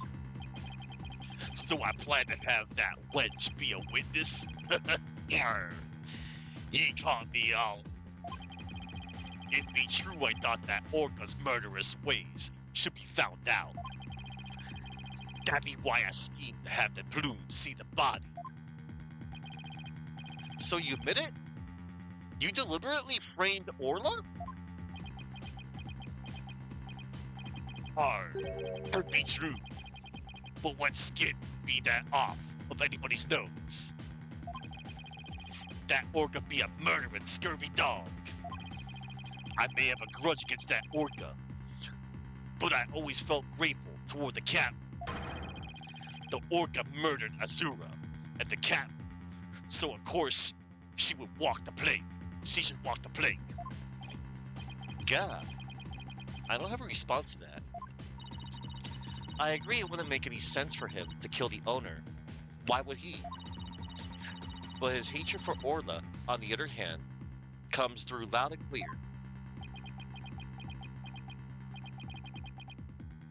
Wait a minute. If killing Mr. Shipley doesn't make sense, who would it make sense for Rhymes to kill? Maybe my theory has been all wrong. Your Honor, I think I just became aware of a new fact. Oh? And what is that? Now that we know about Mr. Rhymes' intense hatred of Orla, It turns the premise we've been arguing uh, under on its ear. Hello, Kronos. I will now reveal the identity of the individual Mr. Rhymes meant to kill from the start.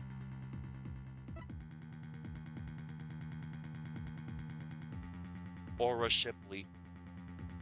He wanted this whale dead. Take that! What? So the witness's intent was to kill the orca? Exactly. The witness's intended victim was not Jack Shipley. From the start, it was all schemed to kill Orla. The orca was his true target, but Jack Shipley is the one who died. The orca is alive and quite well.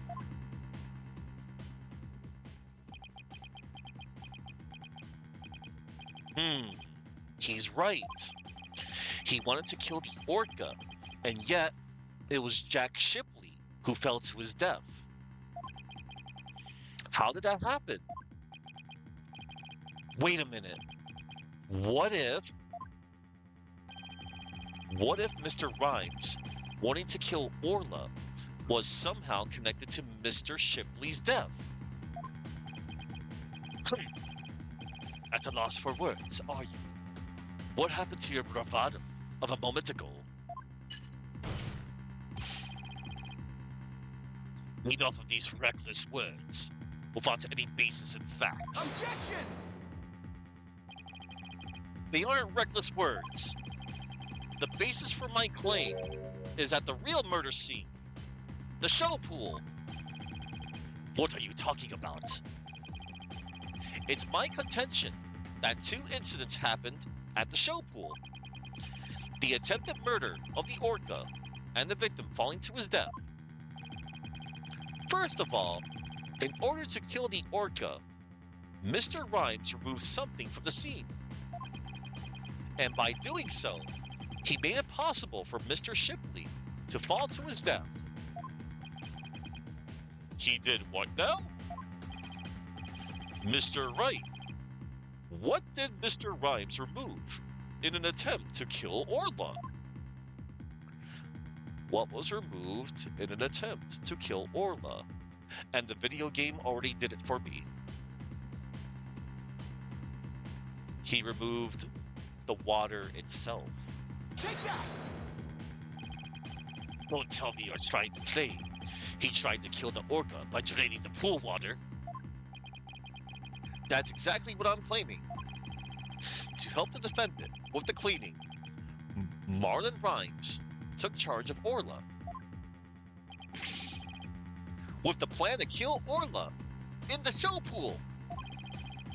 And because the pool water was drained,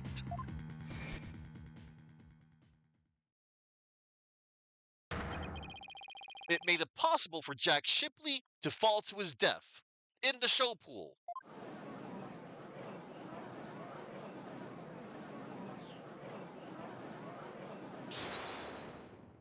Hold it.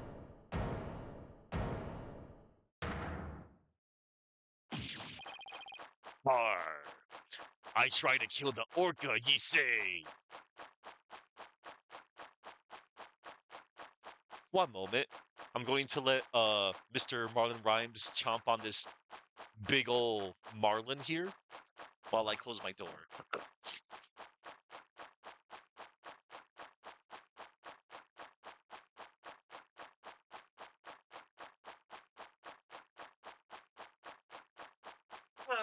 People can be awful around here sometimes.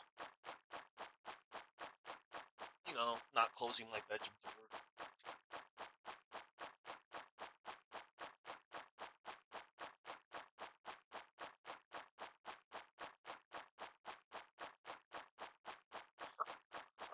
You know, if we had the technology to have, you know, never-ending, like, marlins,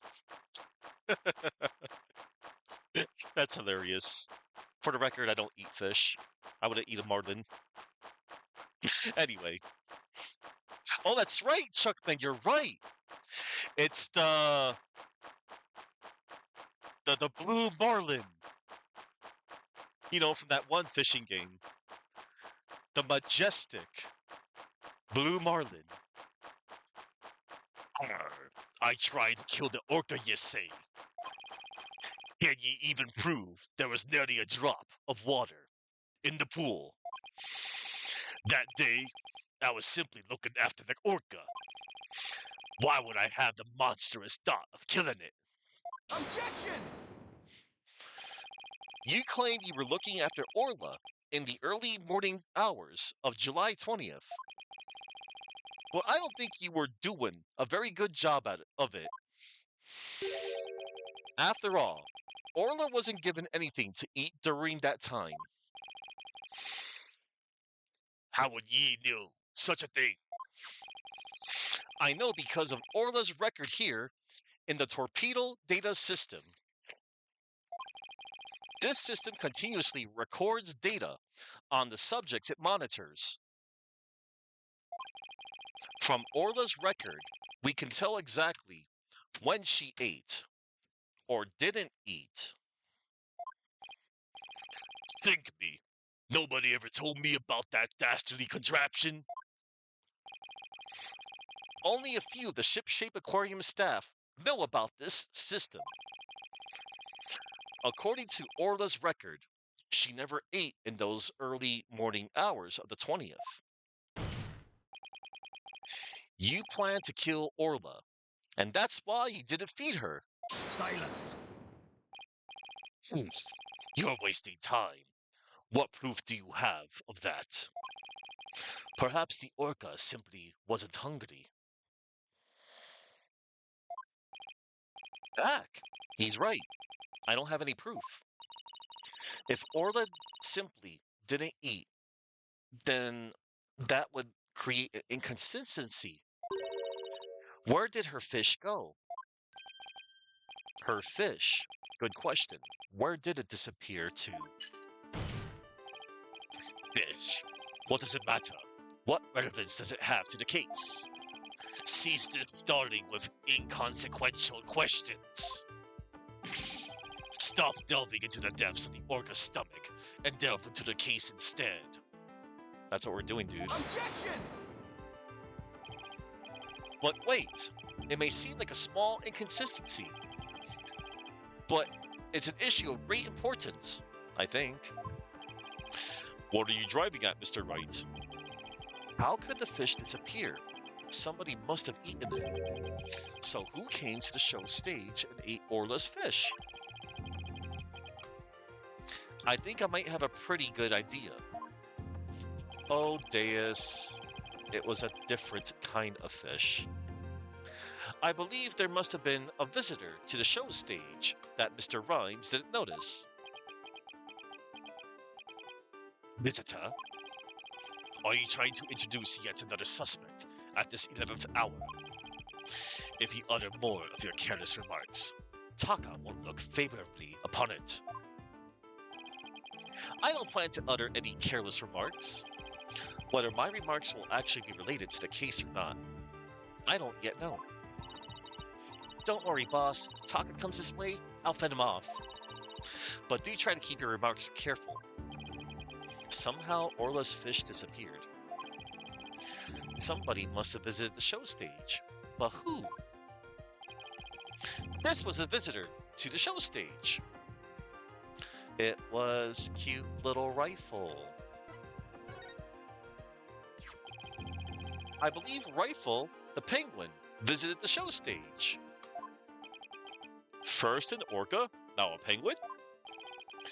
Why would ye be saying such a thing, Mr. Lawyer? I didn't see Rifle during the wee early morning hours. Do ye have any proof Rifle visited the show stage? If ye be a lawyer of any sort, show me your evidence. Show me your evidence. The bottom of Rifle's feet were pink for some reason. That fact is a clue that Rifle was indeed at the show stage. I have to present that piece of evidence that connects Rifle to the show stage. Now, to prove I'm a lawyer worth my salt, this is the proof that Rifle visited the show stage. Because Rifle most like, see, look. Look at these cute little prints right here. Look at these little penguin prints. The paint was still drying. It was still wet. Sign Sasha made by the new show. Left to dry since the early hours of the 20th. Take that! Adorable. Oh my! What a cute little sign. Look at all those adorable stars. These stars are actually starfish. Miss Buckler painted a sign. In the early morning hours of the 20th, she left this sign at the show stage to dry. Mr. Rhymes kept an eye on the sign for Miss Buckler while the paint was drying. Aye, that be true. But what be your point? On this sign is proof that Rifle visited the show stage. Proof of the penguin's visit? I'm afraid I don't see it. Where is the proof that the penguin visits the show stage? Please point it out. Oh, Your Honor, it's right here. What proves Rifle visited the show stage? Take that! Adorable. A couple of the pink starfish are shaped a little differently from the others. Yeah, look, see? That's a star, that's a star, that's a star, that's a star, that's a star, and these are penguin feet. Cute little feet for the penguin. A couple of the pink starfish are shaped a little differently from the others. Ah, you're right. They look almost like little leaves. Rifle had pink paint on the bottom of her feet. Oh. These little leaf-like shapes on this sign are actually Rifle's footprints. Rifle made these footprints by walking on the sign before it was dry. Ho ho, what cute little pink penguin prints. So there are footprints. What of them? Martin Rhymes was watching over this sign at the show stage while the paint dried.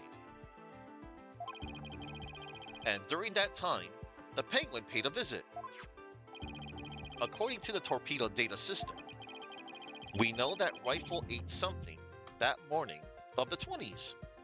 Of the 20th. Yeah, we know that Rifle ate something that morning on the 20th. Most likely, Rifle ate the fish meant for Orla that was at the show stage. Orla's snack was a small quantity of fish. Even a penguin could have eaten it all. Watching paint dry is not something you consistently stare at. Yeah. Begad. Rifle ate Orla's fish. Who be ye to say Rifle ate Orla's fish? She could have picked up food anywhere. But that doesn't change the fact that I really was at the show stage. After all, I had to help move the skull rock. It couldn't have been moved without me. The witness claims he never saw the penguin. How do you explain this contradiction? Both Mr. Rhymes and Rifle were at the show stage, but Mr. Rhymes didn't see her. Hold on, everybody.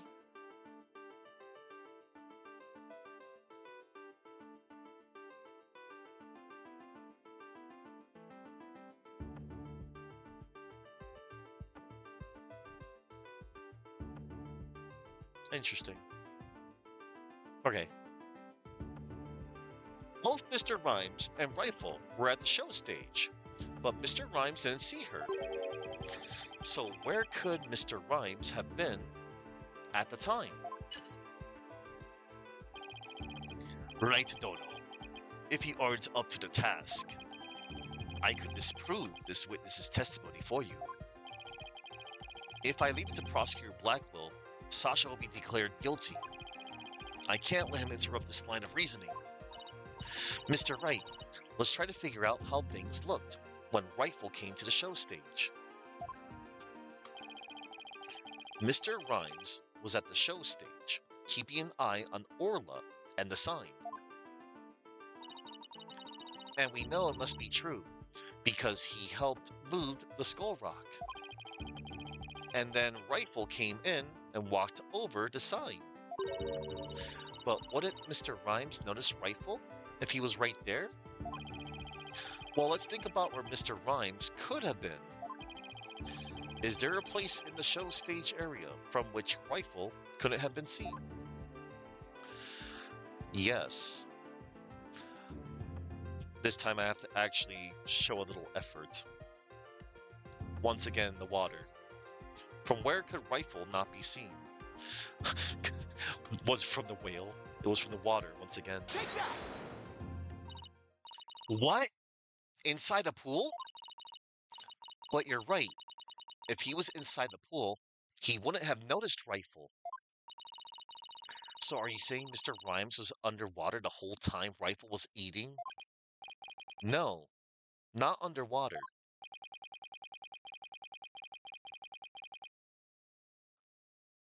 When I think about what he was trying to do, the answer is clear. Now I'm usually starting to get the whole picture. Now I'm finally starting to get the whole picture, yeah. Humph, just like yesterday. Must you two always be whispering to each other? Yeah, she's my co-counsel. Why don't you admit that resorting to a penguin will get you nowhere? Objection! Oh, I didn't know about that. Oh, I don't know about that. Yeah. The fact that Mr. Rhymes didn't notice Rifle is such a small inconsistency. But it's a key point that proves what Mr. Rhymes is trying to do. The penguin is a key point. The show stage pool is very deep. If Rifle came to visit while Mr. Rhymes was at the bottom of this pool, he would have never noticed Rifle. Arr. Orcas can be out of the water for a short time without sustaining damage. But if they're out of the water for a long time, they weaken and eventually die. In order to kill Orla, Mr. Rhymes had to drain the pool. And while the pool was drained of water, Mr. Shipley fell to his death. The show stage pool is about 65 feet deep, just like the orca pool. Without water in the pool, a person could be made to fall 65 feet.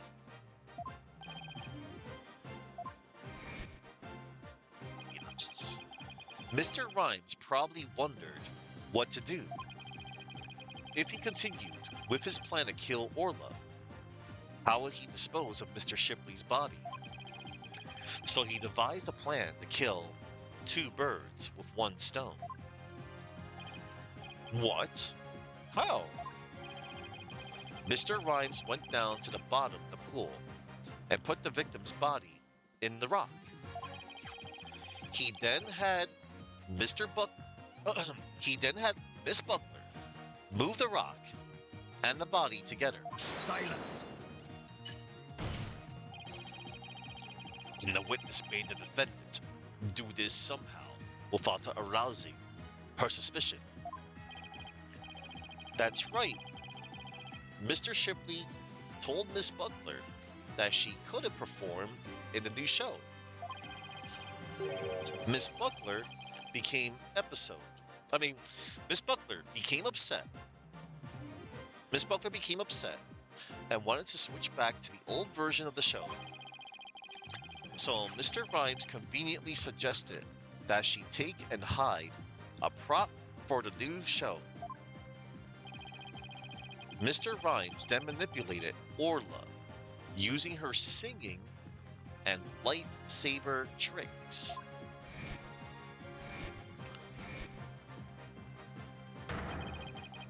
He schemed to have Orla find the body while Miss Plume would be standing witness. He saddled Orla with the false charge of murder so that Orla will be put down. What?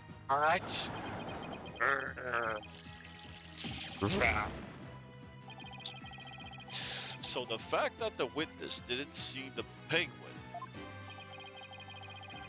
shows that when Rifle visited the show stage, Rhymes was putting the body in the rock. At the bottom of the pool, that is. Who would have thought the presence of a penguin could prove the witness's actions? It's working. Just a little further now, and Sasha will be proven not guilty. Silence. If you think you won this battle, you are sorely mistaken. Your theory is based on the notion that the witness could manipulate the orca. Witness, can you control the orca's actions?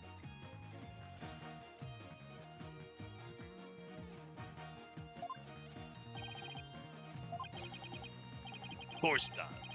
What kind of bilge be that? I be but a simple animal keeper.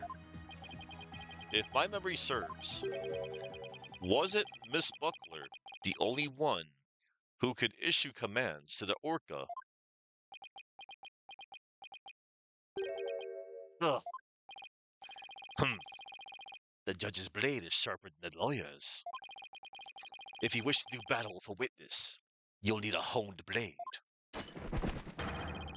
Where is your sword of evidence that Marlon Rhymes can manipulate the orca?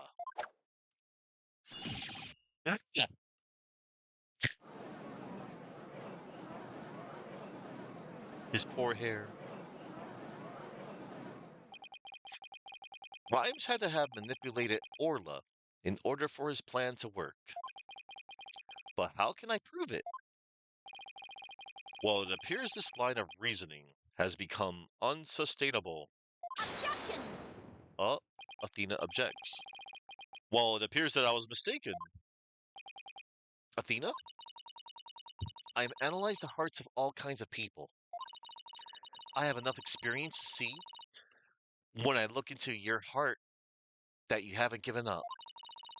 So that objection was my way of speaking up for your heart. She's right. I know. Why would I become a lawyer again, only to give up? I have to keep fighting. Athena, thank you. With your help, I remembered the old right way. The right way? Your Honor, I'm not finished with presenting my argument. Do you have anything else to ask this witness? You've cross-examined all the witnesses and presented all your evidence. Objection! All the witnesses? I don't think so. I haven't cross-examined the most important one, the central figure in both cases. The central figure? The one involved in not only the case a year ago, but this current case too. I've never called her as a witness, but it's time to do so now. Who are you talking about? I demand you tell the court immediately.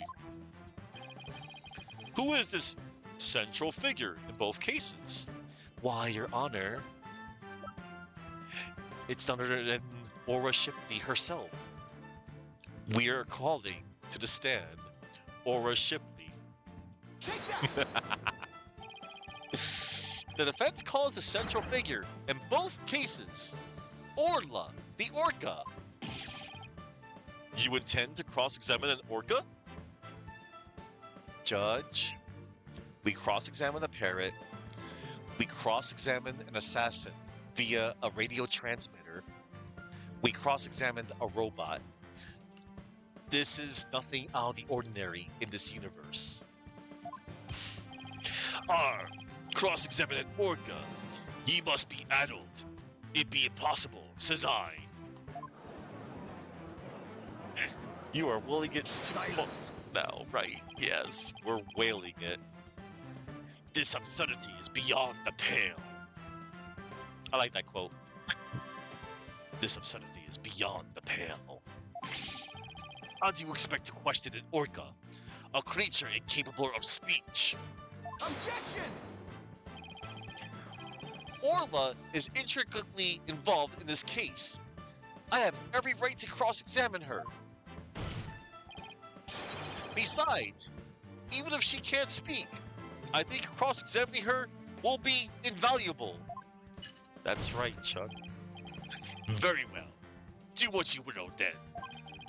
But if you fail to garner anything from this little exercise with the orca, I hope you realize the reward for your efforts will be the defendant's guilty verdict. I'm ready and confident. So, cross-examining Orla, huh? That was a bold move, boss. Now all we have to do is figure out how Mr. Rhymes manipulated Orla. That's right.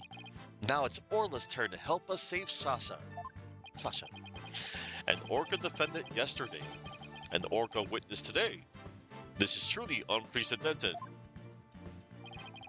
But even though this is highly unusual, I'm prepared to allow it. Bailiff, ready the witness telecast. We'll have a 10-minute recess while the telecast is being set up.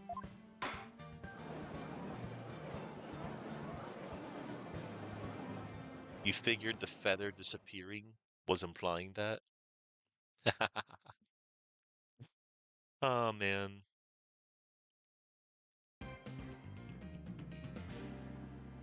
Anyway, here we go, everybody. The final part of the case coming up. Hot and ready.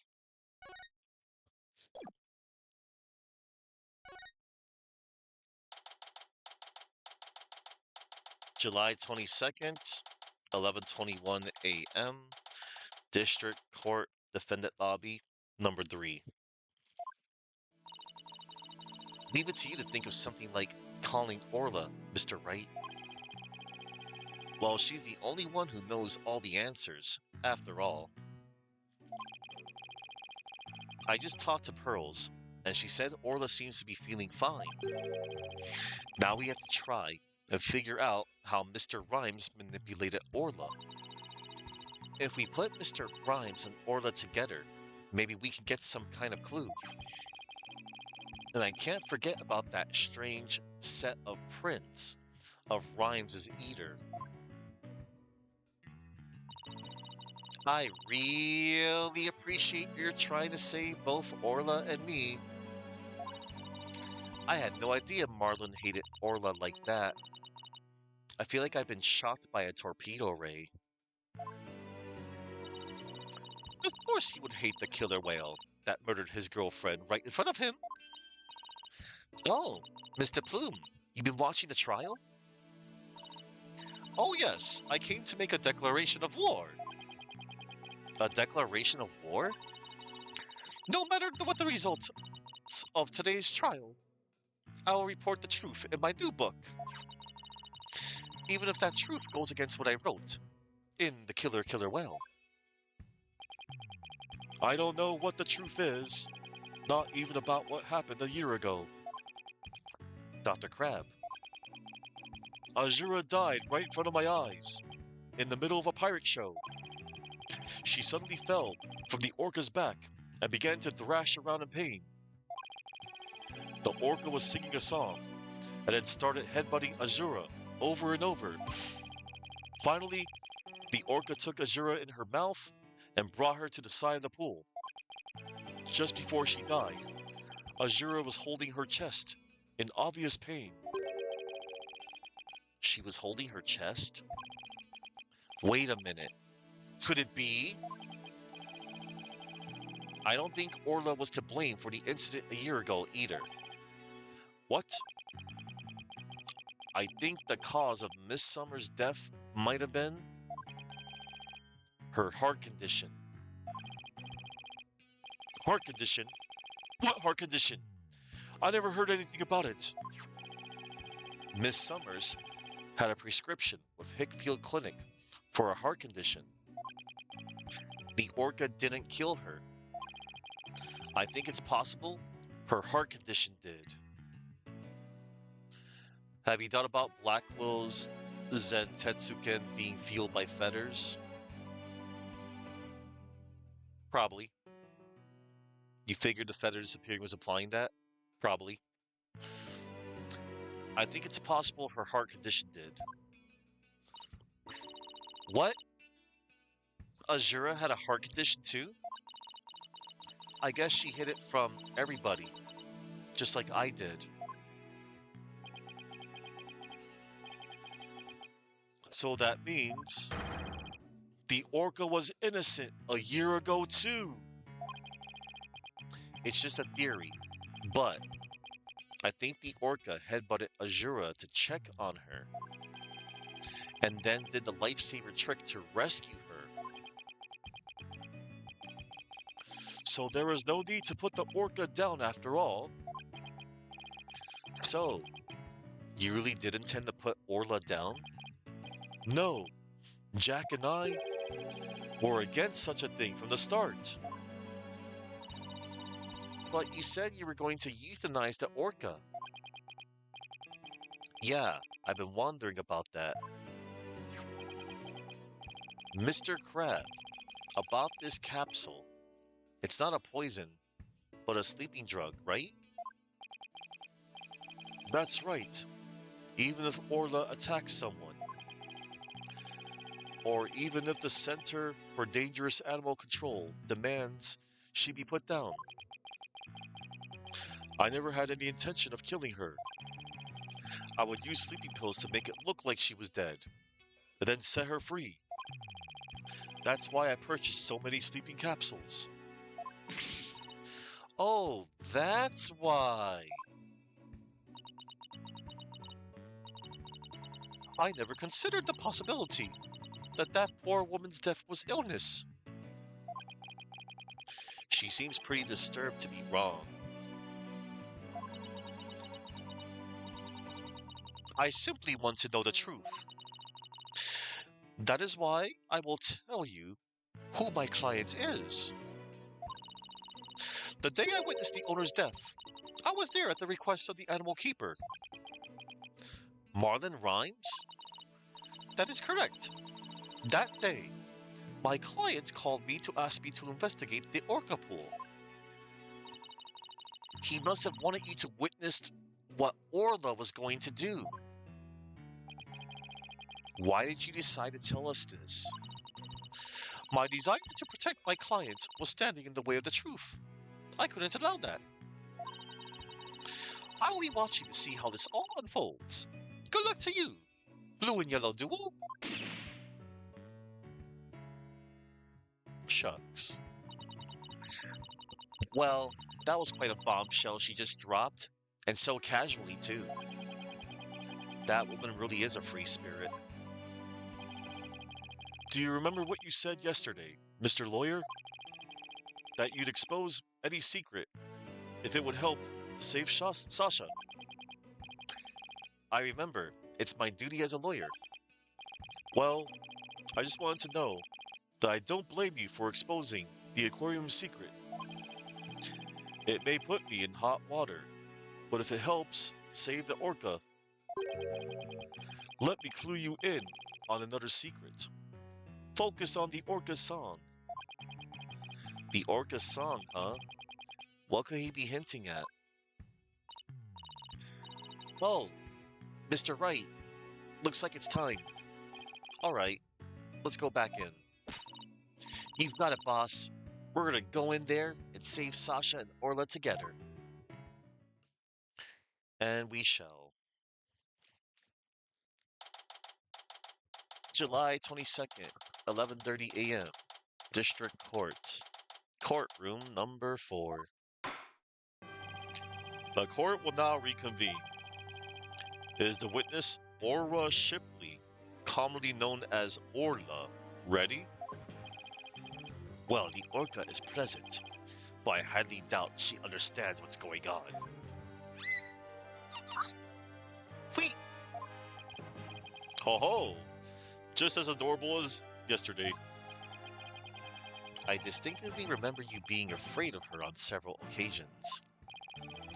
Now then, Mr. Wright, How do you propose to cross-examine the witness? I intend to have the young lady there, with Orla help me. Hello, everyone. That young lady. Didn't I meet her once before, a long time ago? Yes. Yes, that's Pearl Fay, my old friend. Well, well, didn't she grow up to be a lovely young lady? Ah, Taka. I have no interest in this chit-chat. On with the cross-examination. Mr. Wright, this is all your fault. Why are you dawdling? How is this my fault? The court will now hear the testimony of Aura Shipley.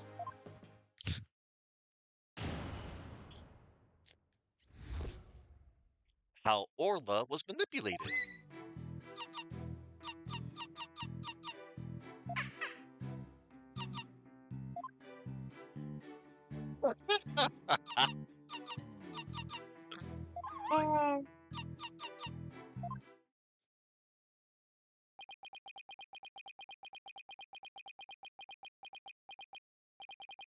Mr. Wright, Yes, Your Honor?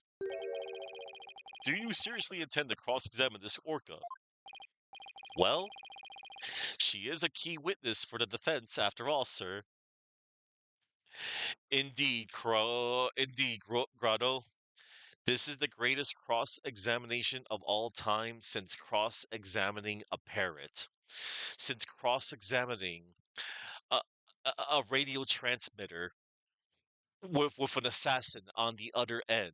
Since cross-examining a robot most recently, last week. And we have come this far to cross-examine an orca. Well, she is a key witness for the defense after all, sir. Every time you come to my courtroom, you open my eyes to a new way of thinking. It appears this will be another one of those times. Yes, he's given me the go-ahead. I now like to put the witness and Mr. Rhymes together to see how he manipulated the orca. Hopefully, Orla will have some kind of reaction. Fine by me, but naught will happen. I tell ye. And I love you, the judge properly. Free! Free, free, free! I like how it says Rhymes, his last name in the gold letters. Mr. Rhymes is right. Nothing happened. I guess I shouldn't have expected it to be easy. How did he manipulate her? Right, Dodo. I hope you realize that if you can't prove with this cross-examination how Rhymes controlled the orca, your defendant will be declared guilty immediately. Yes, I realize that. This is my last chance. I have to figure out how Rhymes commanded Orla to do her tricks. Please begin your cross-examination, Mr. Wright. Cross-examination. How Orla was manipulated.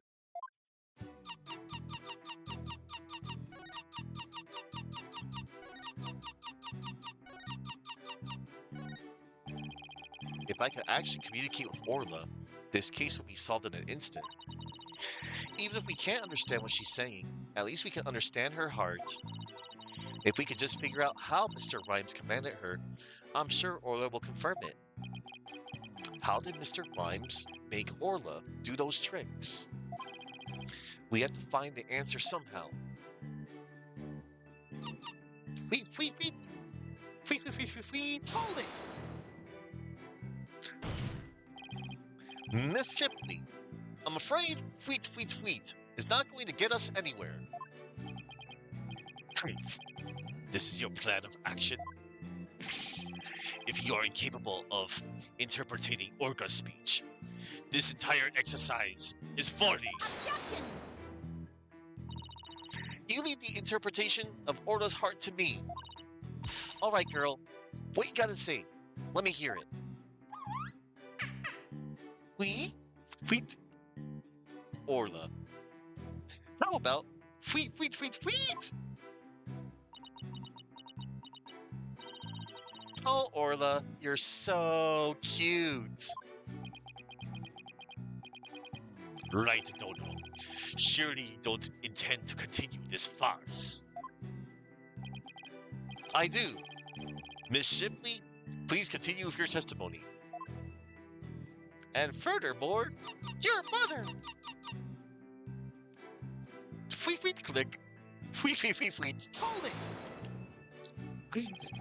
Could you interpret that for the court, Miss Sykes? Whoosh. I'm getting a strong reading of happiness. Maybe she thinks she's doing a show? I demand serious witness testimony. This is no time for fun and games. If you continue this mockery, I will subject you to 40 lashes with a wet fish. Not a wet noodle? That just sounds fishy. Hey, speaking from experience, anything is better than 40 lashes from a whip. There's your Franziska von Karma reference. The defense will please caution its witness to conduct herself with propriety. Better than getting slapped with a large trout. Yeah. Word? Tweet.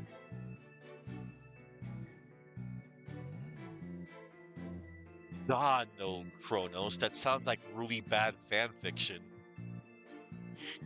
Hold it! Instead of impersonating a one orca band, could you show us the lifesaver trick? I guess Orla won't do that. If Nick adopted Trucy and married Von Karma, oh no. She'd be her mom. Okay, but that also involves, for some godforsaken reason, Phoenix Wright marrying Franziska von Karma. And there's not a snowball's chance in hell that would ever happen. You would probably have the most perfect lover. And you forget, she loves Adrian Andrews. In some way, shape, and form.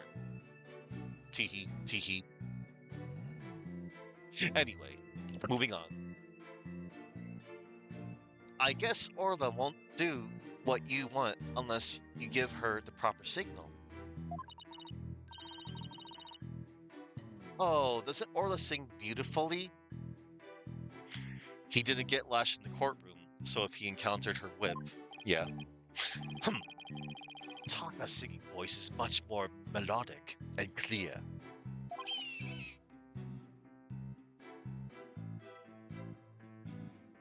Bravo, Taka. Meh. Neither one should quit their day job. Please continue your testimony, Miss Shipley. Tweet. Hold it! Miss Shipley seems to want to communicate something. Tweet. Perhaps she's hungry? Miss Faye, could you give Miss Shipley a snack? Certainly. One moment. Aw. Tweet. What a heartwarming scene. It reminds me of my granddaughter with her pet. Wow. Your granddaughter must have a pretty large pet. Stop all this pet and rattle and get on with the cross-examination. Tweet. But she's such an adorable creature. I never get tired of looking at her. Silence! I, on the other hand, have had more than my fill of this tomfoolery. Enough is enough. It sounds like Prosecutor Blackwell is about to blow his top. Yes. What should I do? Should I continue the cross-examination? We shall stop here. because this is all that we are going to get out of Orla. I'm done playing games. I will now explain how Orla was manipulated by Mr. Rhymes. In order to respond to a command, Orla needs to hear the sound of a whistle. But Mr. Rhymes isn't a trainer. I doubt he know how to give the signals himself. So that means he must have had help. So how did Mr. Rhymes issue commands to Orla? Simple, with the TV phone. Take that! Sasha told me an interesting story about Miss Summers. Summers' boyfriend has videos of her using a whistle to make the orca do tricks. Sasha told me an interesting story about Miss Summers. Azura used to send her boyfriend videos of herself teaching the orca tricks. I used to help Azura take the videos on her TV phone. Most likely, Mr. Rhymes still has these videos of Miss Summers. Miss Faye, could I ask for your help? Of course, Mr. Nick. What is it? You're using Mr. Rhymes' TV phone, correct? I'd like you to examine it for me. Please look for videos of Azura Summers issuing whistle commands to Orla. Videos? I'm not too sure how to do that, but I'll give it a try. My apologies to Marlin. Aw. Right, Dono. What are you up to? You'll see in a moment. If Pros can find those videos for me. Mr. Nick, I found them. I found some videos like you described. You did? Thank you, Miss Faye. Just as I suspected. How did Marlin Rhymes get Orla to do those tricks? I will now show you. With Mr. Rhymes' cell phone. His cell phone? Are you implying he used an app? Miss Faye, see if you can issue Orla a command. Me? Can I do such a thing? You might be able to, if you play a video with a whistle signal in it. If there's a video of the lifesaver trick, please play that. Before you do, though, please put the practice dummy in the pool. The practice dummy? Alright. In it goes. There. It sank to the bottom. Now I'll play a video. Wait!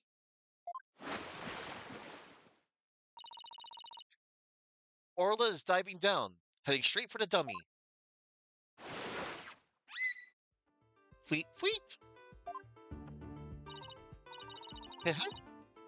What a smart girl you are, Orla.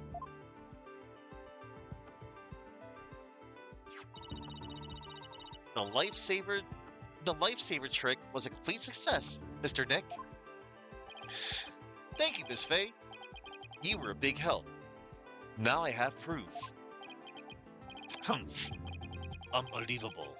You actually pulled it off. That was the lifesaver trick we saw yesterday. Is Miss Faye an orca trainer now? No, Your Honor. I'll explain after we try one more trick. Now let's see if we can command Orla to do the singing trick. Miss Faye, if there's a video of the singing trick, please play that. Certainly. Let's see. Is it this video?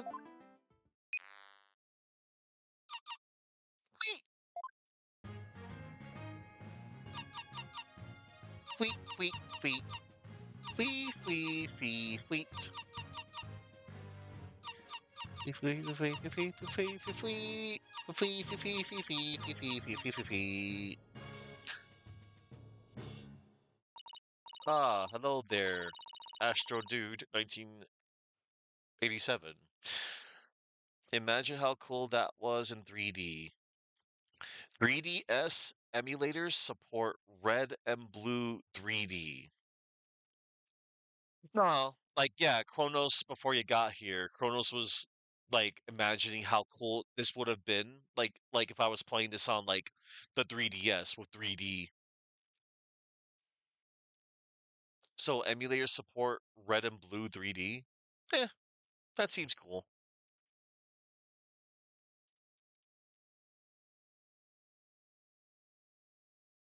All right. Would have been dope if they added stereo 3D for these games in the collection. You never know, Chronos. Maybe Capcom will. I doubt that they will. This is just a big doubt, pressing X to doubt. I think it would have been kind of cool, like as a free update. Cause man, it was pretty cool when they did that free update for the Phoenix Wright collection last year that added in all of those languages and the art studio and the artwork section and all that jazz. I can get an emulator, a complete save, and a pair of 3D glasses. I can get all the software. That's cool. Oh my! Isn't she wonderful? That was a swashbuckler spectacular song. Ho ho! What a lovely singing voice. It wasn't bad. Oh, Simon. By the way, how did Miss Faye give the orca those commands? Marlon Rhymes has something on his phone that his girlfriend, Azura Summers, sent him. They're videos of Miss Summers issuing commands to Orla with a whistle. If they have Orla listen to the sounds of the signals, anyone at all can command Orla. I agree, Astro Dude. Like I said in the and like yeah, like I said, like I believe I think I said something along the lines.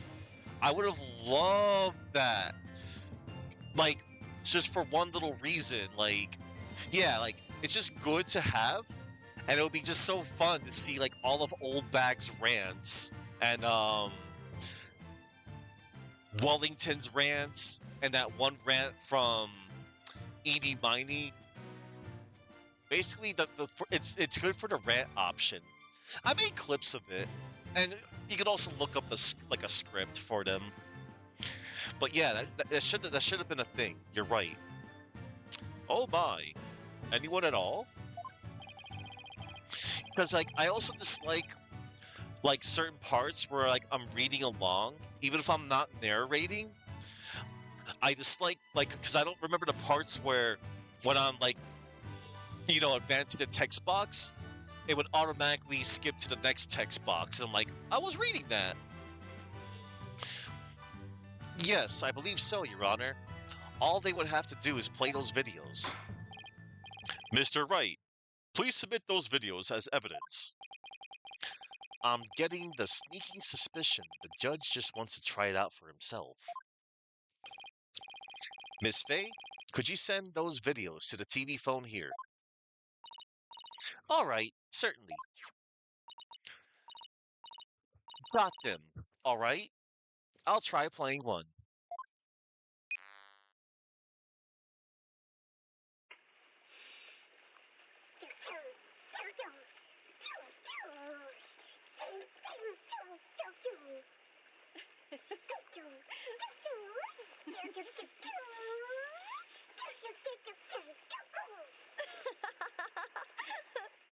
Oh, I totally forgot that. They actually showed a vid of Azura Summers. So this was a training session a year ago? Huh? But wait a minute. There's something about that song that bothers me. Yep. That was a different song.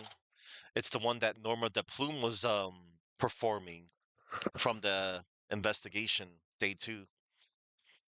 TV phone updated in the court record. A cell phone used by ship-shape aquarium staff. Videos of Summers can be viewed. Oh, one moment. I want to check the phone. Description of videos. There are several videos on Rhyme's phone sent to him by Summers. In the videos, Summers is having the orca do tricks such as Lifesaver and singing. The song in the video is different from the one in the show now. Next to view.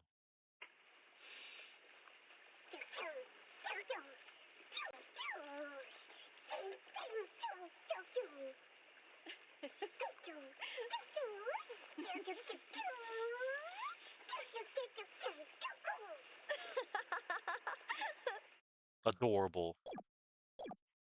If the orca can be commanded using videos on a cell phone, then that means that Marlon Rhymes could have manipulated the creature.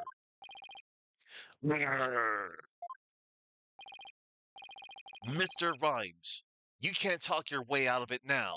Silence.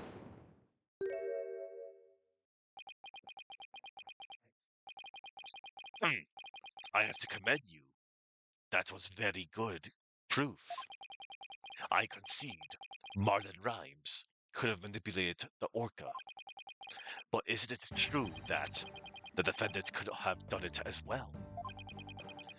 All she would have to do is use the whistle. The whistle she knows how to use so well. And she wouldn't have had to use those videos. Surely you admit it's a possibility. She could have easily had Norma de Plume witness the singing and the lifesaver trick. So he's trying to argue it was equally possible for Sasha as it was for Rhymes, is he? But is that true?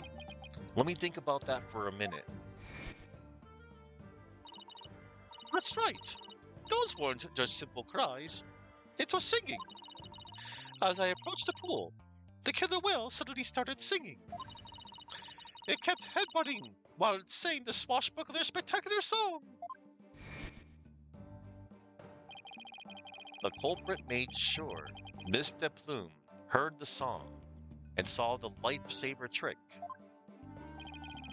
Could Sasha have shown these 2 tricks to the witnesses?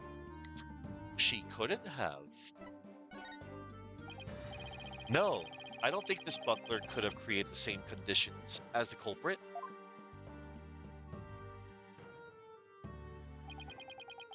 You challenged me to a battle. I hope your sword is sharpened. Let me see those sword skills of yours. Don't you worry, my sword is drawn and ready. My sword is evidence that the 2 tricks couldn't have been shown at the same time. And that will be the whistle. Orla performs 1 trick per signal. She can't do 2 at a time. Take that! Ms. de Plume said in her testimony that she witnessed these 2 tricks at the same time. However, that fact is inconsistent with how Orla performs tricks. How Orla performs tricks? What are you talking about? Orla can't perform 2 tricks at once. She performs only 1 trick per whistle signal. That's how she's been trained. In other words, it will be just like with a dog. If you tell him to both sit and shake, he won't do them at the same time. Am I understanding it correctly? Yes, that's the idea, Your Honor. I wonder if the judge has a dog.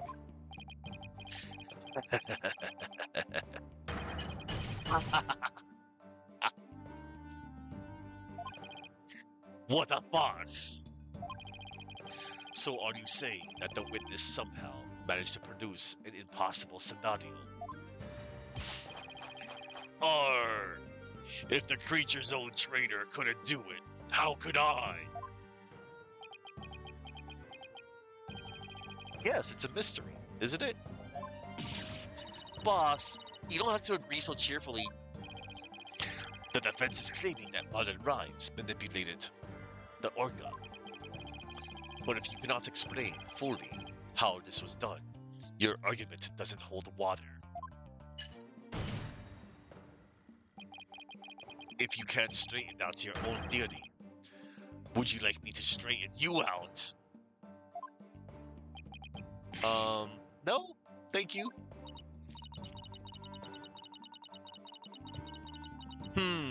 So Orla can't do 2 tricks at a time, but Miss de Plume saw her do it. This logical inconsistency means there's a flaw somewhere. Was Miss de Plume lying? Or is it not true that Orla can't do 2 tricks at a time? But Miss de Plume had no reason to lie about such a thing. If it really is impossible for Orla to perform 2 tricks at once, then maybe either the lifesaver trick or the singing trick was faked? Faked. Yes, maybe O'Reilly only performed one of the tricks, but it was made to look like she performed 2. Silence. Maybe. How do you expect to conduct a sword battle with conjecture? Sounds like I better present some evidence here, and fast. Although I am concerned about your profuse sweating, Mr. Wright. Allow me to ask you, which of the 2 was faked? The lifesaver trick or the singing trick? It was the song, Your Honor.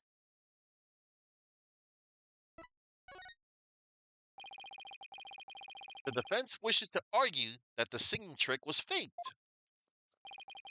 And on what grounds do you base your assertion that the singing trick was faked? Swashbuckler video because it has a different song. Take that! This is a recording of a recent Swashbuckler spectacular. In this recording, Orla sings the same song she sang for Miss Fay earlier. But Miss de Plume said this song is different from the one that was sung a year ago. Yep. The song is different? Please listen to the song in the video from a year ago, sent to this cell phone.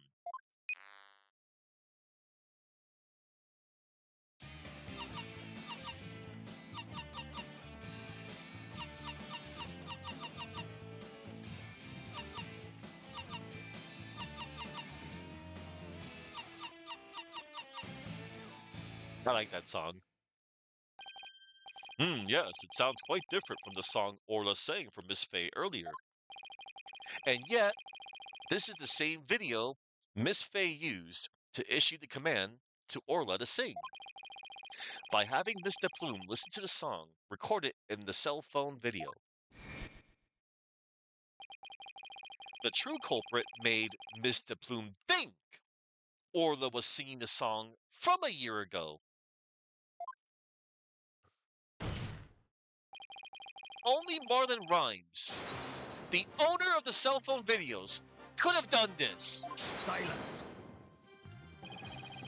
But Miss de Plume said she heard the orca singing right in front of her. How do you claim he made her think that? How was the song recording played? I intend to explain that too, of course. What? The answer lies somewhere in the Orca Pool Visitors Corridor.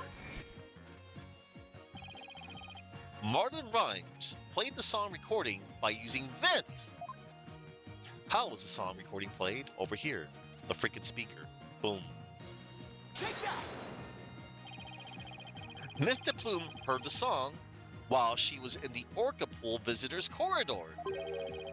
There's a speaker in that corridor so that visitors can hear the orca sounds. And you claim the song was played from that speaker. How?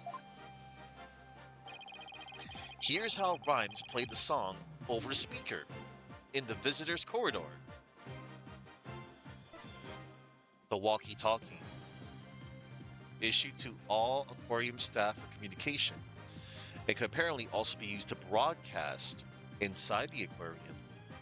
Take that! Mr. Rhymes could broadcast a song in the video to the speaker by using a walkie-talkie. And he could get Orla to do a trick by letting her hear Miss Summers' whistle signal too. He played the singing through the speaker, and he made Orla do the lifesaver trick. All of this was the doing of the true culprit, Marlon Rhymes. Blah. This is what you did, isn't it, Mr. Rhymes?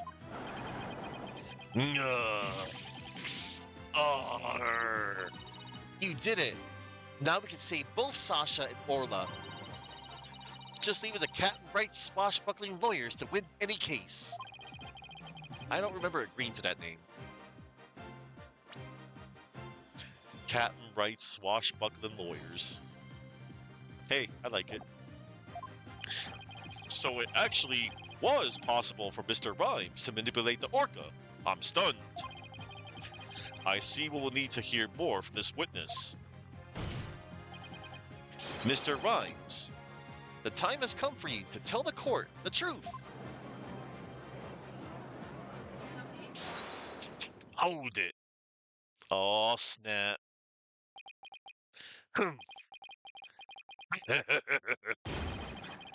Chomp, chomp, chomp, chomp. So I use the walkie-talkie, you say? Sorry, but you're dead wrong, me bucko. It'd be impossible, says I. What do you mean impossible? I shall sing ye a little shanty. Dissin your scurvy theory. Hark ye well now, Don't worry. Don't worry, Chuck. I'm gonna stop this man from eating the marlin. Don't worry. and also everybody, get ready for the greatest testimony in the history of the series. Don't at me.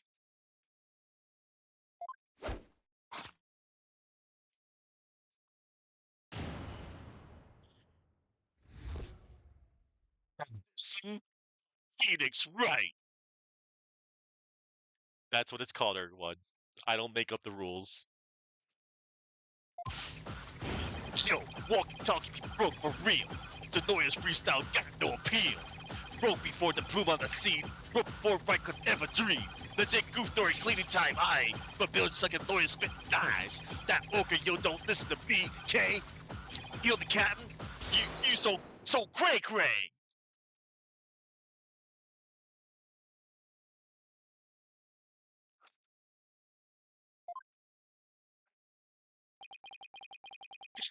Here we go again with that flip-flop music.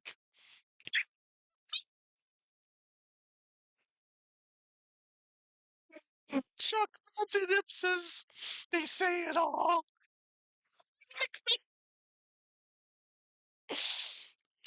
Here we go again with that flip-flop music.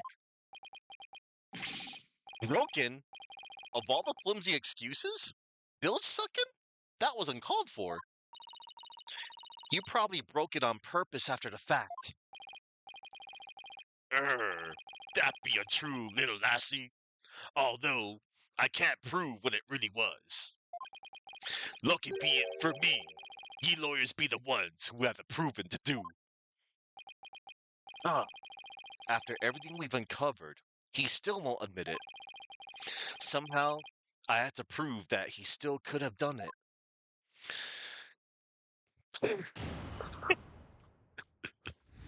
Bad ref. Oh man, I love this music.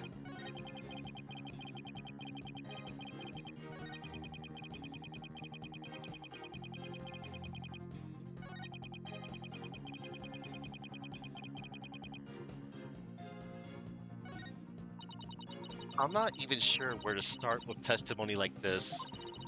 I mean, how can we possibly prove when his walkie-talkie broke? Yeah, it's all pretty convenient for him, I have to say.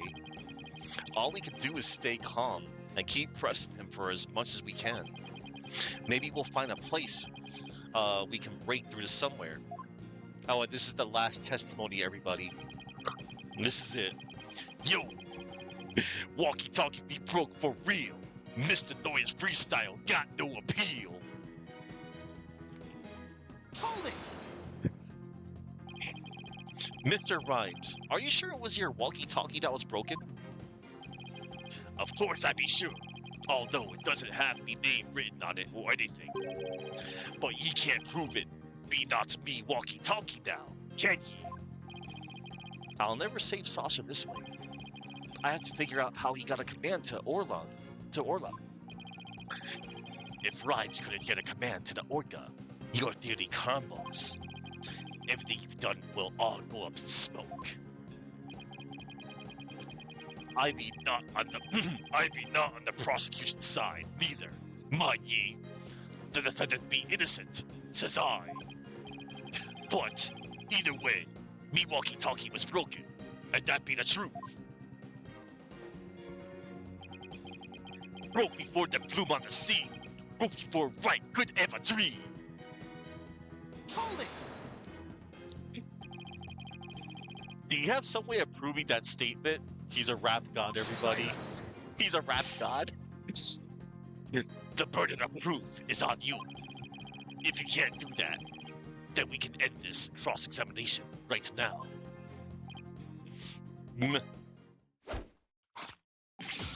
Ahoy! Yo, yo, yo, ho, ho! Prove that broke! Bro, you a joke. Lag even a second, you gon' choke. Right wanna press on every word? Nope, judge gon' judge undeterred. You gon' front and bring the pain, or stop and walk away in shame.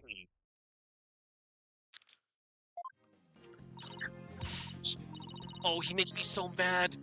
We gotta come up with our own freestyle, boss. Let's get him back with evidence instead, shall we? No singing. You're no fun, right? Witness, please continue your testimony about the walkie-talkie. Alright. Okay, you don't listen to me, Kay. Kill the captain? Yo, so cray-cray. Yo, you so cray-cray. Oh, I forgot to press it.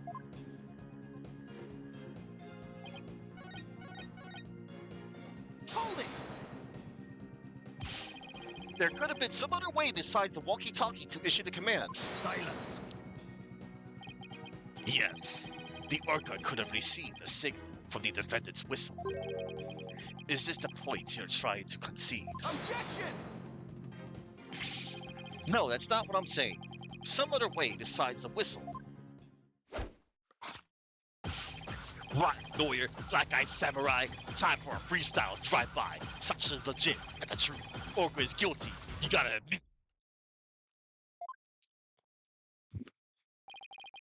I tell ye, it be all the Orca's doing. If ye don't belay all this bilge, I shall diss ye with some rap. Damn. I believe you've already been doing that. Alright. We're gonna drive it home, everybody. I'll save you from the rap. Let's go during cleaning time, aye? But build sucker lawyers spit knives. Hold it! You made a big blunder? What happened? After I helped Sasha with the cleaner, I dropped it by accident and broke it. Ye wish to see it? I still have it with me. It does indeed appear to be broken. With me walkie-talkie broken, there'd be no way I could have done what ye said. I could have given the Orca any commands. Oh, your walkie-talkie broke. Isn't that just so convenient? Mr. Rhymes, I think you broke it on purpose. Miss Lawyer, none of your false accusations, if ye please. I broke it on purpose. Where be your proof? Uh, I don't have any proof. If his walkie-talkie was broken, it throws a monkey wrench into my whole theory. When he let Pearls borrow his cell phone so casually yesterday, he must have already been confident I wouldn't be able to prove anything. Har har! Y'all nearly get me to agree that poxed orca be innocent. If something be not done about her, she'll get Sasha one day too. The orca killed the cat. It wasn't me. So you intend to continue to claim that the defendant is innocent, do you? But I won't stand for that. Now then, Wright Dono, what's your next move? Your Honor, I would like to examine that walkie-talkie, if you don't mind. Certainly. Here you are. Let's see if there's any way to tell when the walkie-talkie was broken. If he gave Orla that command, then it couldn't have been broken at the time.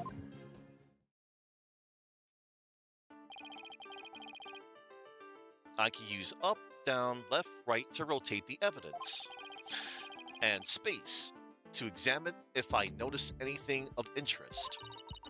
You can also zoom in and out with B and M to get a better look.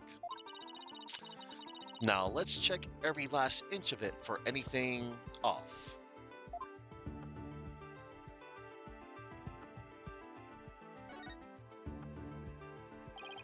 A walkie-talkie shaped like a sword. Pretty clever, but I don't see anything odd. Well, sword walkie-talkie in and of itself is pretty odd, I guess. But let's keep checking it out.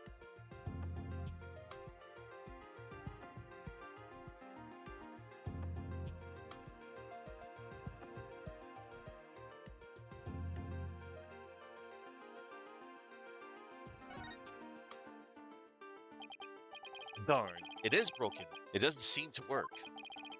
Wonder what would happen if I dump it. Hey, it's not an old TV, you know. Please don't break it any further. Let's keep looking. Look over here, everybody. There's bite marks.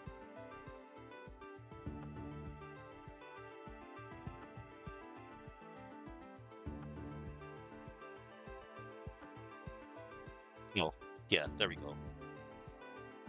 I was trying to focus. Boom. Examine. Huh? Look at these. They look like tooth marks. Hey, you're right. A bite this big. I wonder if it was Orla. Wait, a walkie-talkie with tooth marks. Didn't we hear a story like that just yesterday? It was the walkie-talkie Azura used right up until her death. In the middle of the show, the orca brought Azura up to the surface in her mouth. She left tooth marks in Azura's walkie-talkie. The captain said he always kept that walkie-talkie with him, so he'd never forget. Rhyme said this walkie-talkie was his. But could it be? Not odd about it. Don't ye agree? Time to give it up, Mr. Lawyer. Forget the orca. Just save Sasha, says I. I can't do that. Now that I'm finally a lawyer again, how could I hold my head up if I made my client so miserable? Stubborn one, ye be. And now, we have to go back to the first statement. Yo, walkie-talkie be broke for real. Mr. Lawyer's freestyle got no appeal. Now we have to press this statement again. Hold it! Are you sure it was your walkie-talkie? You could have stolen a broken walkie-talkie from somebody else. Arr, if ye be accusing me of thievery, let me see your proof. All right. This evidence tells who you stole the walkie-talkie from. And that will be Shipley's data. Shipley's walkie-talkie hasn't been found.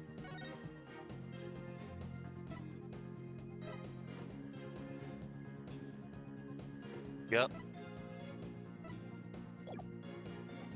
Take that!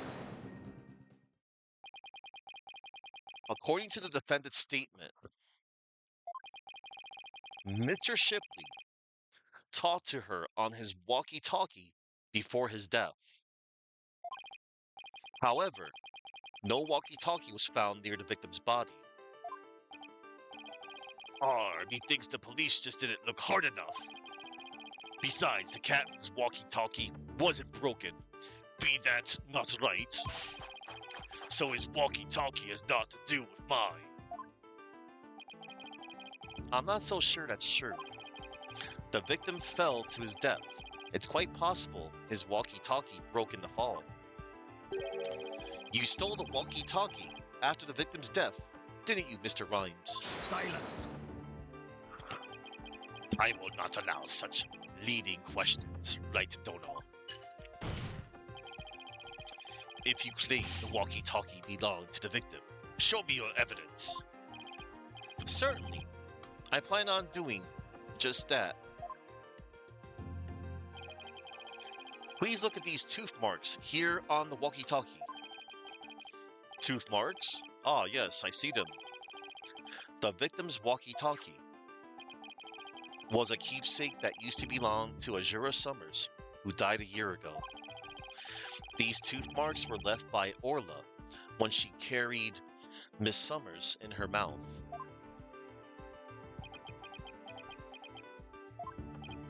If this is Mr. Shipley's walkie-talkie, then Mr. Rhymes' walkie-talkie is still unaccounted for, which means he could have used it to command the Orca after all.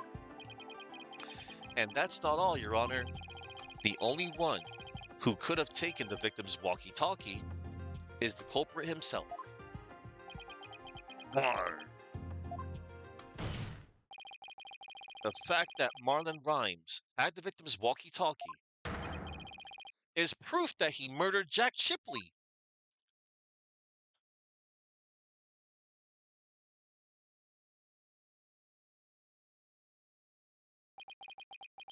Zigby. Arr. Dang. Not so fast, Mr. Lawyer. What? He still won't admit it? This walkie-talkie be mine, says I. Then how do you explain the tooth marks on it? I've had many the run-in with that Orca myself. Arr. She bit me more than once. And me walkie-talkie too. Evidence of our fights are carved here into me body. My goodness. I can clearly see the tooth mark scars in your skin. What? Are those really scars from being bitten by Orla? Ahoy! Yo, yo, yo, yo, ho! You want answers? I got some bait. These scars from Orla? That's right.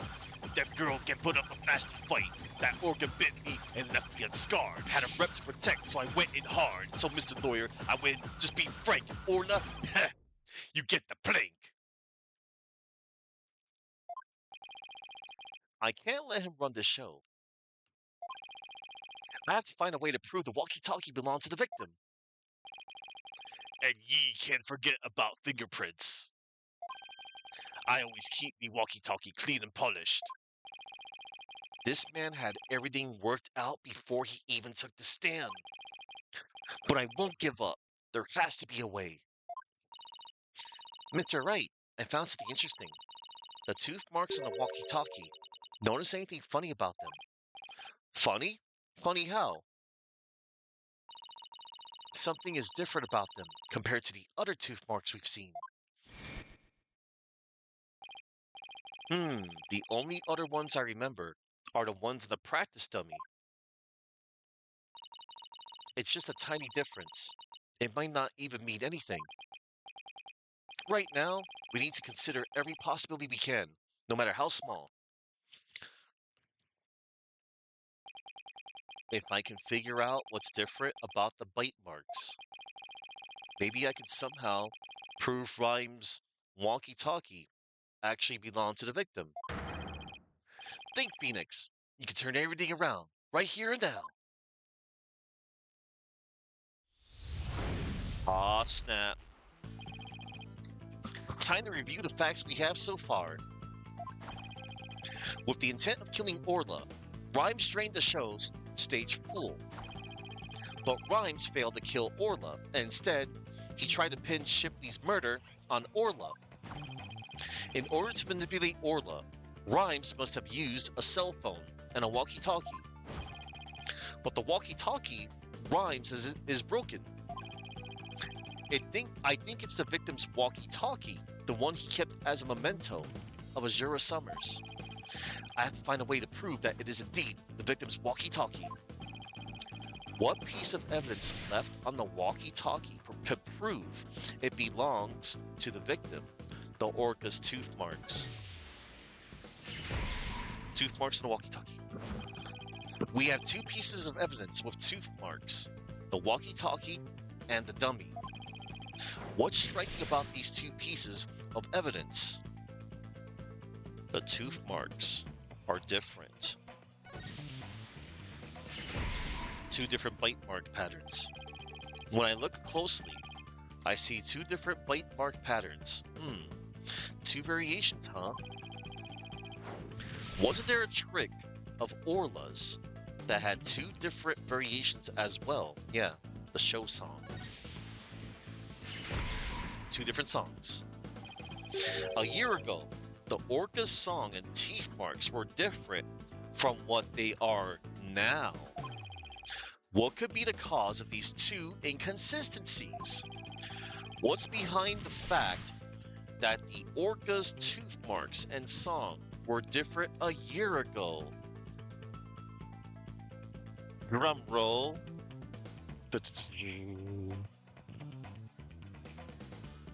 It was a different orca.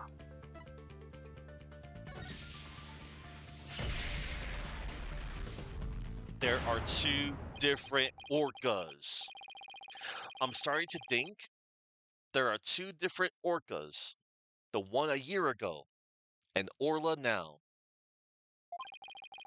And if the orca a year ago wasn't Orla, it means the bite mark on the walkie-talkie isn't Orla's, like Rhymes said it was.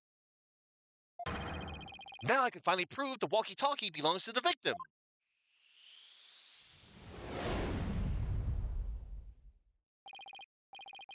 Mr. Wright, you appear to be lost in thought there. Is everything all right?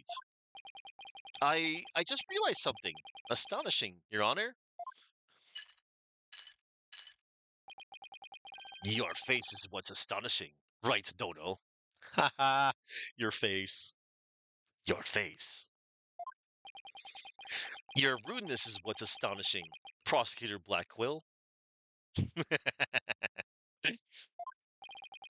And what is this astonishing thing you realized? Until just now, I thought the orca at Shipshape Aquarium a year ago and Orla were the same orca. However, two inconsistencies led me to a new fact. And that fact is that there might be two Aura Shipleys. What? Two different orcas? But that's impossible. I mean... Order. Order in the court. Explain yourself. What is the basis for this preposterous claim? The Orca's show song a year ago and the one now are different. I believe it's because the orca a year ago was a different orca. Two different orcas, two different songs. It explains the show song contradiction. What be this bilge water talk? I don't understand. I'm talking about the truth. Truth that will finally catch you out in your lies. You claimed that the tooth marks on the walkie-talkie were Orla's, but that's not true. The two different bite mark patterns on the walkie-talkie and on the dummy proves this.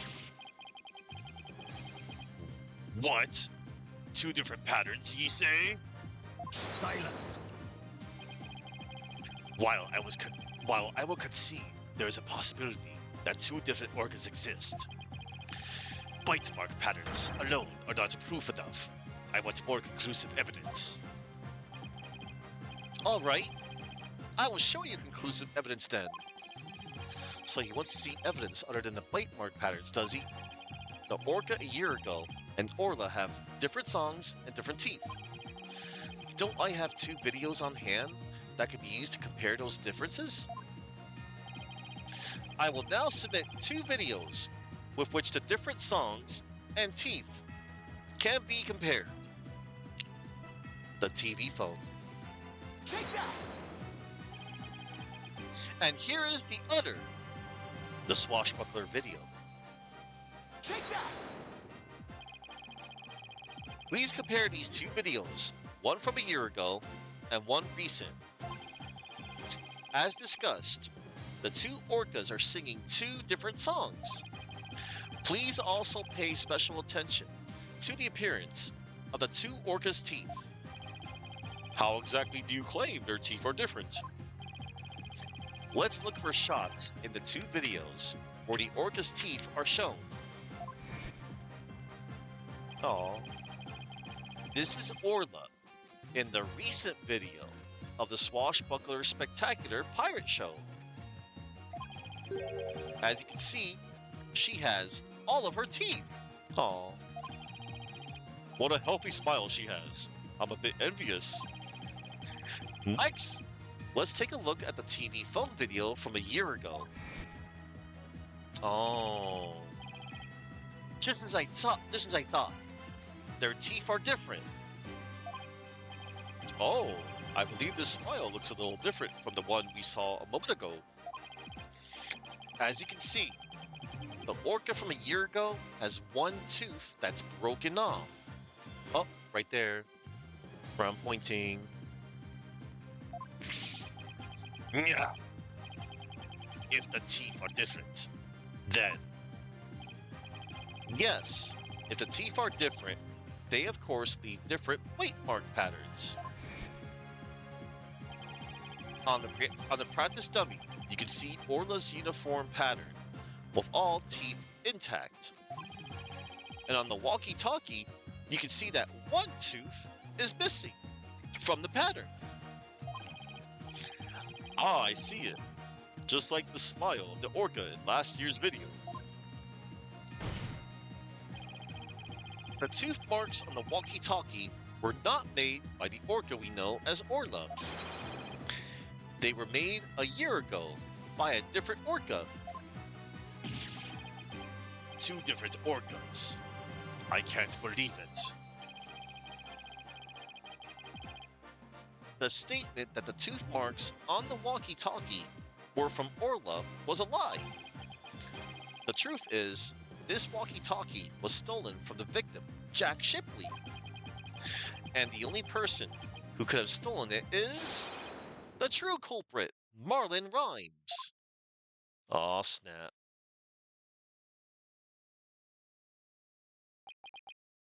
No, we got it all wrong. It be all the fault of that orca. Whoa. Huh? Arr, ye got it all wrong.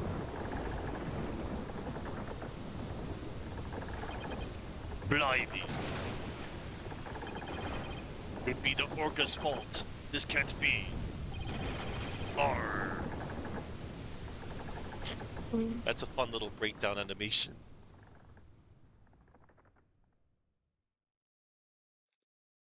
Suddenly there was water. Once again, I am too weak to help anybody. Oh no.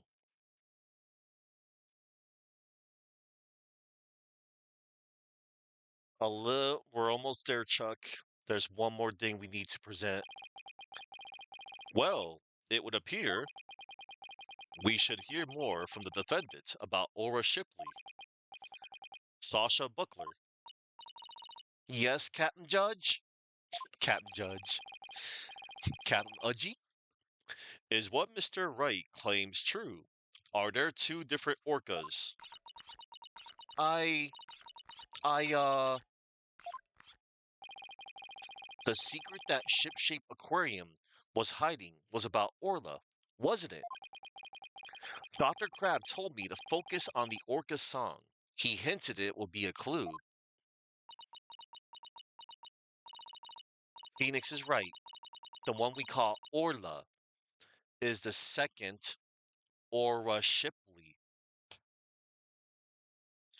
You know, kind of like how there's more than one Shamu and maybe more than one Lolita. Sorry about that. There actually used to be two orcas at Ship Aquarium. I used to call the first Aura Shipley just Aura for short. Aura and Orla are sisters. Oh, sister whales. The captain rescued them both when they got beached on the shore. But Orla was in bad shape, and the ship's doctor had to look after her for a long time. Both orcas loved the captain, so we decided to keep them on at Ship Aquarium. Why didn't you say anything about there being two orcas? Well, because after the accident a year ago, Orwa was put down.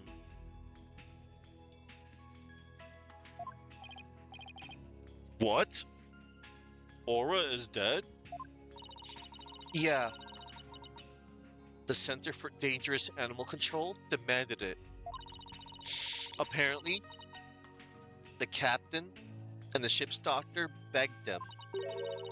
We put the first one down, so please leave the second one alone, they said. Anyway, after the accident a year ago, the captain told us he was going to put Orla in the pirate show as Aura Shipley. He asked us to keep quiet about Aura's death until the time was right. Hmm. What a surprising and complex tale. Did all Ship Aquarium employees know about this? No, just a select few of us. Mr. Rhymes, did you know about it? Of course not. How would I? Tell me, Mr. Rhymes, did you plan on killing Orla from the start? Yeah, I planned to do it during the cleaning, so I drained the pool. I figured if I didn't do something about that beast, Sasha's life was in danger. Sasha trusted that orca just as much as Azura did. I wanted to protect her. I couldn't help Azura, so I felt like protecting Sasha was the least I could do. My duty. I built up my strength so I'd be ready to kill the orca. I even fought with sharks. A tall tale. But the captain realized my plan and tried to save the orca.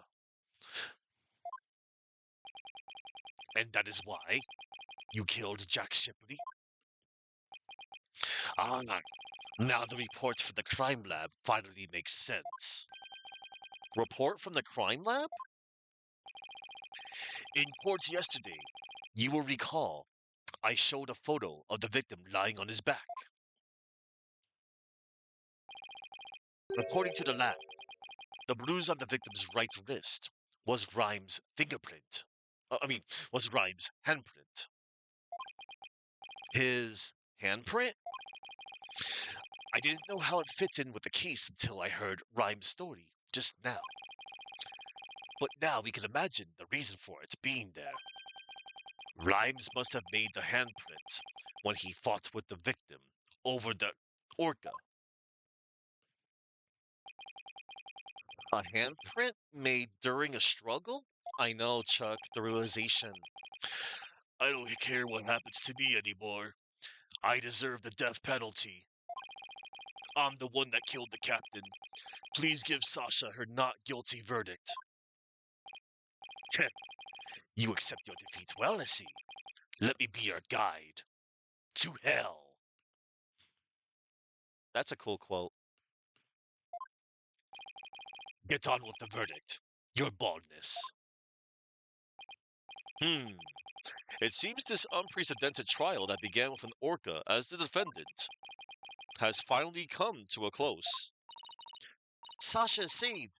Orla is going to be so happy. Sasha's not guilty verdict is coming. Why do I still have this strange nagging feeling? Rhymes' handprint on the victim's right wrist. Was it really the result of a deadly struggle over the orca? I can't shake the feeling that handprint has some other hidden meaning. Is this trial going to end without revealing the whole truth? Hell no. We're going to reveal it. Very well. This court finds the defendant, Sasha Buckler. Hold it! A hold it by Phoenix Wright. Your Honor, please hold off on that verdict. Mr. Wright, what is the meaning of this? I would like to further explore this new evidence the prosecution just submitted. But what complaint could you have? You are about to get your not guilty verdict. I see no need to further prolong this trial, Mr. Wright. Your Honor, we still don't know the entire truth of this case. This unnatural handprint Mr. Rhymes left on the victim's right wrist, I don't think it was the result of a fight between the two men. Not the result of a fight. And what do you suggest it was? Boss, what are you doing? Do you remember that evidence we found at the show stage? Evidence? What evidence? That mysterious mark might be the key to understanding the whole case. Your Honor, the defense would like to submit evidence that will expose the truth of this case. A mysterious piece of evidence that pairs with Mr. Rhymes' unnatural handprint. And here it is, everybody. The final piece of evidence. The ladder prints. The fingerprints discovered by Pearls at the show stage. They're Rhymes, but there's something odd about them. And we're about to find out what it is. Marlon Rhymes left behind a very unusual set of fingerprints at the show stage. In what way were they unusual? They were right-hand prints on the left side of the ladder. If one were to grasp the ladder in the same way as the prints, it would look like this. It looks like the ladder is being grasped from above. Exactly, Your Honor. And the handprint on the victim's right wrist shows it was held with a powerful grip. Marlon Rhymes grasped the show stage ladder in an unnatural pose. If he was gripping the victim's wrist in this position, gripping the victim's wrist, then he must have been. It means Mr. Rhymes was actually. That's right. If we couple the unnatural handprint with the mysterious fingerprints,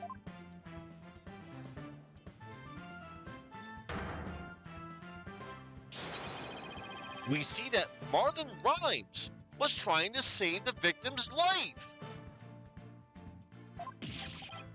What? Yeah, everybody. Well, but that can't be. It's impossible. Why don't we ask Mr. Rhymes himself? Yeah. Mr. Rhymes, we want to hear the truth directly from you.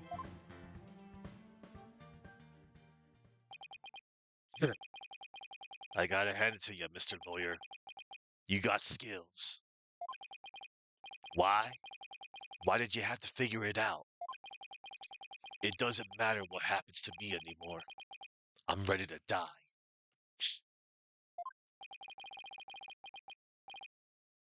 Oh, the heart condition?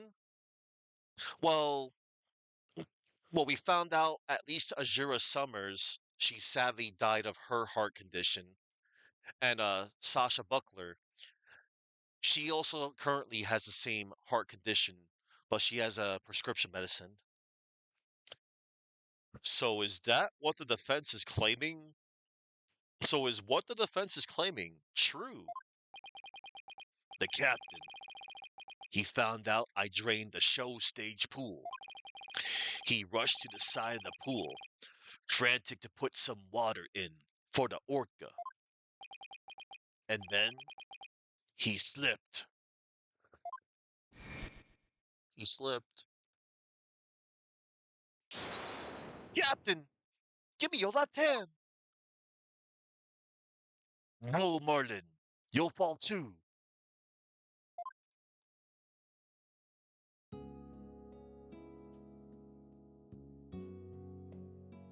Forgive me, Marlin.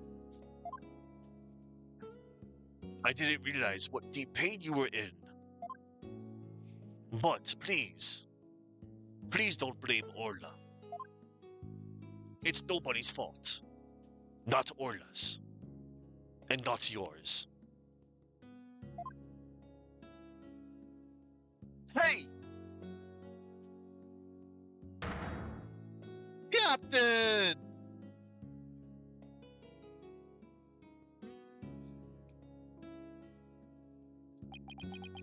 So, Jack Shipley's death was accidental.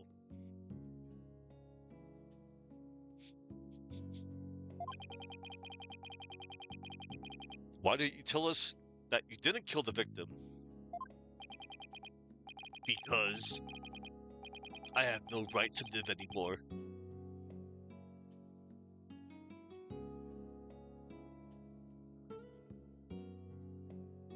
I'm ready to get the death penalty. The captain died because of me.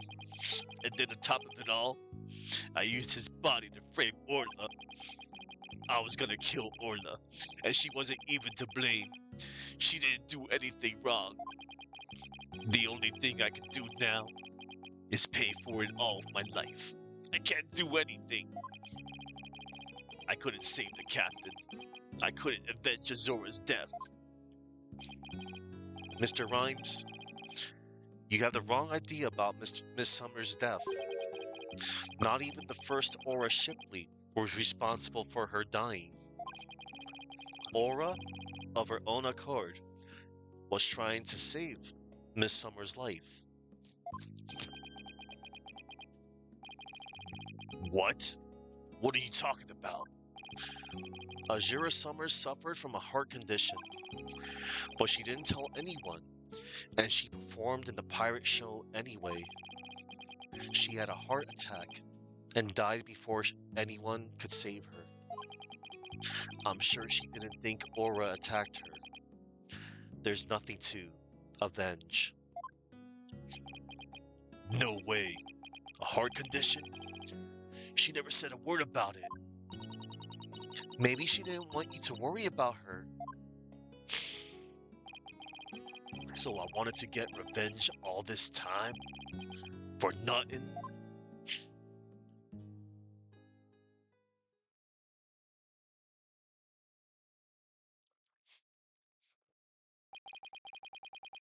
So neither case was murder. Not a year ago. And not this time either. Your responsibility in this matter is great. But I believe you could be rehabilitated.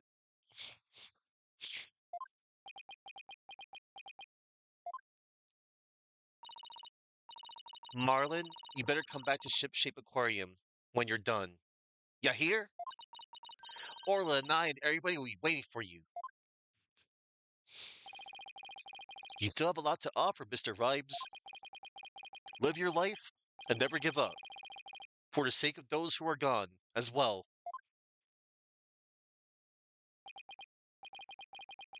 Promise to make up for what I've done. Even if it takes me my whole life. Mr. Wright, Sasha.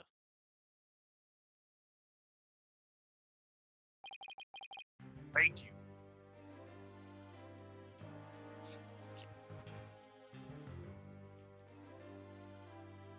This case, man. Accidental. Well, I have seen countless trials, but never one that ended like this. I don't know how, Mr. Wright, but you always seem to manage to turn things around. I think all this excitement has taken a few years off of my life. Is that praise? Or a diss? Now then, this court finds the defendant, Sasha Buckler, not guilty.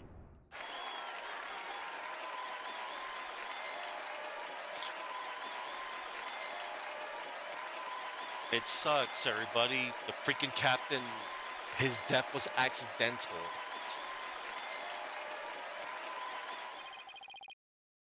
And last year, Azura, she died of a heart attack. She didn't freaking die. Court is now adjourned. Powerful case. I'll fight anyone that says that this is a bad case. July 22nd, 5:11 p.m. Shipshape Aquarium, Orca Pool. Congratulations on your win! Thank you for all your help today, Pearls. All I did was have fun with Orla. Sweet! Sweet, sweet! Orla, I'm back. Oh, I missed you, girl. Oh, I'm so happy for you and Orla, Sasha. Everything turned out great. Phoenix, Athena, I really want to thank you from the bottom of my heart.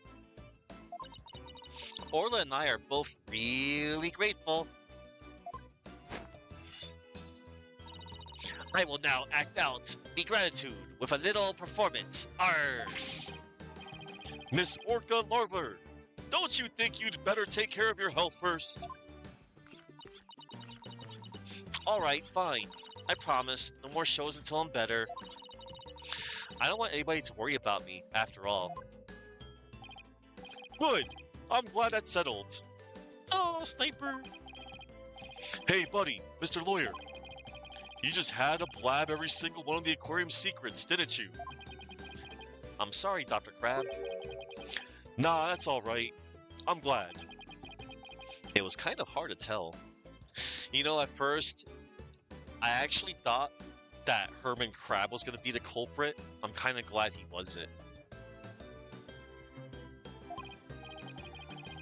Judge Chunkman? Sure, I will.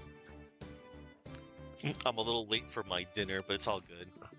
Although, thanks to you, they now know we're using the illegal torpedo system. But I think we'll be able to wiggle out of serious repercussions somehow.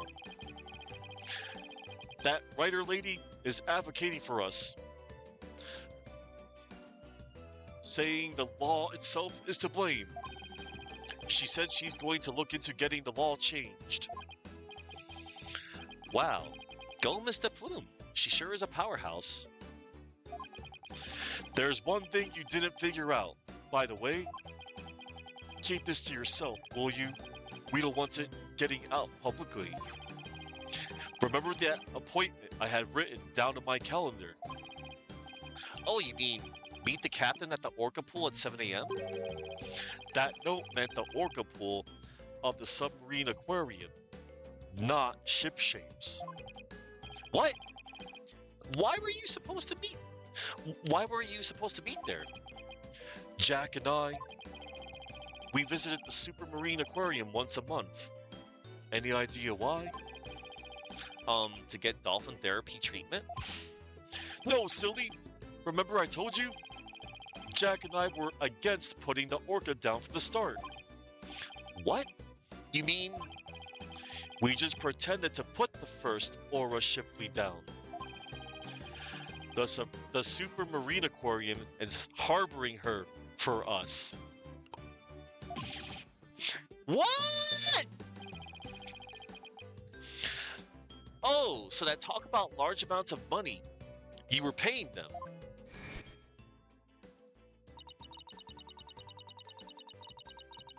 Hello, Gargoyle Gamer. It is nice to see you.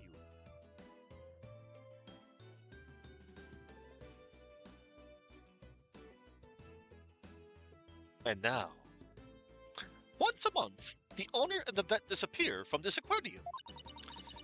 And I came to find out that each time, a large amount of money was being paid out. I sure am.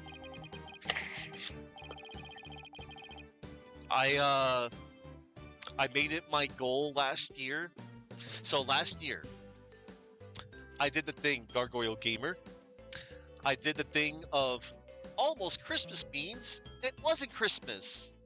I did play Case 4 on that day, and of course the previous cases leading up to it. I said to myself, I want to stream one Ace Attorney game a month. And I did Justice for All, Trials and Tribulations, Apollo Justice last month, and I am on currently Dual Destinies. And then, so here's the thing, Gargoyle Gamer. There's only 3 games I have not played in the series yet. I have not played the 2 Great Ace Attorney games yet, and I have not played the second Ace Attorney Investigations Miles Edgeworth 2 game, Prosecutor's Gambit. That's what it's called. So I figure, hey, not only do I want to stream these games, and I'm getting a nice refresher course. Deus, that was actually a couple of days ago, I think.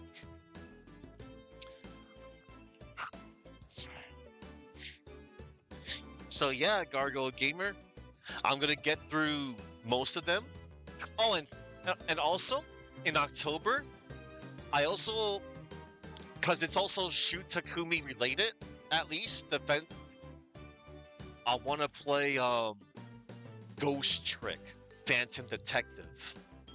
I know Shin Takumi made it, and I've been wanting to play through that game for some time, but I'm going to save that for October because it's all lining up with what I'm doing, like one Ace Attorney game a month. So next month I'll be doing Spirit of Justice, and then for June I'll do the first Great Ace game, and in July I'll be doing the second Great Ace game, and then I'm saving the best for last. Both of the Ace Attorney investigation games, Miles Edgeworth. Because, hey, I'm a Miles Edgeworth fan. He's my number one. You saw something about it somewhere. You knew it was recent. Yeah, Deus. We were paying for Aura's care. You wouldn't believe how much fish orcas eat. Now that it's been proven she was innocent all along, I think we could bring her back soon. Until then, keep it under your hat, okay? Huh? What was he telling you about? Oh, nothing much. By the way, by the way, Orla wants to give you, Orla wants to give her, Orla wants you to give her a little celebratory prize. Wait, wait. Orla specifically requested that you give it to her, Phoenix. Alright, fine. Let's see, what can I give her? Why, your attorney's badge, of course. No.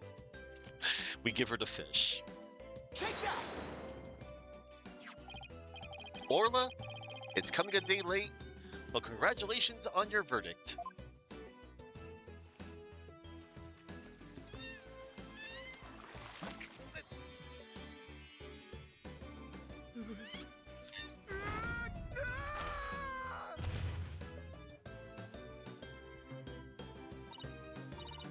Oh my, aren't you lucky?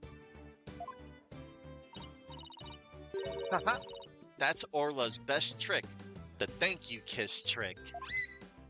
Beep beep. Oh, Orla, I want to be next.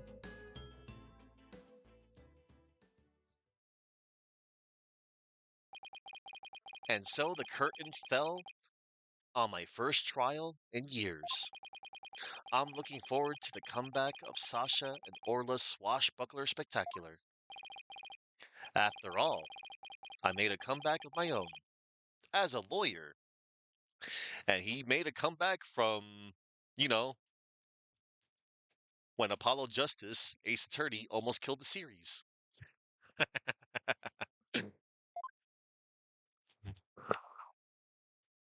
A few months later,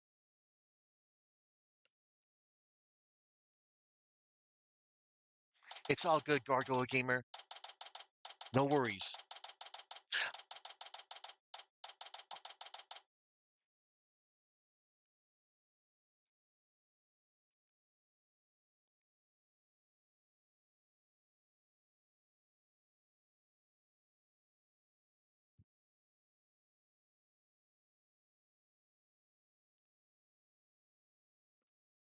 Ding?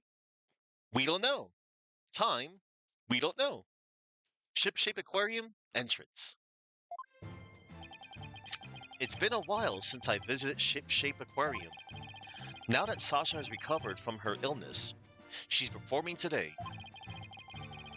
There's still some time before the show starts. Think I'll wander around a bit. Nice, to recover from her illness.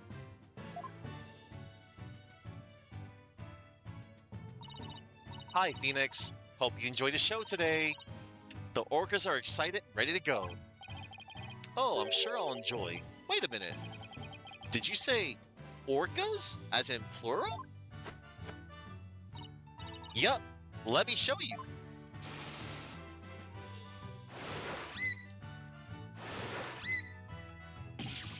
What? Two Orlas? Don't tell me. Yup. You got it right.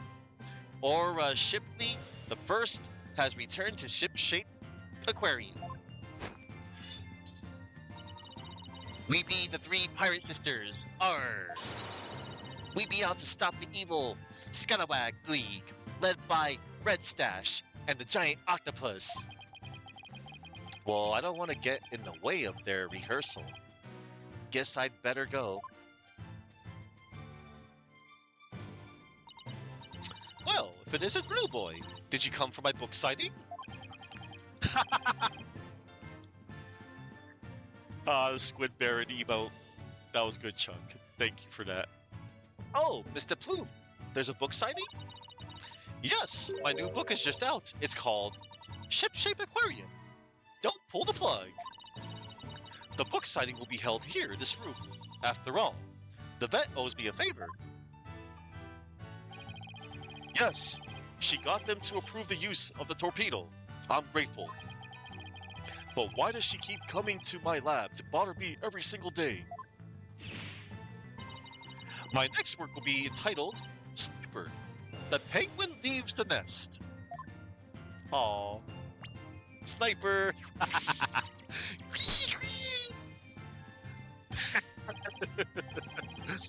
Sniper and rifle. Gah! Stop this cacophony! Why am I surrounded by corping females?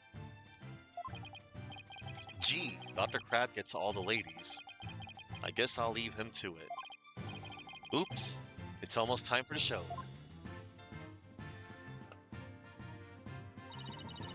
Where have you been, Daddy? Polly and Athena already went in.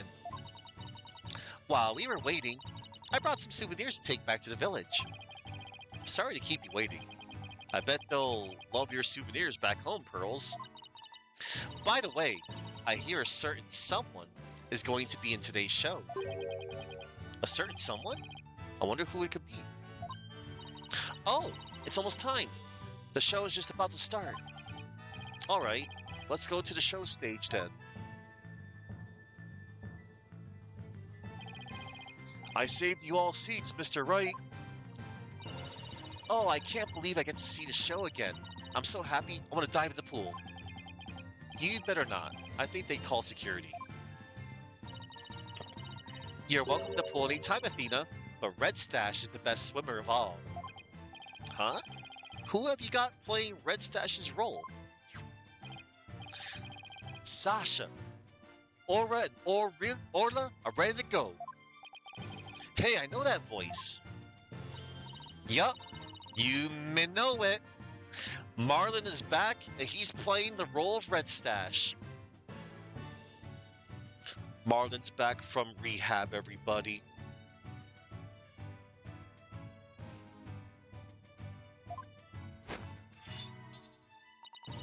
It be the new Swashbuckler Spectacular. Hope you enjoy it, me buckos. I'm happy for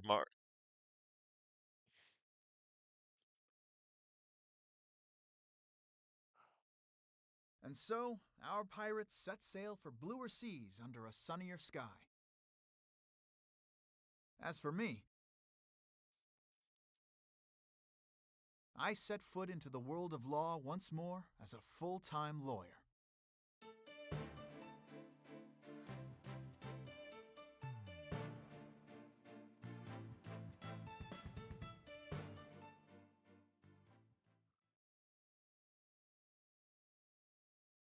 God, that was a good case.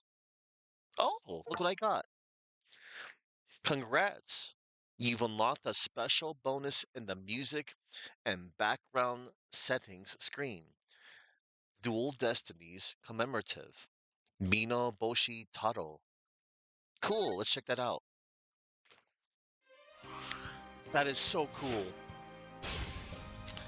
So let's see. First I go here.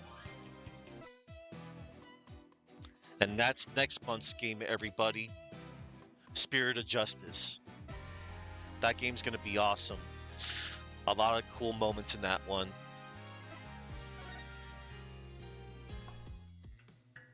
So let's see.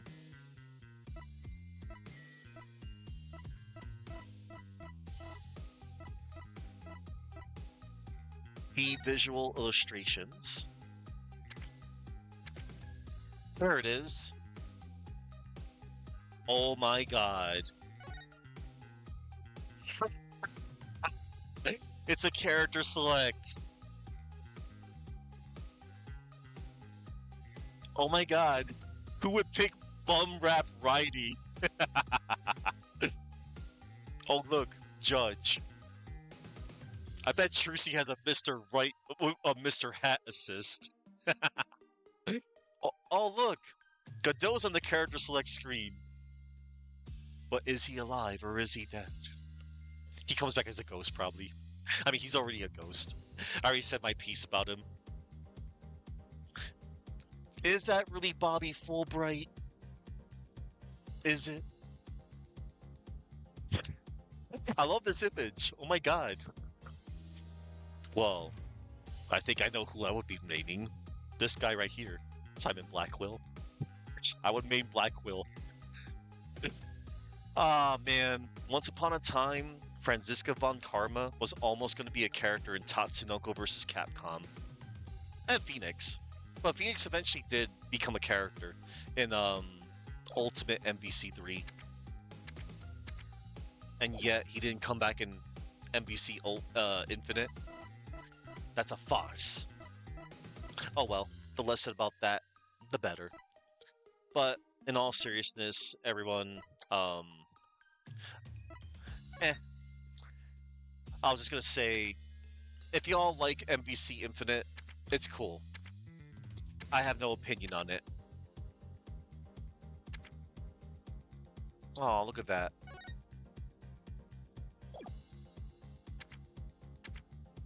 I thought there was a art for Marlon Rhymes.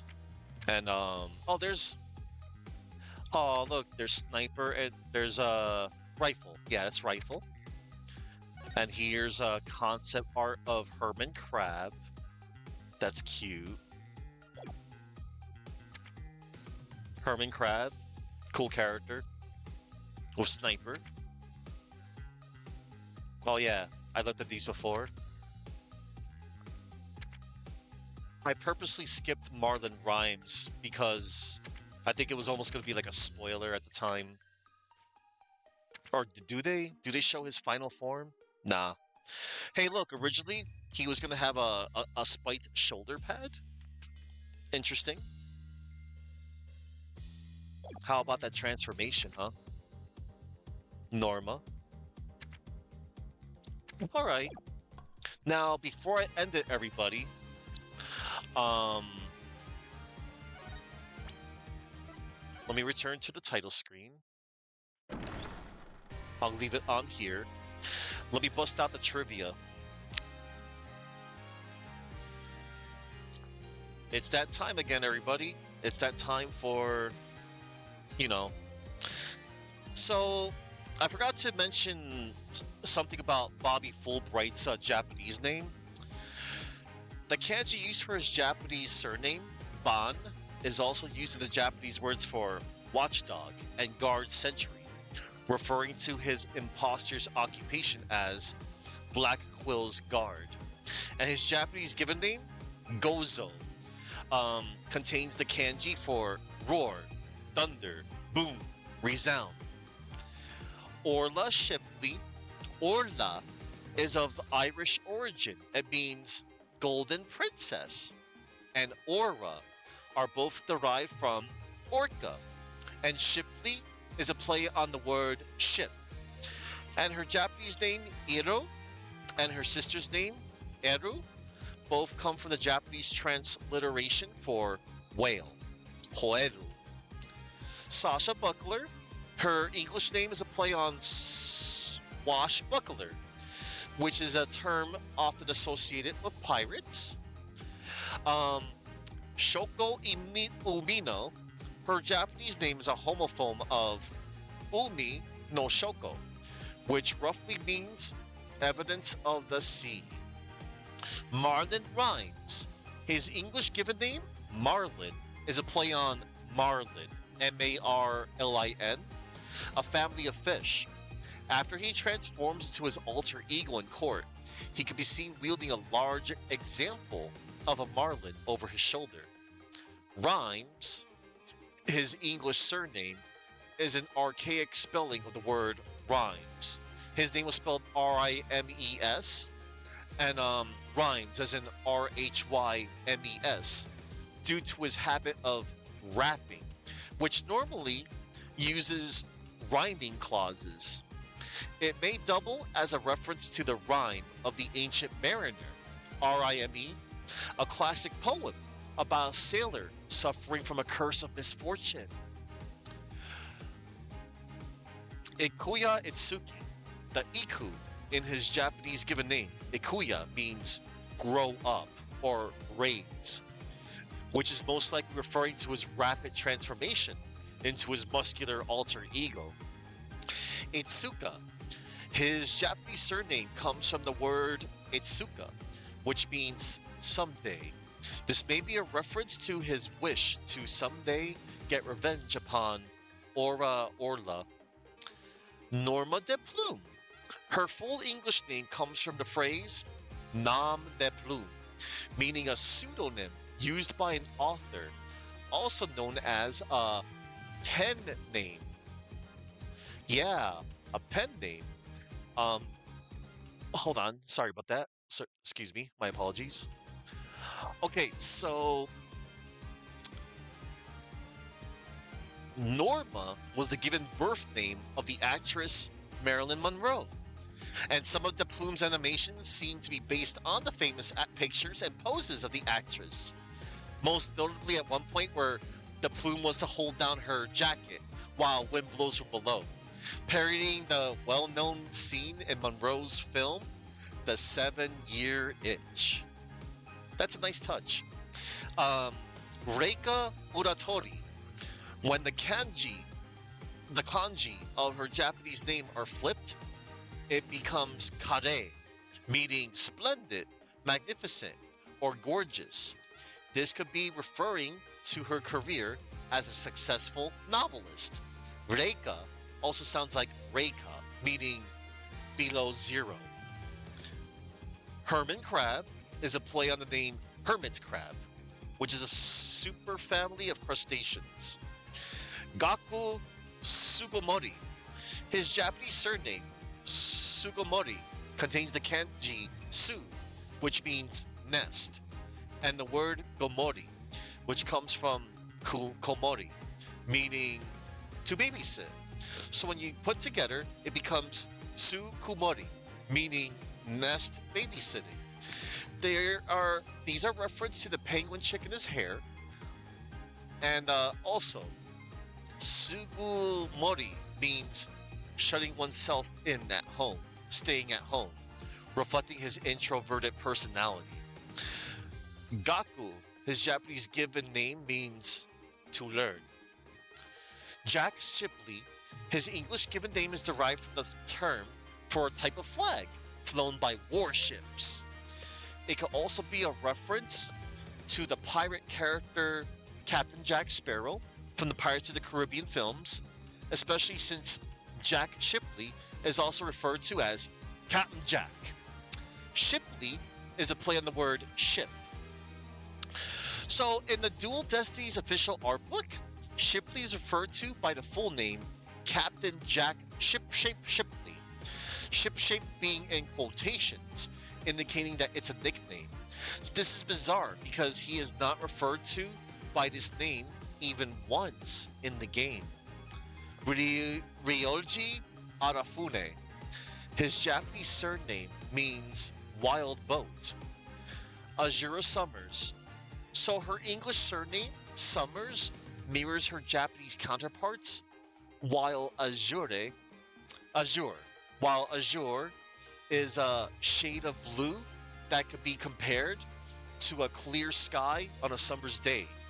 Though given her name, hair color, and her relationship with Marlon Rhymes, along with her death's impact on Rhymes, it's also possible that her name may be Summertime Blues, making the couple's name pun being rhythm and blues, or R&B. Japanese name is Suzumi Natsukaze. Natsukaze means summer cold illness due to the kanji not being pronounced. It may be intended to hint at her hidden heart condition. Suzumi comes from Suzumu, which means to cool off. The word contains Suzu, which means refreshing. Her name also contains the kanji for ocean. And her full Japanese name could therefore roughly mean to cool off a summer cold. All right. Okay, everybody. It has been a fun time. I did like a week's worth of this wonderful game last week, and then I did the special DLC case, which is totally worth doing. Everybody, it's totally worth it. And plus, nobody has any excuses of not missing this case because it's in the collection. Because yeah, you can no longer download the collection. You know, excuse me. Sorry. My apologies. You can no longer download Dual Destinies on the 3DS, or Spirit of Justice for that matter, and that means all the DLC is gone. However, it is on mobile as well, standalone. But the collection's available. The collection will always be available, everybody. At least there's physical copies of the collection, but I think you're gonna have to import them, I believe, like for your favorite modern console or current console. And of course, they're on PC. It's on Steam, and they're great. They're in no danger of ever leaving. And also tomorrow, everybody, I already said it near the beginning, but I'm going to say it again. I'm going to tell you all what I'm going to be doing tomorrow. Everybody, as of right now, there's 14 hours as I speak until Vampire Crawlers, the Turbo Wildcard from Vampire Survivors, is available. You damn well know how much I all love not only I love Vampire Survivors. I streamed it on occasion, especially when there was a new DLC and whenever there was a new update. I love me some Vampire Survivors. Love that game. Love it so much that I also own it not only on Steam, but on Switch and on my phone. So yeah, tomorrow, everybody, I'm doing it. Vampire Crawlers, the Turbo Wildcard from Vampire Survivors. As soon as 14 hours pass from now, I'm going to purchase that game as soon as possible. Probably when I wake up. And it'll be the best $10 that I'll ever spend. Yeah, I think it's gonna be $9.99. Maybe there'll be a little discount. Who knows? But hey, discount or no discount, I've been waiting for Vampire Crawlers to be released this entire month. And after that game, I'll see what I'm gonna do. I because I want to do, I have ideas, everybody. I always have ideas. I'll definitely do Spirit of Justice next month. I just have to decide how I'm going to fit it. And I hope nothing will interfere me. Things have been pretty swell here. So anywho, everybody, I'm gonna get on out of here. Everybody, I am a little surprised by what this Wolfamute is doing today. That Wolfamute is none other than the one, the only Pronzo. Pronzo, everybody. I'm gonna read on out to Pronzo. What's Pronzo doing? He's speedrunning The Legend of Zelda on NES, something that Pronzo used to do, everybody. Pronzo is a renowned speedrunner in The Legend of Zelda. And yeah, he's gonna he's doing that, everybody. It's nice to see Pronzo go back to his roots every now and then. Pronzo, oh cool. I see McCall is back too. That's awesome. I'll put a spare tab for McCall 45. And I hope he's doing well too. Was taking a long break to give his voice a rest. Doctor's orders. Now, everybody, I have a lot of people to thank today. It's a nice little list too.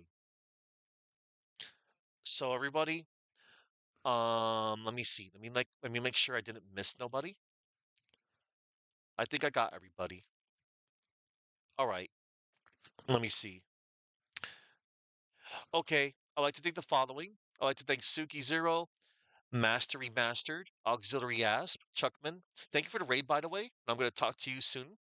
Deus, Sir Boom, Chronos, The Grotto, Astro Dude, 1987, and Gargoyle Gamer. Nice to see you, man. I know you're at work and muted, but it's all good. I already typed to you. So yeah, thank you all. Even if y'all like, you know, just thank you. Just thank you all for being here. All right, everybody. We're gonna go on out to a hot gem.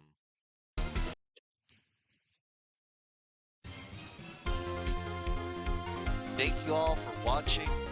Remember to go in peace. And tomorrow, everybody, we crawl. We crawl with vampires. Who am I kidding? There's not going to be any vampires. There's no vampires in Vampire Survivors, except maybe 1 or 2 or 3 or 4. I mean, I still think there is no vampire. I want to believe. I'm already over the joke. All I know is I'm going to shut up tomorrow. I'm going to give Pongo my money, and I'm going to play their game and like it. Stay tuned tomorrow, everybody, as I play Vampire Crawlers.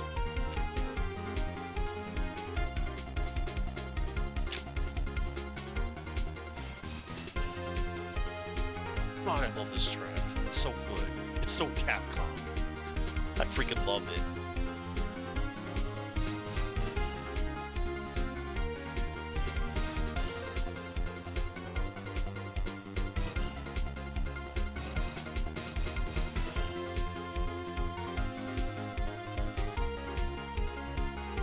I'll see you, Court, next month, too. Oh, man.